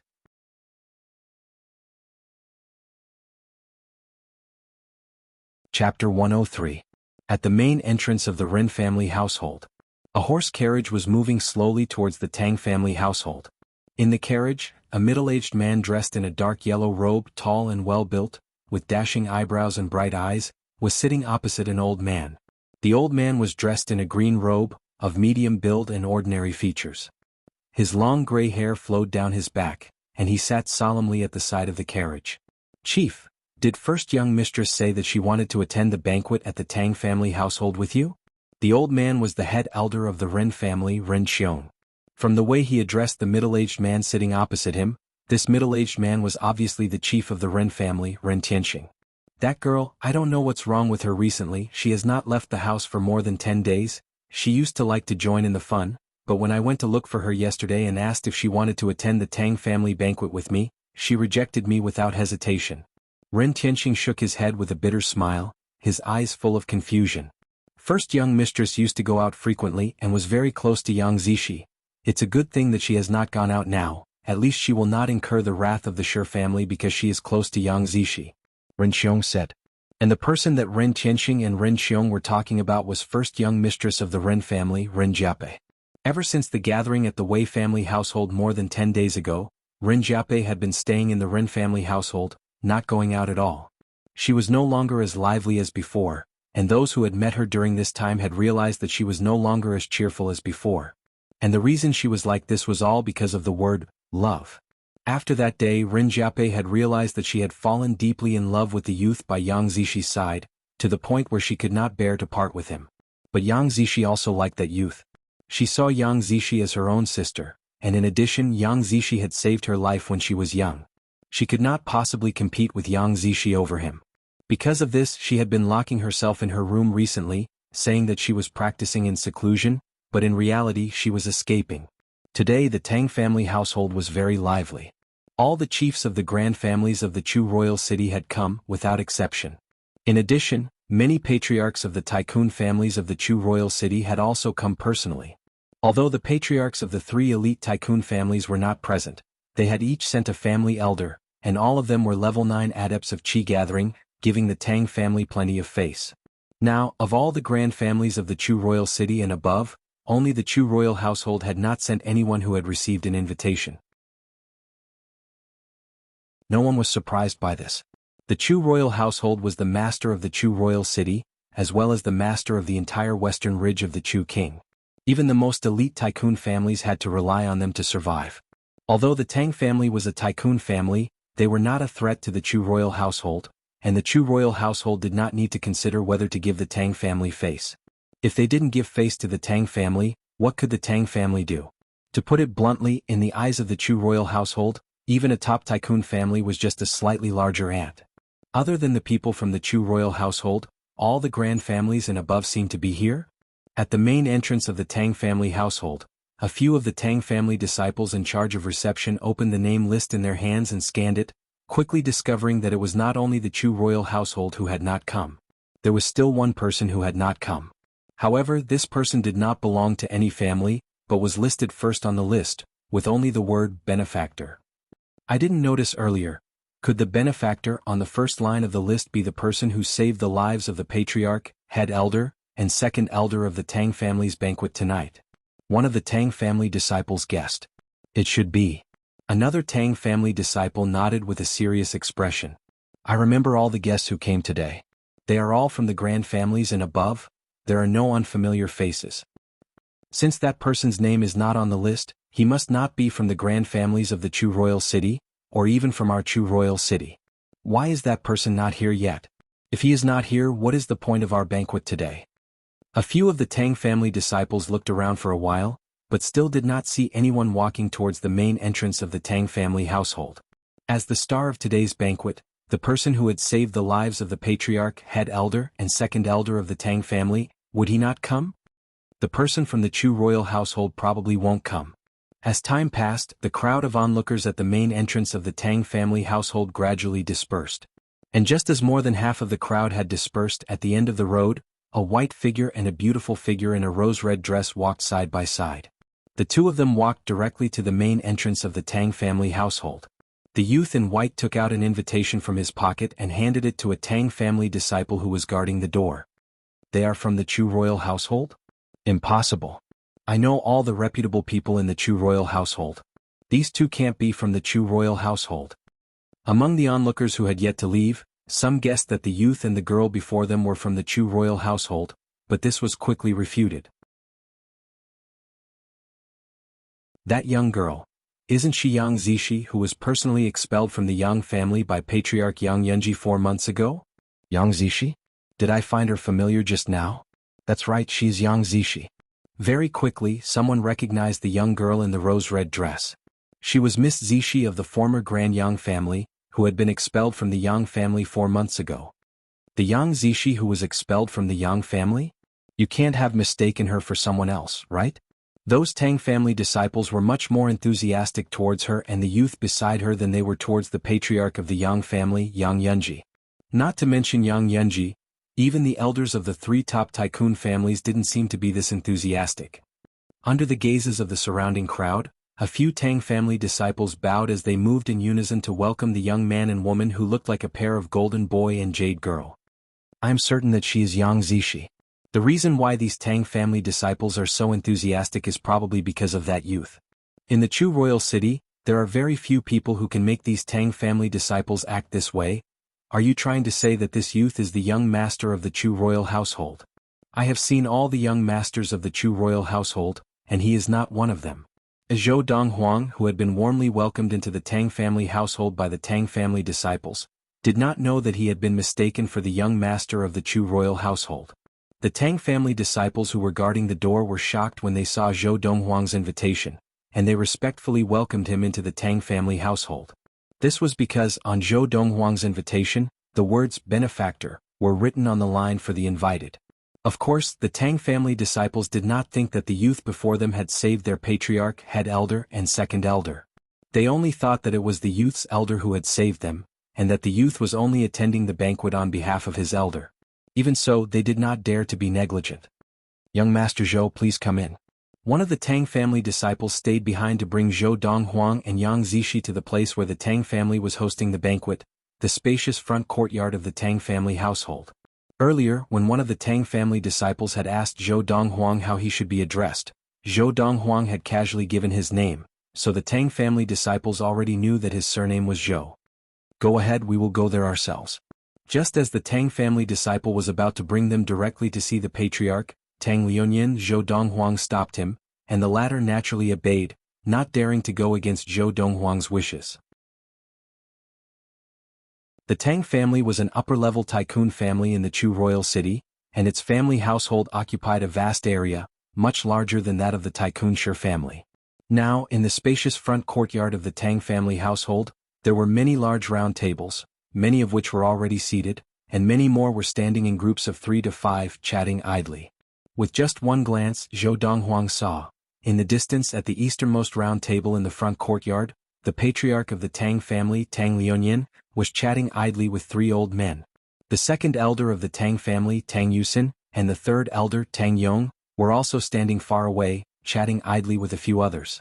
Because of the distance and the commotion in the front courtyard, when Zhou Donghuang brought Yang Zishi into the front courtyard, the 3 of them did not notice them for the time being. However, while the 3 of them did not notice Zhou Donghuang and Yang Zishi, someone else did. Isn't that Yang Zishi? Many people recognized the young girl beside Zhou Donghuang. Wasn't Yang Zishi expelled from the Yang family? Now that she is not a member of a grand family, how can she be here? Today the Tang family is hosting a banquet inviting people from all the grand families and above. This Yang Zishi who was expelled from the Yang family should not have the right to be here. How did she get here? Could it be that the young man beside her brought her here? As the crowd whispered, many people's gazes fell on Zhou Donghuang.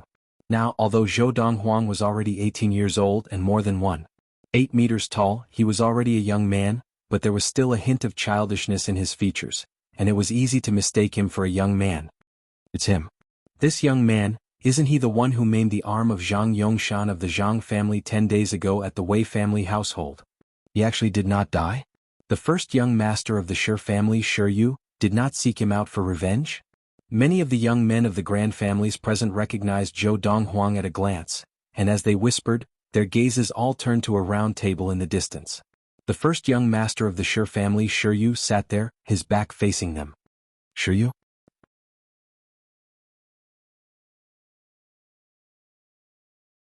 Chapter 104.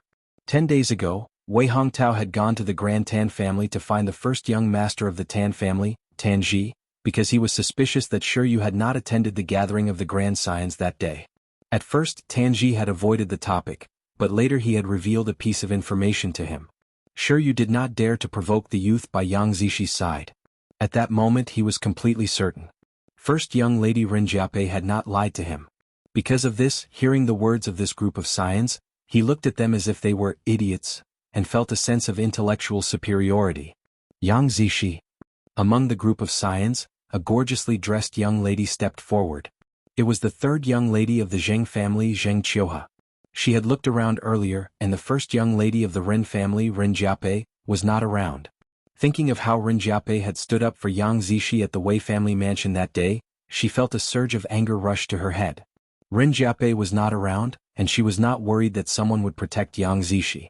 Although Shiryu was around, Yang Zishi had brought a man with him, and given Shiryu's temper, he would not help Yang Zishi. So she stepped forward and looked at Yang Zishi with a mocking smile. How did you get in? Today the Tang family has invited all the grand and above families of the Chu royal city. I am very curious, how did someone like you, who was expelled from the Yang family, manage to sneak in? From beginning to end, Zheng Qiuha did not even glance at the youth beside Yang Zishi. In her opinion, in the country of Yunyang, a person with the surname Zhou could not possibly have any background. At most, he would be a scion of a preeminent family.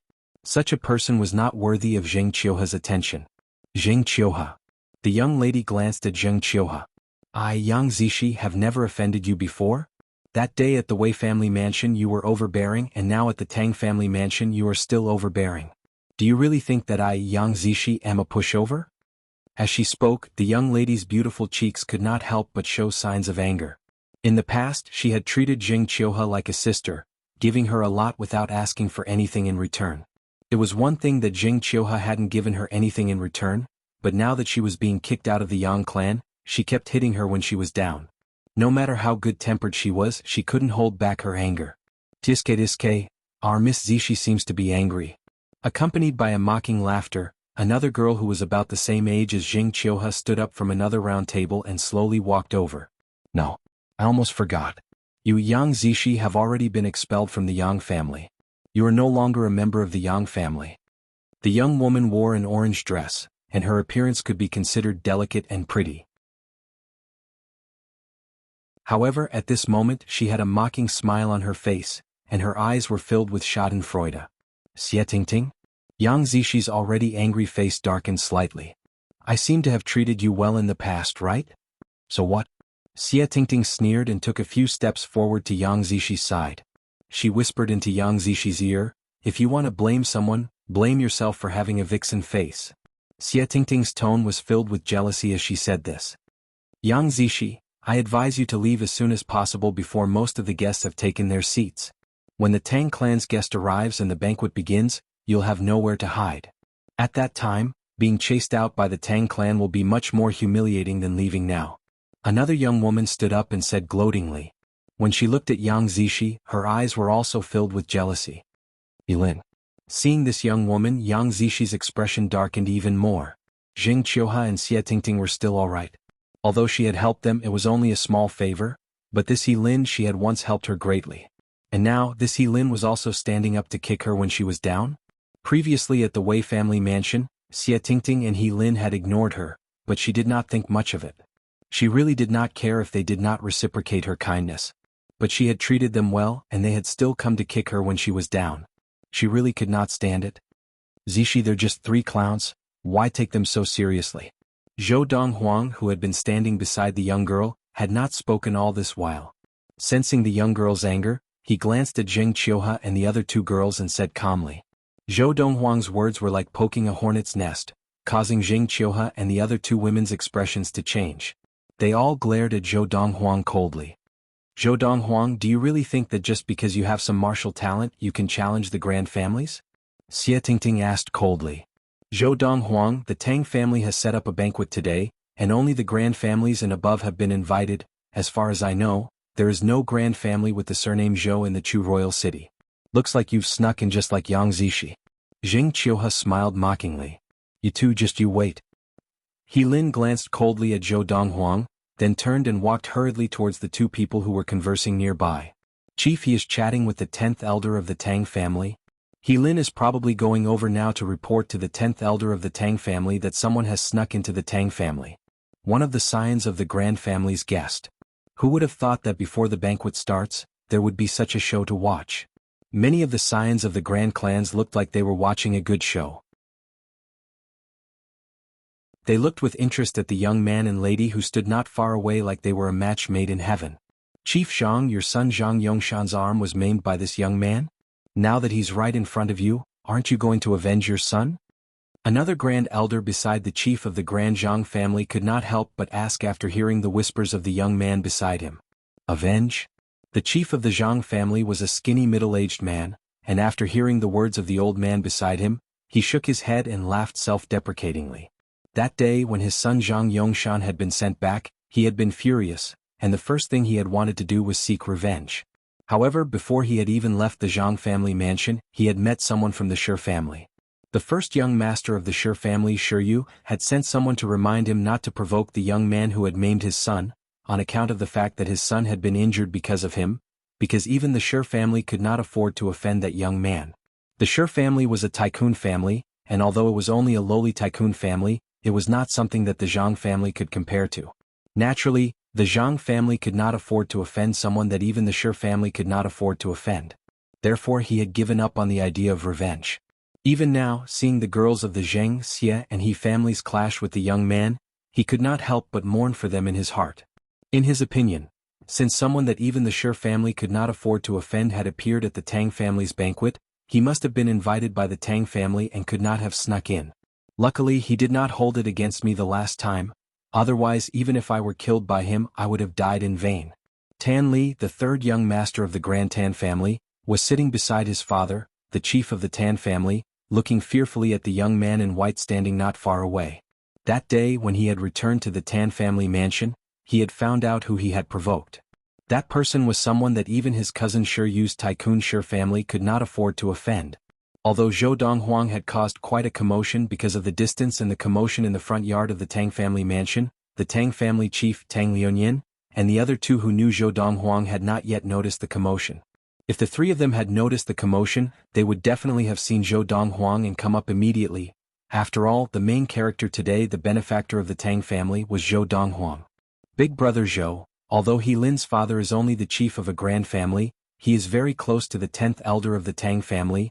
Will this commotion of hers affect you? The young girl asked Zhou Donghuang softly. Yang Zishi did not know that the main character today at the Tang family banquet was her big brother Zhou. She only thought that her big brother Zhou had received an invitation from the Tang family to join in the fun, just like Ren Jiape who had brought them to the Wei family mansion 10 days ago. However, although her voice was very soft, Jing Qiuha and Xie Tingting were standing not far away so they heard her clearly. For a moment, the corners of their mouths curled into a mocking smile. When the 10th elder of the Tang family arrives, I'll see how you deal with this. The mocking smile on Xie Tingting's face deepened. Don't even think of leaving now. Even if you leave, the 10th elder of the Tang family will still capture you in a fit of rage. Jing Qiuha threatened. At the same time, He Lin returned, and beside her were two middle-aged men. One of the middle-aged men looked somewhat similar to He Lin, and it was obvious that he had a close relationship with He Lin. He was obviously the chief of the Grand He family, He Wui. The other middle-aged man, dressed in a blue robe and of medium build, walked over with He Lin angrily. Uncle Zhanping, it's them? After He Lin returned, she first looked at Zhou Donghuang and Yang Zishi arrogantly, then turned to the middle-aged man in the blue robe beside her. Do you have an invitation? Tang Zhanping asked in a suppressed voice as he glanced coldly at Zhou Donghuang and He Wui, clearly suppressing his anger. Without an invitation, how can I enter? Zhou Donghuang looked back at him and asked in return. From what you say, you have an invitation? Tang Zhanping's eyes narrowed and he smiled coldly. Our Tang family banquet tonight is only open to the grand families of the Chu royal city and above. I wonder which family you are from? Tang Zhanping's eyes narrowed and a cold light flashed across them.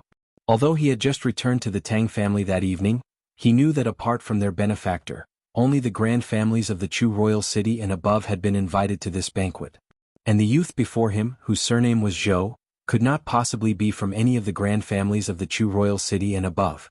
Besides, he had heard from the third elder of the Tang family that their benefactor would either not be coming, or would definitely attend the banquet personally, so it was impossible that the youth before him would represent him at the banquet. Considering all these factors, he concluded that the youth before him could not possibly have an invitation. Even if he did, it would be a forgery.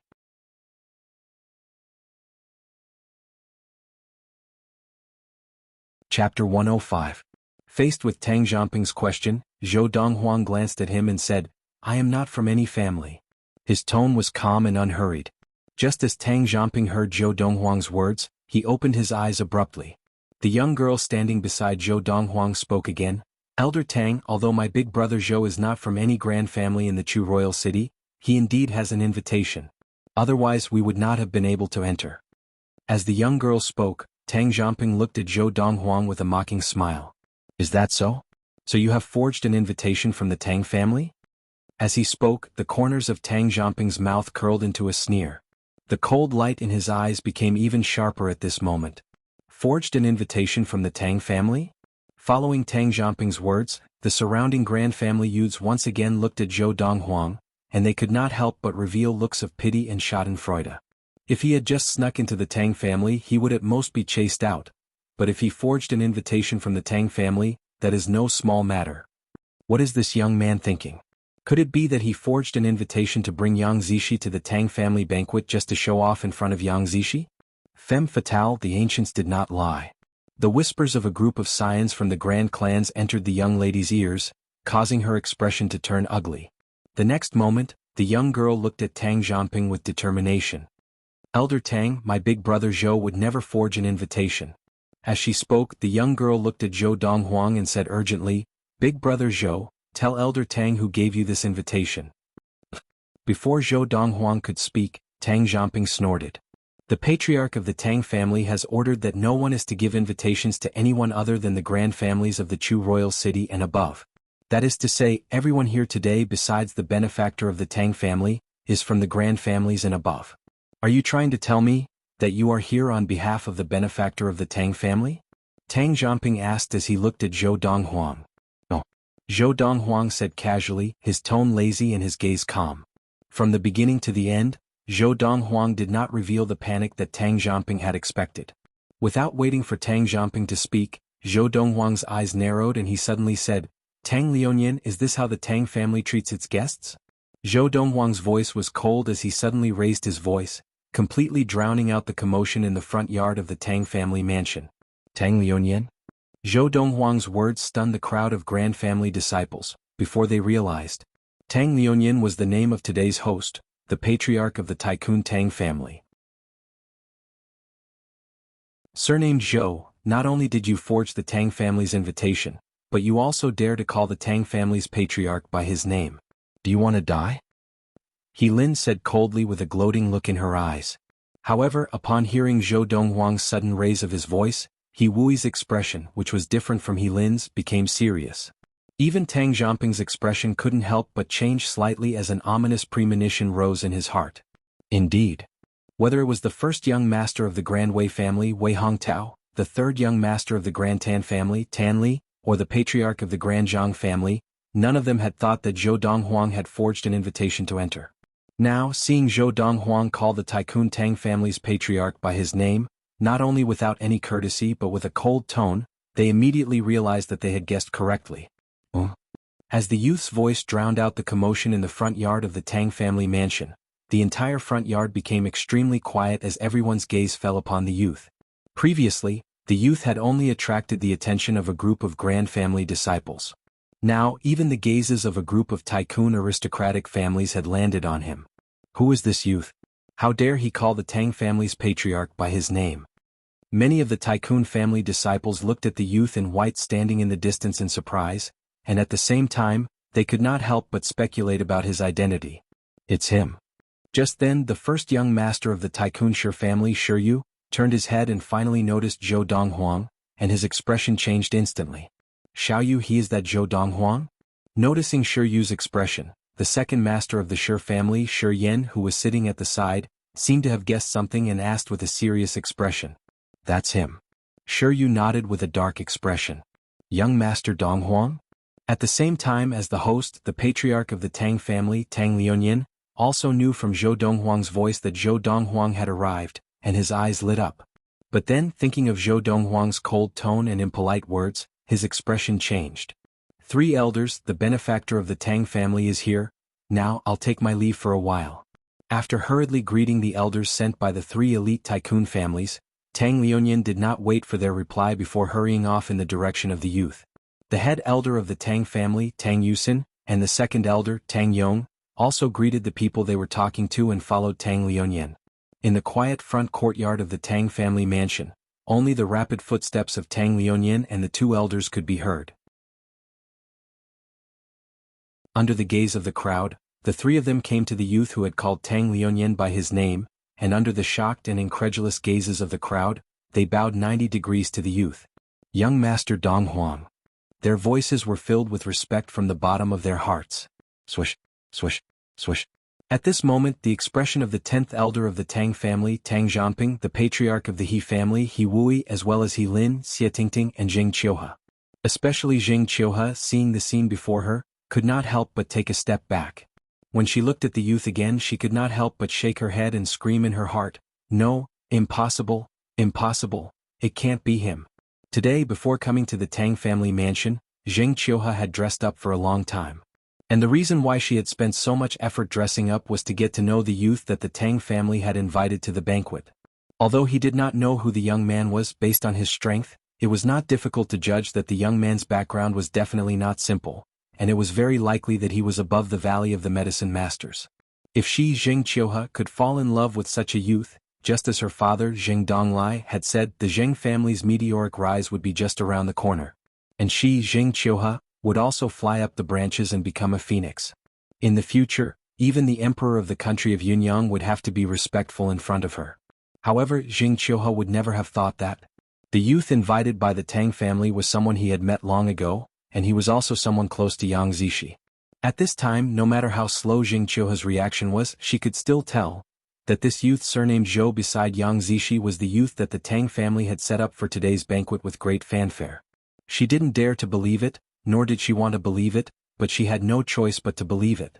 The performance of the 3 big shots of the Tang clan was enough to explain everything. What's going on? Isn't this young man someone with no status? Tang Liunian, head elder Tang Yusin, and second elder Tang Yong of the Tang family are all bowing to him so respectfully? Who is he exactly? Such a person forged an invitation and snuck into the Tang family? Is the 10th elder of the Tang family joking? The scene before them caused the group of grand family members nearby to be stunned. The way they looked at the youth was completely different. Previously they had looked at this youth in white with disdain, but now no one dared to look down on him. What a joke. Did they not see the 3 big shots of the Tang family bowing respectfully to this youth? Tang Liunian, who had been wondering why the youth was so angry, heard the words of the surrounding grand family members, and his eyes narrowed, his expression changing. 10th elder, what's going on? Tang Liunian looked at Tang Zhangping and asked coldly. His tone was so cold that it seemed to cause the temperature of the entire Tang family residence to drop by a few degrees, sending chills down one's spine. When Tang Liunian and the other 2 came over and bowed respectfully to the youth, Tang Zhangping knew that he had kicked a metal plate, and his face turned pale. Now, seeing the Tang family patriarch look over with a dark expression, he immediately pointed to He Lin beside him. Patriarch, it was she who told me that young Master Zhou snuck in without an invitation. At this moment, Tang Zhangping only wanted to shirk all responsibility. Based on the current situation, the responsibility for this matter was not something he, a mere 10th elder of the Tang family, could bear. As for He Lin, seeing that Tang Zhangping was pushing the blame onto her, her expression changed completely. Uncle Zhangping, I did tell you that he might have snuck in without an invitation. But I did not say that he forged an invitation. Just now, from start to finish, you were the one who said that he forged an invitation to enter. At this point, in her extreme shock, He Lin immediately came to her senses. She could naturally see that Tang Zhangping was trying to push the blame onto her. It was not a big deal to bear most of the responsibility in order to curry favor with Tang Zhangping. But she did not dare to bear this responsibility. Who are you? Just as Tang Zhangping was looking at He Lin with a dark expression, wishing that he could slap her to death, Tang Liunian looked at He Lin with a slight frown. Clearly he did not recognize her. Tang family patriarch, this is my daughter, He Lin. Beside He Lin, the patriarch of the Grand He family, He Wui, who was already drenched in cold sweat, stood up and bowed respectfully to Tang Liuyan. "And who are you?" Tang Liuyan's frown deepened.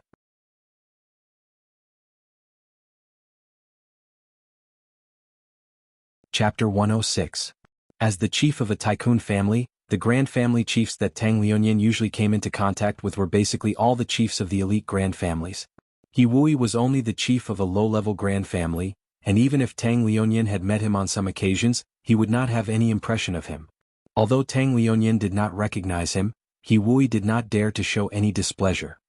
He forced a smile and said respectfully, "Chief Tang, I am the chief of the grand He family, He Wui." "Chief of the He family?" Tang Liuyan's gaze turned cold as he said in a low voice, "Take your men and get out of my Tang family mansion. From today onwards, the Tang family will cease all cooperation with the He family. Any family that cooperates with the He family, from today onwards, the Tang family will no longer cooperate with them." At this point, Tang Liuyan turned his head slightly, his gaze sweeping across the entire front yard of the Tang family residence as he spoke loudly. He did not know if the Tang family had any cooperation with the He family. But he was sure of one thing. Among the families that cooperated with the Tang family, there would definitely be families that cooperated with the He family. Just as Tang Liuyan finished speaking, the entire front yard was filled with the sound of people inhaling sharply, and many of them could not help but sigh. The He family is finished.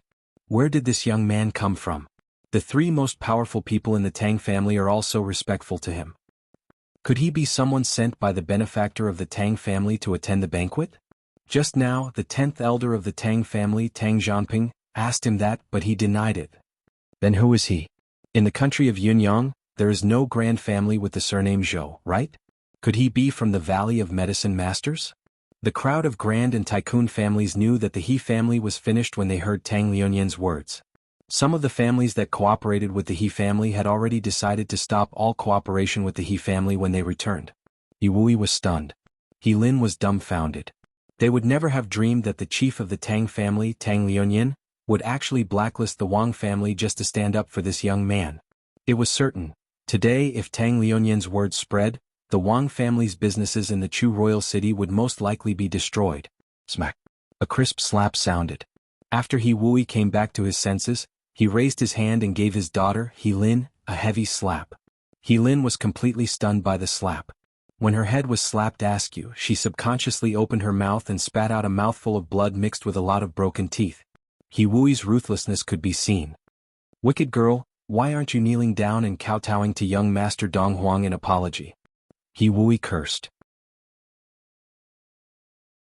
He seemed to be furious, but his heart was filled with bitterness and helplessness because he had no choice but to save the He clan.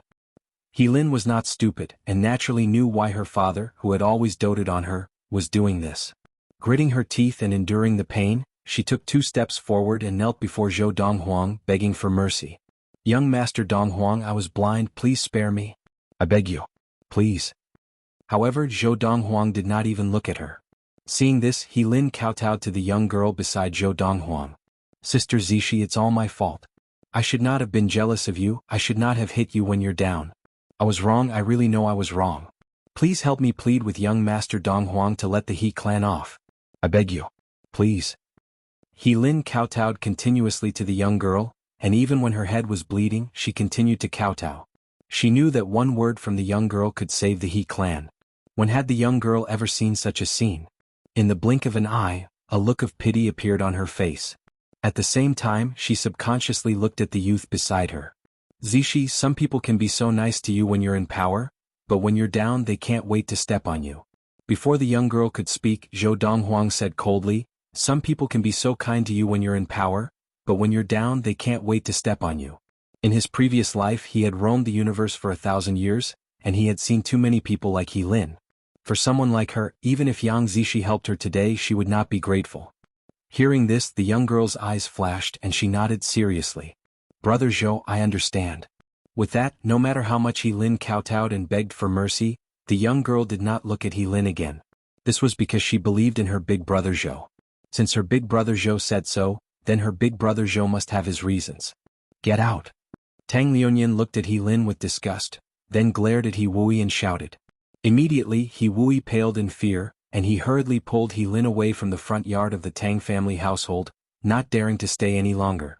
After the He family father and daughter left, Tang Liunian looked at the 10th elder of the Tang family, Tang Zhangping, and said to the 2nd elder of the Tang family, Tang Yong, "Second elder, he is from your branch, you deal with him." Tang Zhangping was a direct descendant of Tang Yong's branch, and in terms of seniority he called Tang Yong uncle. "Yes, Patriarch." Tang Yong responded, and his eyes flashed with determination. He stepped forward, and under Tang Zhangping's despairing gaze, he struck out with his palm, killing Tang Zhangping instantly. From beginning to end, Tang Zhangping did not even have the time to beg for mercy before he died at Tang Yong's hands. Boom! Tang Zhangping's body crashed to the ground, his eyes still wide open. Perhaps, even in death, he had not expected that his careless mistake would result in him bearing such consequences. Following Tang Zhangping's death, the entire place fell silent. Although the patriarch of the Tang family, Tang Liunian, had stood up for the youth in front of the He family father and daughter, and they had already realized how important the youth was to Tang Liunian. But they had not expected that the 10th elder of the Tang family, Tang Zhangping, would be killed by the 2nd elder of the Tang family, Tang Yong, just because he had offended this youth. This was the 10th elder of the Tang family, a level 6 adept of Qi gathering. In any other family he could support a grand family. And such a person had been executed by the Tang family because he had offended the youth in white before them. This youth, what kind of person is he? Now, even the 3 elders from the 3 elite tycoon families of the Chu royal city were looking at the white figure in the distance in shock. They knew very well.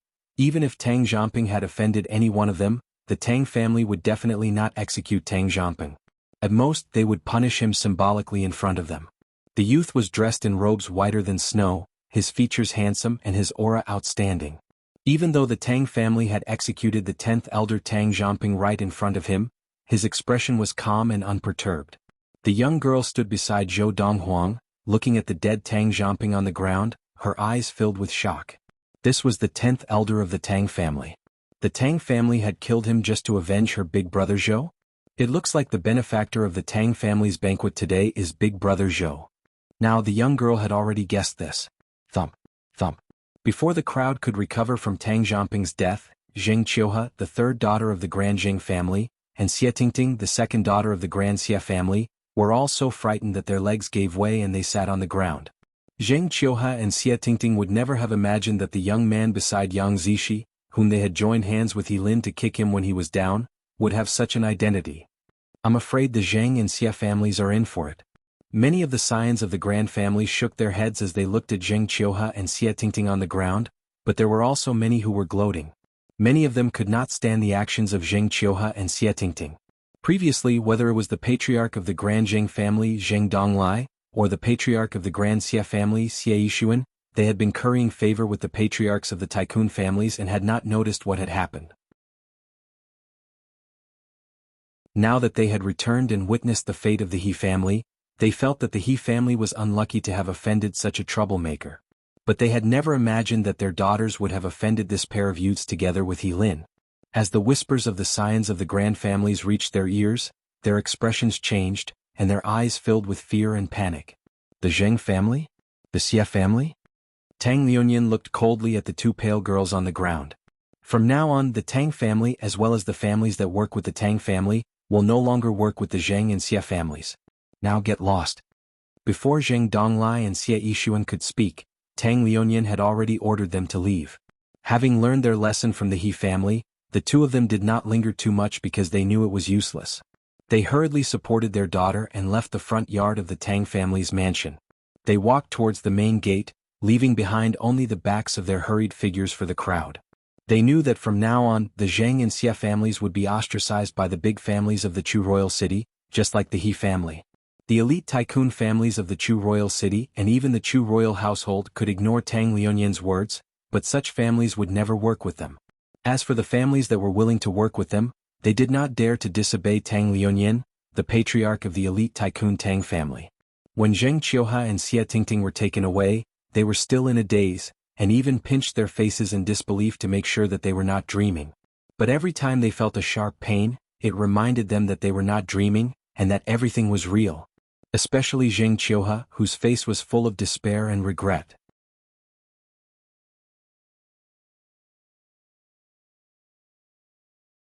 Chapter 107.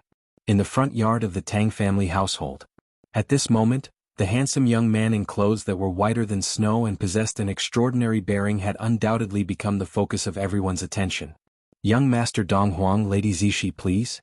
The patriarch of the Tang family, Tang Liuanyin, bowed to Zhou Donghuang and Yang Zixi and personally led the way to the east side of the front yard, where the main table for the banquet was.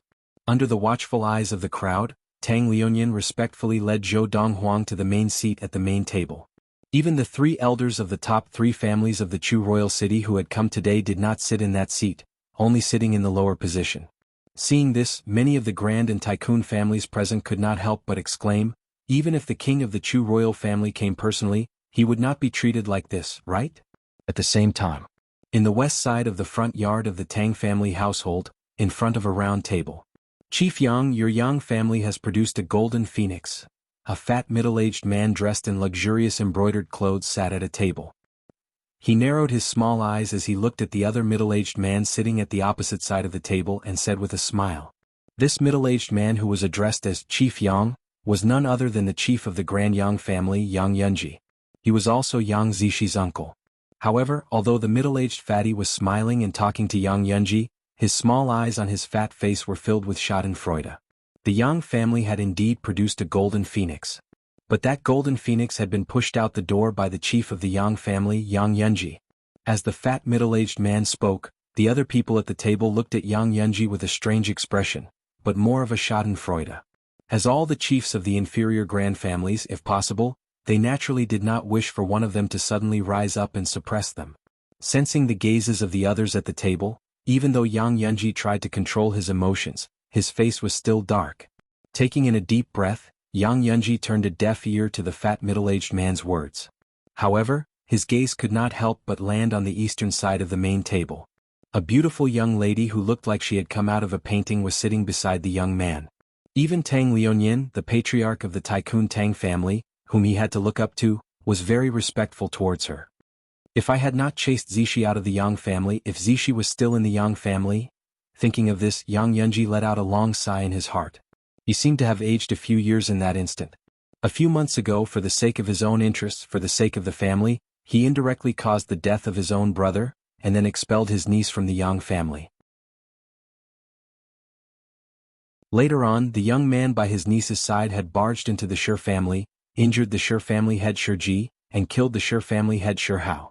He was awe-inspiring and insufferably arrogant. At that time he regretted it. Later on, due to the death of their patriarch, Shi Hao, the Shi family vented their anger on him and no longer supported the Yang family, causing the Yang family to return to its original state. At that moment he was even more regretful. After doing so many things and paying such a huge price, in the end, it was all for naught. Head elder, is he the young man by Yang Zixi's side that Jiape mentioned, Zhou Donghuang? Chief Tianxing of the Ren family asked in a low voice as he looked at Ren Qiong, the head elder of the Ren family. Back then, his daughter had told him that this young man had barged into the Shi family and not only defeated the Shi family head Shi Ji, but had also killed the Shi family head Shi Hao. But he did not believe it at all. After all, a young man of about 16 or 17 years of age, even if he was a disciple of the Valley of the Medicine Masters, could not possibly have such power. But today, seeing the scene before him and thinking of what his daughter Rinjiape had said to him, he vaguely realized that it might not be nonsense. It's him. Just then Ren Qiong, the head elder of the Ren family, finally regained his composure, and his lips curled into a bitter smile. Before they left the Ren family I met him once. Now that I think about it, First Mistress reminded me that I would regret chasing them away. At that time, I only thought that First Mistress was just trying to scare me, but now it seems that she was not lying. And now Ren Qiong truly regretted it. If he had not chased the young man and girl out of the Ren family, even if the young man had not joined the Ren family, he would have been of immeasurable help to the Ren family. That girl also reminded me, but I did not take it seriously. Ren Qianxing shook his head with a bitter smile. He knew that after today, there would be many people who would try to curry favor with the young man before him. In front of some of these people, he, the chief of the mid-level Grand Ren family, was nothing. Now we can confirm that the benefactor that the Tang family held this banquet to thank is this Zhou Donghuang. The second master of the Shi family, Shi Yan, said to the first master of the Shi family, Shi Yu, with a serious expression, "Looks like he really is a level 9 adept." Although Zhou Donghuang had defeated his father, the previous chief of the Shi family, Shi Ji. But after that incident they could not be sure that Zhou Donghuang was definitely a level 9 adept, and they felt that Zhou Donghuang could be one of the best among the level 8 adepts. And today, realizing that Zhou Donghuang was the benefactor of the 3 Tang family members when they were attacked by a level 9 grizzly bear demon, Shi Yin was almost certain that this Zhou Donghuang was a level 9 adept. A level 9 adept. Shi Yu's mouth was full of bitterness. Whether Zhou Donghuang was a level 8 adept or a level 9 adept, the Shi family would not be able to avenge his father's death. But now that he knew that Zhou Donghuang was a level 9 adept, his heart was filled with despair. Who is he? How can someone from a small place have such a level of practice at such a young age? Shi Yu's eyes flashed with uncertainty. When the people I sent to Yunfeng Prefecture return, we will know if he is a native of Yunfeng Prefecture. If he really has no background with his achievements at such a young age, he must have a big secret on him. Perhaps he accidentally obtained some treasure that allowed him to have such power at such a young age. A Khanate stage adept should not have the ability to leave behind such a treasure. But according to the legends, a primal core adept might be able to leave behind such a treasure. Thinking of this, Shi Yu's eyes flashed. Of course, even if he has such a treasure, I and even the Shi family do not have the ability to snatch it away. We can only get someone else to do the dirty work. No matter what, it is impossible for me and the Shi family to obtain the treasure in his hands. Since that is the case, why not help him spread the news after confirming that he has the treasure? The Chu royal family and even the imperial court of Yunyang country will definitely be interested in the treasure in his hands. At this thought, Shi Yu's eyes were filled with passion. Shi Yu had never let go of his father's death, so a few months ago, he had already sent people to the inferior level Yunfeng Prefecture to investigate the young man's background. In the front yard of the Tang family household, at the main table on the east side. 3 elders, this young Master Donghuang is the benefactor who killed the grizzly bear in the Lost Forest 10 days ago and saved the 3 of us. Not long after the young man sat down, Tang Liuyan introduced him to the 3 elders at the same table. As he spoke, his eyes flashed and he added, young Master Donghuang single-handedly killed the grizzly bear at its peak with a single blow. If Tang Liuyan's earlier words were said to have already shocked the 3 elders. After all, teaming up with Tang Liuyan and the other 2 to repel the grizzly bear and killing it were 2 completely different concepts.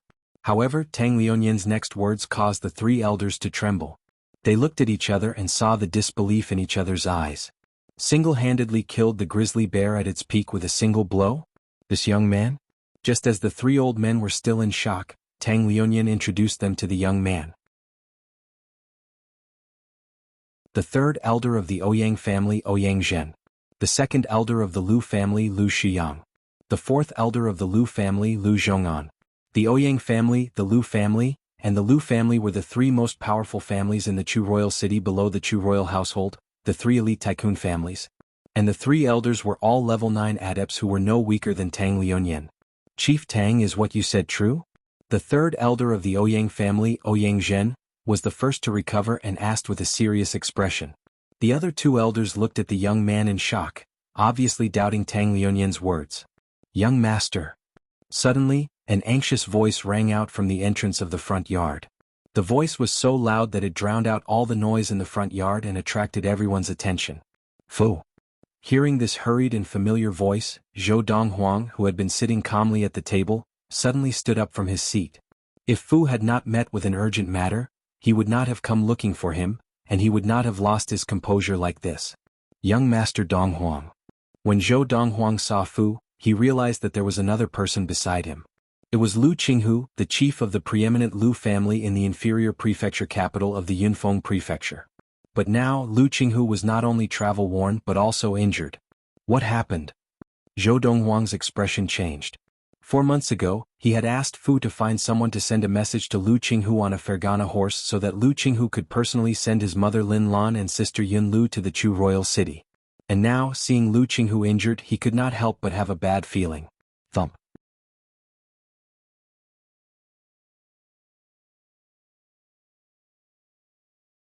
Chapter 108. 4 months ago, he had formulated the concentration elixir and found out that it could help him increase the speed of his practice of the Lord of the Four Supremes to the maximum. Zhou Donghuang had asked Fu to find a courier station with Fergana horses to send a letter back to Yunfeng Prefecture and hand it to Lu Qinghu. At such a courier station, One could change messengers at each stop and change to a Fergana horse to continue the journey without having to worry about resting along the way. Under such circumstances, it would take at most a month for the letter to be sent from the Chu royal city to the capital of Yunfeng prefecture and into Lu Qinghu's hands. And Lu Qinghu appearing in the Chu royal city at this time meant that he had rushed over on a Fergana horse. My mother and Xiaolu, where were they abducted? Who kidnapped them? Zhou Donghuang asked as he stared at Lu Qinghu. Although Zhou Donghuang was trying his best to suppress his anger, the onlookers could still hear the anger in his voice. Lu Qinghu said with a bitter expression, Madam and Miss Yun Lu were kidnapped when we just entered the Central King's Ridge. Brother Freezing Wind and I almost died at the hands of those people. It was Miss Yun Lu who threatened to kill herself at the critical moment, so they didn't kill us. Do you know who they are? Zhou Donghuang's eyes were cold, and his face seemed to be covered with a layer of frost. Kidnapped his mother? Kidnapped his sister? No matter who they were, they could not be forgiven. However, Lu Qinghu's words revealed a very important piece of information that calmed him down a little. Those people were worried that his sister Yun Lu would seek death.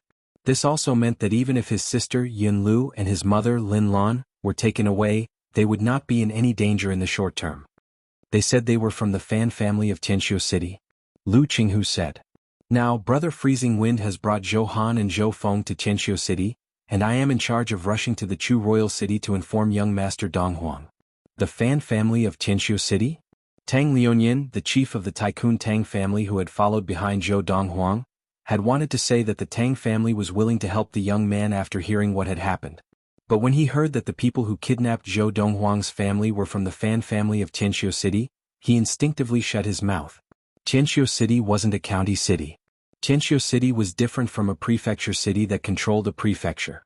It was just a city in the central ridge of the western Chu King Ridge. The western ridge of the Chu King had the Chu royal city as its center, and the surrounding area, which did not belong to any prefecture, was the central ridge.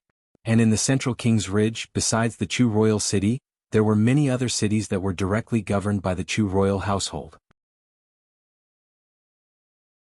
There were 4 tycoon families in Tianxiu City, and one of them was the Fan family. Of course, the Fan clan's strength was not much weaker than the Tang clan's. This was because the Fan family only had one level 9 adept. However, the reason why Tang Liuanyin was wary of the Fan family was not because they were a tycoon family, but because of their close relationship with the Chu royal family. The wife of the prince of the Chu royal household, Princess Consort, was from the Fan family and was the elder sister of the current head of the Fan family. With such a relationship, even the top 3 tycoon families of the Chu royal city would not dare to offend the Fan family, let alone the Tang family. The Fan family? Although the 3 elders of the top tycoon families who had come with Tang Liuanyin were all level 9 adepts of prominent backgrounds, when they heard that Zhou Donghuang's family had been abducted by the Fan family, they all shook their heads, and a look of pity appeared in their eyes. The other superior level tycoon families whose strength was on par with the Tang family also shook their heads at this moment. As for the other families, they all felt that Zhou Donghuang would not be able to do anything to the Fan family. After all, the Fan family was backed by the master of the Western Chu Ridge, the Chu royal household. However, under the gaze of the crowd, Zhou Donghuang looked at Lu Qinghu and asked, "Do you know the way?" "Yes." Lu Qinghu nodded. He and Freezing Wind had parted ways near Tianxiu City, so he knew where Tianxiu City was and knew the way there. "Young Master Donghuang, that Fan family seems to be a tycoon family." Lu Qinghu reminded him softly, his eyes full of seriousness. Even a lowly tycoon family would have at least a level 8 adept holding down the fort. Although the youth before him was extremely talented, he did not think that the youth would have the ability to contend with a level 8 adept in less than a year. Young Master Donghuang. At this moment, the patriarch of the Tang family, Tang Liuanyin, could not help but remind him, the Fan family of Tianxiu City is a tycoon family that is no weaker than our Tang family. In the Fan family there is a level 9 adept and 3 level 8 adepts. Seeing that the youth did not even turn his head, Tang Liuanyin continued, the most frightening thing about the Fan family is not their status as a tycoon family, but their relationship with the Chu royal household. The consort of the Chu royal household, the wife of the lord of the Chu royal household, is the elder sister of the current patriarch of the Fan family. Because of this, although the Fan family is only a superior level tycoon family, it has a very high status in the western Chu Ridge. As he spoke, Tang Liuanyin's eyes could not help but fill with fear. Even our LV family does not dare to offend the Fan family. The 4th elder of the LV family, LV Zhong'an, shook his head as he spoke. Young man, although I do not know why your family was abducted by the Fan family, since it was done by the Fan family, you should accept your fate. The second elder of the Lu family, Lu Shiyang, sighed. In the western Chu Ridge, even an ordinary petty consummation adept of the Qi gathering would not dare to offend the Fan family. The third elder of the Ouyang family, Ouyang Zhen, also spoke up. At this moment, the 3 level 9 elders of the 3 elite tycoon families of the Chu royal city all had expressions of fear on their faces. However, Zhou Donghuang did not seem to hear what the 3 of them said as he looked up at the sky. They're finally here. If they had come any later, I would have stewed them all together. Zhou Donghuang's eyes flashed coldly as he muttered to himself. Hearing Zhou Donghuang's words and seeing him look up at the sky, everyone present, including Lu Qinghu, Tang Liuanyin, and the elders of the 3 elite tycoon families, instinctively raised their heads and followed Zhou Donghuang's gaze to the sky. Whoosh, whoosh. Almost at the same time that everyone raised their heads, 2 black figures appeared high up in the sky, as if they had transformed into 2 bolts of lightning, flying over from afar and only slowing down when they appeared above the Tang family household. Then these 2 black figures suddenly swooped down, and wherever they landed, the scions of the Grand and Tycoon families all gave way. Boom. Kaboom. The 2 black figures landed on the ground like 2 huge boulders falling to the ground, shattering the 2 large round tables under their feet and causing a huge mess on the ground. At the same time, the entire front yard of the Tang family household shook as if there had been a violent earthquake. If one looked closely, they could see that under the feet of the 2 black figures, cracks had spread out like a spider's web, and the cracks were wide enough to fit an infant's fist. When the people present saw the 2 black shadows clearly, they were all dumbstruck. Even Tang Liuanyin and the elders of the 3 elite tycoon families were no exception. Only when Zhou Donghuang's hand landed on Lu Qinghu's shoulder and he brought Lu Qinghu up to land on the back of one of the black figures did everyone come to their senses. Fu Senzishi back. Zhou Donghuang looked down at Fu from above, and after giving the order, he looked at the black figure beneath him. His mouth moved but no one present heard any sound. He was now speaking in the language of the beast. Which direction? Zhou Donghuang asked Lu Qinghu in a low voice. That way.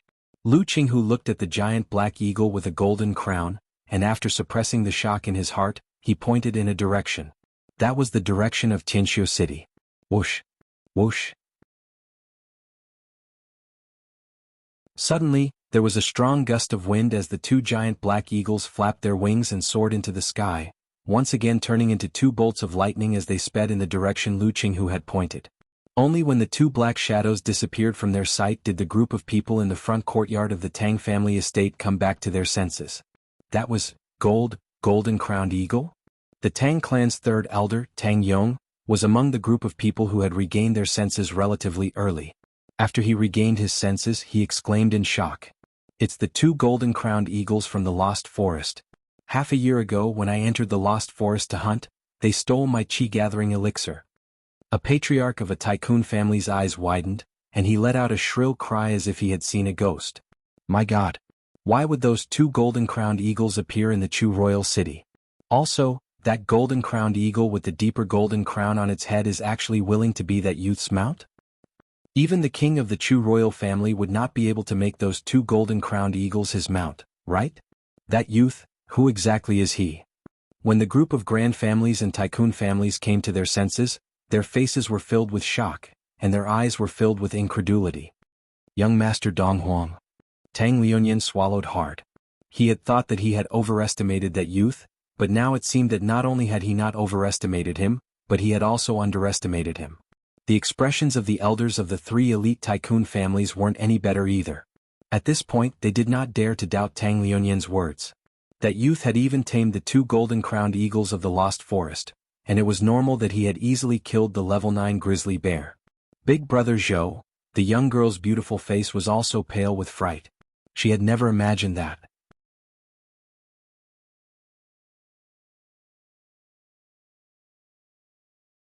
Chapter 109. The 2 golden-crowned eagles of the Lost Forest were demons of petty consummation and were famous throughout the central ridge of the western ridge of the Chu King.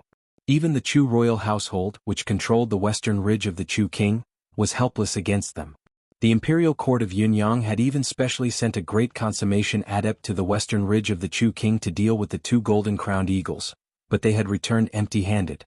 Not only had they returned empty-handed, but many of the people accompanying the great consummation adept, from petty consummation to level 9 of the Qi gathering, had died. After that incident, there was basically no one around the Chu royal city who did not know the terror of the 2 golden-crowned eagles of the Lost Forest.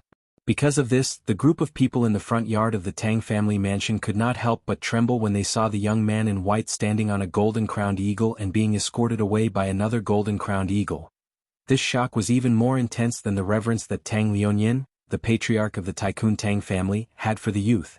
The Yang family has lost a great opportunity. Although Yang Yunji, the patriarch of the Grand Yang family, had long regretted kicking Yang Zishi out of the family, he had suppressed his emotions and did not show it. But now he could no longer suppress it, and his face was full of regret. The more outstanding the youth was, the more he regretted it. Patriarch, I regret it so much. Ren Xiong, the first elder of the Grand Ren family, said bitterly as he looked at Tian Xing, the head of the Ren family. His wrinkled face twitched slightly. Ren Qianxing shook his head and smiled bitterly. He actually tamed the golden-crowned eagles? Shi Yu, the head elder of the Tycoon Shi family, still had a look of disbelief on his face. He could not believe that the youth had actually tamed the 2 golden-crowned eagles that were known as the Masters of the Lost Forest. If he really was born and raised in the inferior prefecture of Yunfeng Prefecture, then how big of a secret does he have? How valuable must the treasures he has obtained be? Shi Yu's eyes were filled with passion as he thought about this. Although the banquet continued after Zhou Donghuang left, the crowd of Grand and Tycoon families did not seem to be paying attention. Under Tang Liuanyin's warm hospitality, Yang Zishi and Fu only left after finishing their meal. After Zhou Donghuang had left, the elders of the 3 top Tycoon families bid farewell to Tang Liuanyin and returned to their respective families to report what they had seen that day. The appearance of a youth who had the ability to tame the 2 golden-crowned eagles of the Lost Forest meant that another powerful force had appeared in the western ridge of the Chu King. Any family that obtained this force would be able to rise rapidly. Tianqiu City was a city that occupied an area similar to that of a mid-tier prefecture city. It was much larger than a low-tier prefecture city. But with the speed of the eagles and the skies unobstructed, Zhou Donghuang and Zhou Donghuang family, the city of Tianqiu City of the Peak Forest of Tianqiu City was of Star Saint City Peak Saint Forest. However, with the golden-crowned eagle's speed and the unobstructed air, the outline of Tianqiu City appeared in their field of vision by the afternoon of the second day. We're here already? Lu Qinghuang was still in a daze when he saw Tianqiu City. He had never expected to reach Tianqiu City from the Chu royal city in less than a day. It must be known that he had spent a whole 10 days on the Fergana stallion to rush to his destination with all his might. Young Master Donghuang, Freezing Wind, Zhou Han, and Zhou Feng have remained in Tianqiu City to keep an eye on the Fan family household, as well as gather information on Madame and Lady Yunlu. Shall we first find them and meet up with them? Lu Qinghuang asked Zhou Donghuang respectfully as the golden-crowned eagles arrived above the gates of Tianqiu City. There's no need for that. Zhou Donghuang shook his head. Just find someone and ask where the Fan family household is. Zhou Donghuang looked at the other golden-crowned eagle and said in demon language, Little Gold, go and capture someone. Be careful, don't kill him, I want him alive. Young master, you want me to capture someone but you don't want me to kill him. Isn't that a little too difficult? Little Gold said aggrievedly.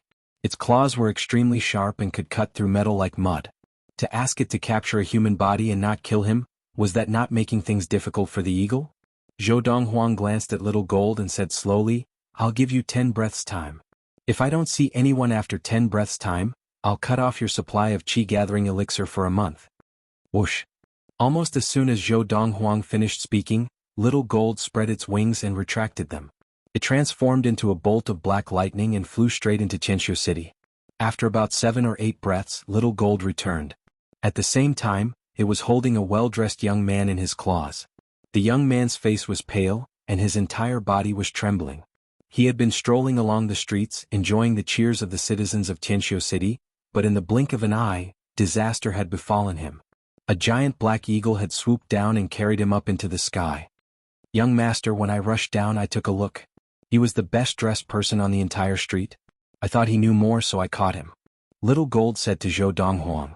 Fortunately, the youth did not understand Little Gold's words. Otherwise, he would have been traumatized and would never dare to wear good clothes on the streets again. Do you know where the Fan family household is? Zhou Donghuang looked calmly at the youth and asked directly. Ah. Even now the youth was still in a daze and his expression was one of shock. If you don't know, I'll let it go, Zhou Donghuang said lightly. Whoosh.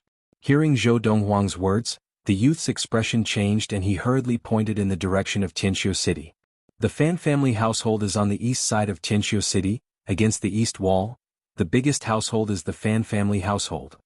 Thank you. Zhou Donghuang nodded at the youth and called out to Big Gold. Big Gold turned into a bolt of lightning and flew towards the Fan family household. As for the well-dressed young man, when Big Gold was about to leave, Zhou Donghuang instructed Little Gold, "Send him back, then follow me to the Fan family household." Therefore the youth was sent back to the street by Little Gold in a few moments. Whoosh, whoosh. Seeing Little Gold take to the skies and fly in the direction of the Fan family manor, the well-dressed young man was still in a daze. It was clear that he had been badly frightened. The giant black eagle that captured the Hua family and sent back has a golden crown on its head. It looks like the legendary golden-crowned eagle of the Lost Forest. Not far from the youth, a passerby murmured. Now that you mention it, it does look like it. It's exactly the same as the rumors say. If that really is the golden-crowned eagle, the Hua family really got away with it. The Hua family is blessed by the heavens. Although the Hua family is a tycoon family, the two golden-crowned eagles in the Lost Forest are demons of petty consummation of the Qi gathering. If second young Master Hua dies at their hands, the Hua family will not have the guts to avenge him. The youth was the second young master of the Tycoon Hua family, another tycoon family in Tianxiu City. Because he did not put on any airs, he respected the old and loved the young, so he was well liked by the residents of Tianxiu City. Golden-crowned eagles? Hearing the discussions of the people around him, the well-dressed youth shuddered, his expression changing drastically. Those two giant eagles are exactly the same as the legendary golden-crowned eagles of the Lost Forest. However, the young man's pupils quickly constricted. That youth and that middle-aged man are standing on one of the golden-crowned eagles. Who are they? The golden-crowned eagles are their mounts? Also, that youth asked me where the Fan family household is. From the looks of it, he doesn't look like he's going there as a guest. They are going to cause trouble for the Fan family? The Fan family household occupied a large area, much larger than the Tang family household in the Chu royal city. Of course, this was because this was Tianxiu City and not the Chu royal city, so the land was more abundant. As a tycoon family, it was easy for the Fan family to occupy a large area. Within the Fan family household, there was a small dungeon used to imprison the Fan family disciples who had committed crimes. And now, in one of the cells of the small dungeon, a little girl of about 8 or 9 years old was tied to the wall. Her body was covered in wounds and her breathing was weak. Creak. The door to the cell opened and a sly and mean-looking old woman walked in. She squinted at the little girl and asked, "She still hasn't said anything?" "And Exine, this girl is very stubborn. Even if we torture her to death, she might not confess," the middle-aged woman in the cell said with a bitter smile. The middle-aged woman held a thick whip in her hand, which was still dripping with blood, obviously from the little girl. The old woman snorted. "In that case, let's change the method. Bring the woman who was brought back with her here and torture her in front of her. I want to see if she doesn't care about her own life or death, and if she doesn't care about that woman's life." As she said this, a cold light flashed in the old woman's eyes. "Old woman Xen, if you dare touch my mother, I Yunlu will haunt you even as a ghost." The little girl, who had been on the verge of death, said through gritted teeth, a cold light flashing in her dim eyes when she heard the old woman's words. "It seems that this little girl really cares about that woman." The old woman laughed and so did the middle-aged woman. "And Xen, I'll bring that woman over now." "No."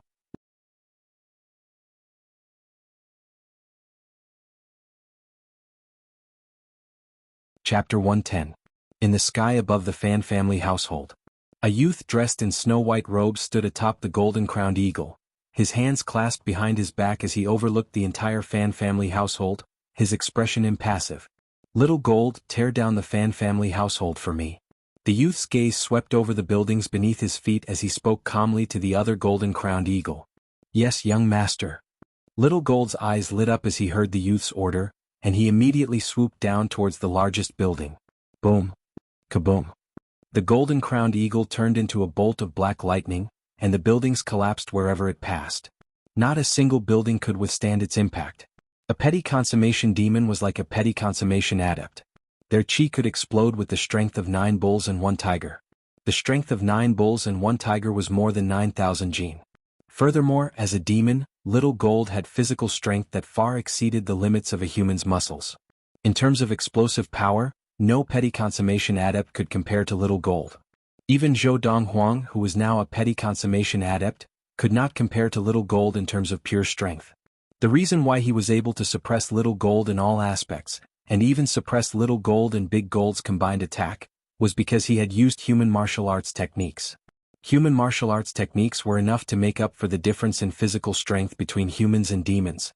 Of course, the bodies of some demons were too strong, and even a human of the same level with decent martial arts techniques would not be able to match them. For example, the grizzly bear that had died at the hands of Zhou Donghuang in the Lost Forest was invincible among the level 9 demons in the Lost Forest. Even the patriarch of the Tycoon Tang family was no match for it. The grizzly bear's body was even tougher and stronger than the golden-crowned eagle's. Following Little Gold's attack, the entire Fan family household was thrown into chaos. In the blink of an eye, Little Gold had torn down nearly half of the Fan family household. Little Gold's speed was too fast. Coupled with its strength, no demolition team on Earth would be as efficient as it was. What's going on? What's that? My God! That's an eagle. A group of people from the Fan family rushed out of the collapsed building. Their eyes were filled with fear. When they saw the giant eagle still wreaking havoc in the Fan family mansion, their expressions changed drastically. Gulp. Lu Qinghu, who was standing beside the young man, swallowed hard when he saw the scene in front of him. He was only able to stabilize himself with the young man's hand on his shoulder. Young master, this eagle, what rank is it? Why did it feel like there was a faint sonic boom when it attacked? That is the mark of a great consummation adept. Previously, when he saw the speed of the 2 black eagles, it was not difficult for Lu Qinghu to judge that they were not weak, but he did not have a specific idea. Now that he saw one of the black eagles make a move, he was completely frightened. A sonic boom was the hallmark of a great consummation adept of the Qi gathering. In addition, only a force of more than 10,000 jin could create a sonic boom. And now, when this black eagle was tearing down the various buildings in the Fan family mansion, it occasionally made a sonic boom. That was why he asked Zhou Donghuang this question. It is a petty consummation demon, and because of the strength of the demon's body, its strength has reached the threshold of 10,000 jin of strength. Zhou Donghuang said unhurriedly. Although he was mentally prepared, Lu Qinghu could not help but gasp when he heard Zhou Donghuang say that the Black Eagle was a petty consummation demon. In that case, could it also be a petty consummation demon of the Qi gathering level? Lu Qinghu murmured as he looked down at the Black Eagle at his feet. It is the big brother of the stupid bird that is attacking, what do you think? Zhou Donghuang countered.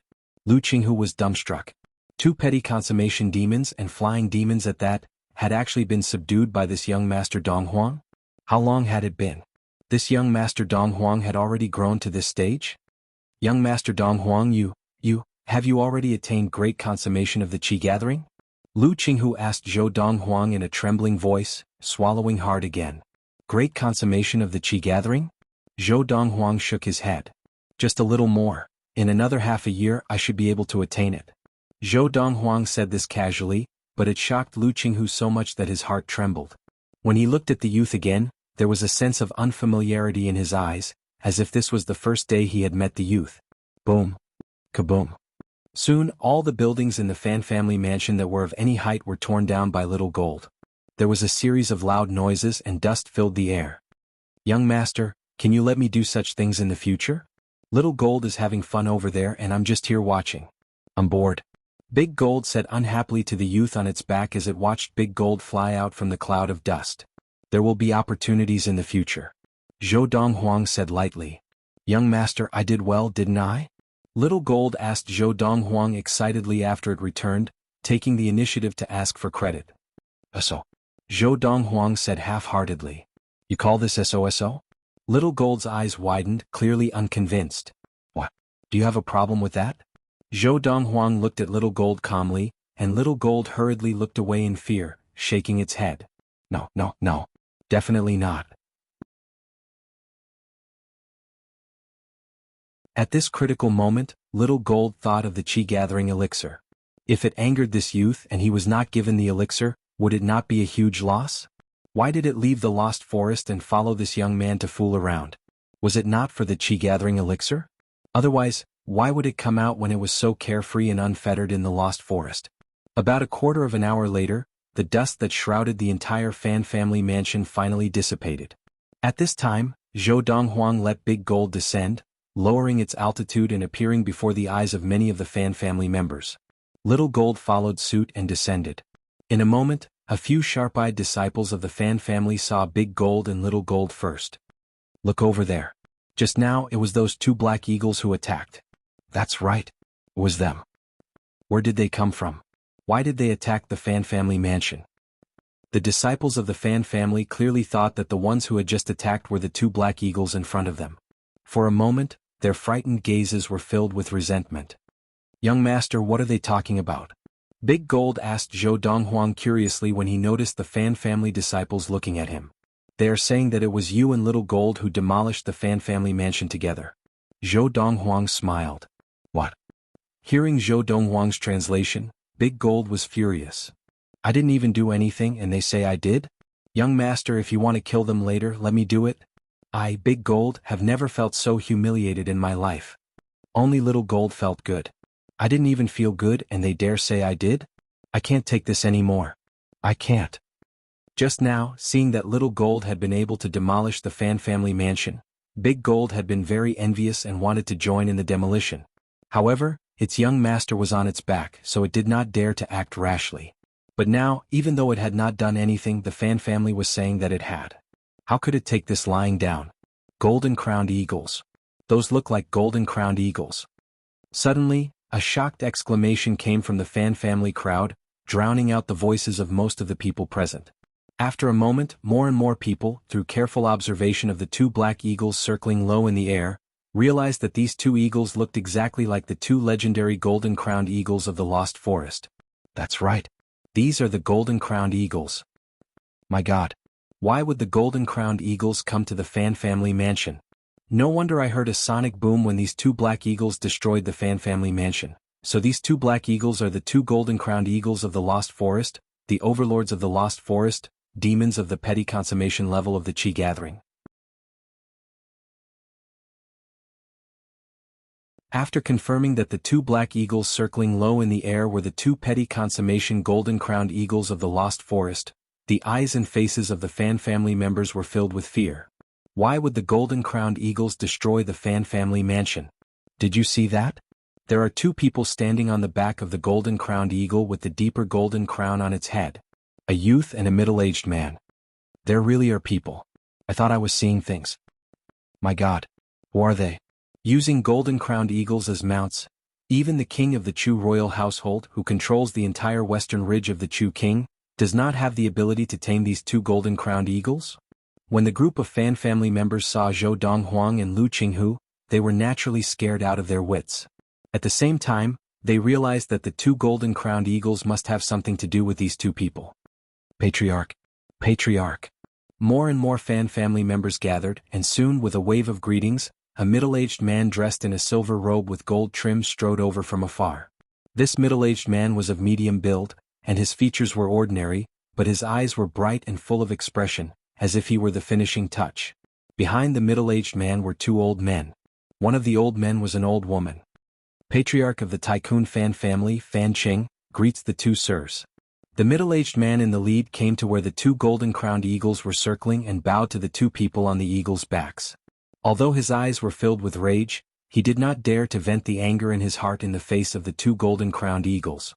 He had once entered the Lost Forest with the people of the Chu royal household, and his chi-gathering elixir had been snatched away by the two golden-crowned eagles. Therefore, with just one look he recognized them.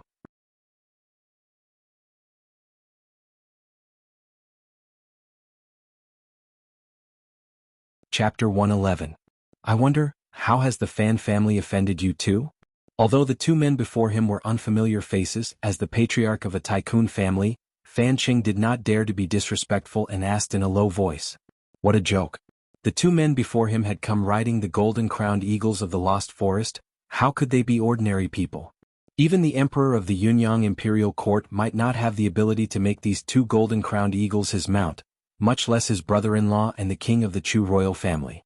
Of course, the two men before him might have used some special method to tame these two golden-crowned eagles, but even so, they were not people he could afford to offend. With a single command, the golden-crowned eagles had destroyed the Fan family household. It was clear that the golden-crowned eagles were completely obedient to their commands. From start to finish, Fan Qing did not think that the golden-crowned eagles had acted on their own accord, because he had never heard of two golden-crowned eagles leaving the lost forest, let alone leaving to attack a family. Even if the two golden-crowned eagles had wanted to attack a family on a whim, surely they would not have chosen the Fan family? From the lost forest to the Fan family's Tianqiu city, they not only had to pass through the Chu royal city, but also two other cities. Not to mention the clans in the latter two cities, there were more than 100 clans in the Chu royal city. 10 days ago, the Fan family forcibly took away a woman and a girl on the official road south of Tianqiu city, Lu Qinghu said in a low voice. He pointed to the old woman behind Fan Qing. That day, it was this old woman who led the team to capture them. The old woman was the second elder of the Fan family, Fan Qizhu. Earlier, she had felt that the middle-aged man on the back of the golden-crowned eagle looked familiar, but she could not recall where. Now that she heard his words, her expression changed to one of horror and disbelief. "It's you." She had never dreamed that the man she had killed as easily as an ant 10 days ago would be standing on the back of the golden-crowned eagle, the master of the lost forest, looking down at her with the golden-crowned eagle as his mount. Who could tell her what was going on? Her? Zhou Donghuang's eyes flashed coldly and his mouth moved. In the next moment, the golden-crowned eagle Little Gold, who had been circling by the side, suddenly flapped its wings and turned into a bolt of black lightning, heading straight for Fan Qizhu. Before she could react, it had already grabbed her and flown more than 100 meters into the air. The way Little Gold caught Fan Qizhu was completely different from when it caught the young man in luxurious clothes in Tianqiu city. As for the latter, it did not hurt him. But now, a pair of sharp claws directly pierced through Fan Qizhu's shoulders. When she was sent flying into the sky, blood sprayed through the air, dazzling to the eyes. No! Under everyone's gaze, Little Gold let go of Fan Qizhu's sharp claws 100 meters up in the air. Fan Qizhu let out a shrill cry and fell from the sky. Boom! Under the watchful eyes of the Fan family, Fan Qizhu had only injured her shoulders before she flew up into the sky, but when she came down she directly fell into a pile of meat paste, completely lifeless. Falling from a height of more than 100 meters, even a great consummation adept of the Qi gathering would have no chance of survival, much less a level 8 adept like Fan Qizhu. Second elder. This. Everyone in the Fan family, including the patriarch of the Fan family, Fan Qing, felt their scalps go numb, and a chill shot up from their feet to their heads. A perfectly fine person had fallen to her death in the blink of an eye before their very eyes. At the same time that Fan Qizhu fell to her death, Little Gold deliberately flew at a low altitude, circling around the Fan family, scaring them into a look of fear. Who did second elder offend? Many of the Fan family juniors looked fearful, and some of the more timid ones even wet their pants. Such a powerful demonic beast was something that even the entire Fan clan would not be able to contend against. More than 10 days ago, the woman and girl that were captured. I think it was the patriarch, who sent second elder to capture them. A direct descendant of the Fan family murmured softly, at the same time glancing at the patriarch of the Fan family, Fan Qing. When Fan Qing heard what he said, his expression changed instantly, and he glared at him as if he wanted to immediately flay him alive. Wasn't he just creating trouble for him by saying these words at this time? Fortunately, his voice was not loud, and the two people on the back of the golden-crowned eagle should not have heard him. However, what the white-robed young man on the eagle's back said next caused Fan Qing to fall into complete despair. "Did you send people to capture my mother and sister?" Zhou Donghuang looked down at Fan Qing indifferently, his tone calm as if without any emotion. "Sir, that Yun Lu is only from a small grand family, how could she be your sister?" Fan Qing took a deep breath and looked at the youth on the eagle's back, his expression uneasy as he asked, Are you mistaken? Grand family?" Zhou Donghuang's heart skipped a beat. No wonder even Freezing Wind had said that Xiao Lu's martial talent was not bad, so Xiao Lu came from a grand family. "Where are they?" Zhou Donghuang asked calmly. Just as Zhou Donghuang finished speaking, Fan Qing hurriedly turned to look at the old man behind him. "At elder, quickly invite Madam and Lady Yun Lu over." "Yes, Patriarch." The old man responded and left. "Sir." Fan Qing looked at Zhou Donghuang uneasily.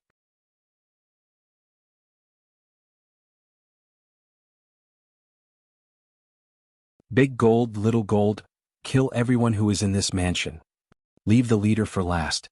After speaking to Big Gold and Little Gold, Zhou Donghuang carried the little girl and bade farewell to Lin Lan as they walked towards the main entrance of the Fan family mansion. Lu Qinghu followed closely behind. Just as the patriarch of the Fan family, Fan Qing, was walking towards the main entrance of the Fan family mansion, he could not help but heave a sigh of relief, thinking that the Fan family had escaped a calamity. Perhaps he also knows of the relationship between the Fan family and the Chu royal family, and would not dare to go overboard. Fan Qing thought to himself. However, just as the youth had taken a few steps forward, he saw the two golden-crowned eagles move. With a single attack, they killed the head elder of the Fan family and the old woman and woman beside him. Immediately after, the two golden-crowned eagles suddenly turned and flew towards him. Just as he thought he was going to die, he saw the two golden-crowned eagles glance at him coldly, then ignore him and charge towards the rest of the Fan family. And the Fan family, faced with two petty consummation demons of the golden-crowned eagles, were naturally powerless, and in the blink of an eye, they all fell to the ground with blood-curdling screams. "Quick, make them stop!" Fan Qing shouted as he looked at the youth gradually disappearing into the distance. "My biological sister is the consort of the Chu royal family. The king of the Chu royal family is my brother-in-law." However, no matter how Fan Qing threatened him, the youth completely ignored him and led his men out of the Fan family mansion, finding a nearby inn to stay in. Yun Lu's injuries were too serious and she could not afford to travel. Even with the wound-healing elixir and blood-staunching elixir, she still needed to rest for a few days. On January 12, 1229 of the Ziyun era, the Fan family of Tianxia City was completely wiped out. It was said that the culprits who had wiped out the Fan family were the two golden-crowned eagles of the Lost Forest. You're tuning in to the Han Li's Wuxia Adventures YouTube channel. We're so grateful for your support, and don't forget to subscribe to join us on this incredible journey through captivating stories. Your generosity through donations truly makes a world of difference, as it's the primary source of revenue that allows me to expand and enhance this channel for you. Thank you from the bottom of my heart for being a part of this adventure.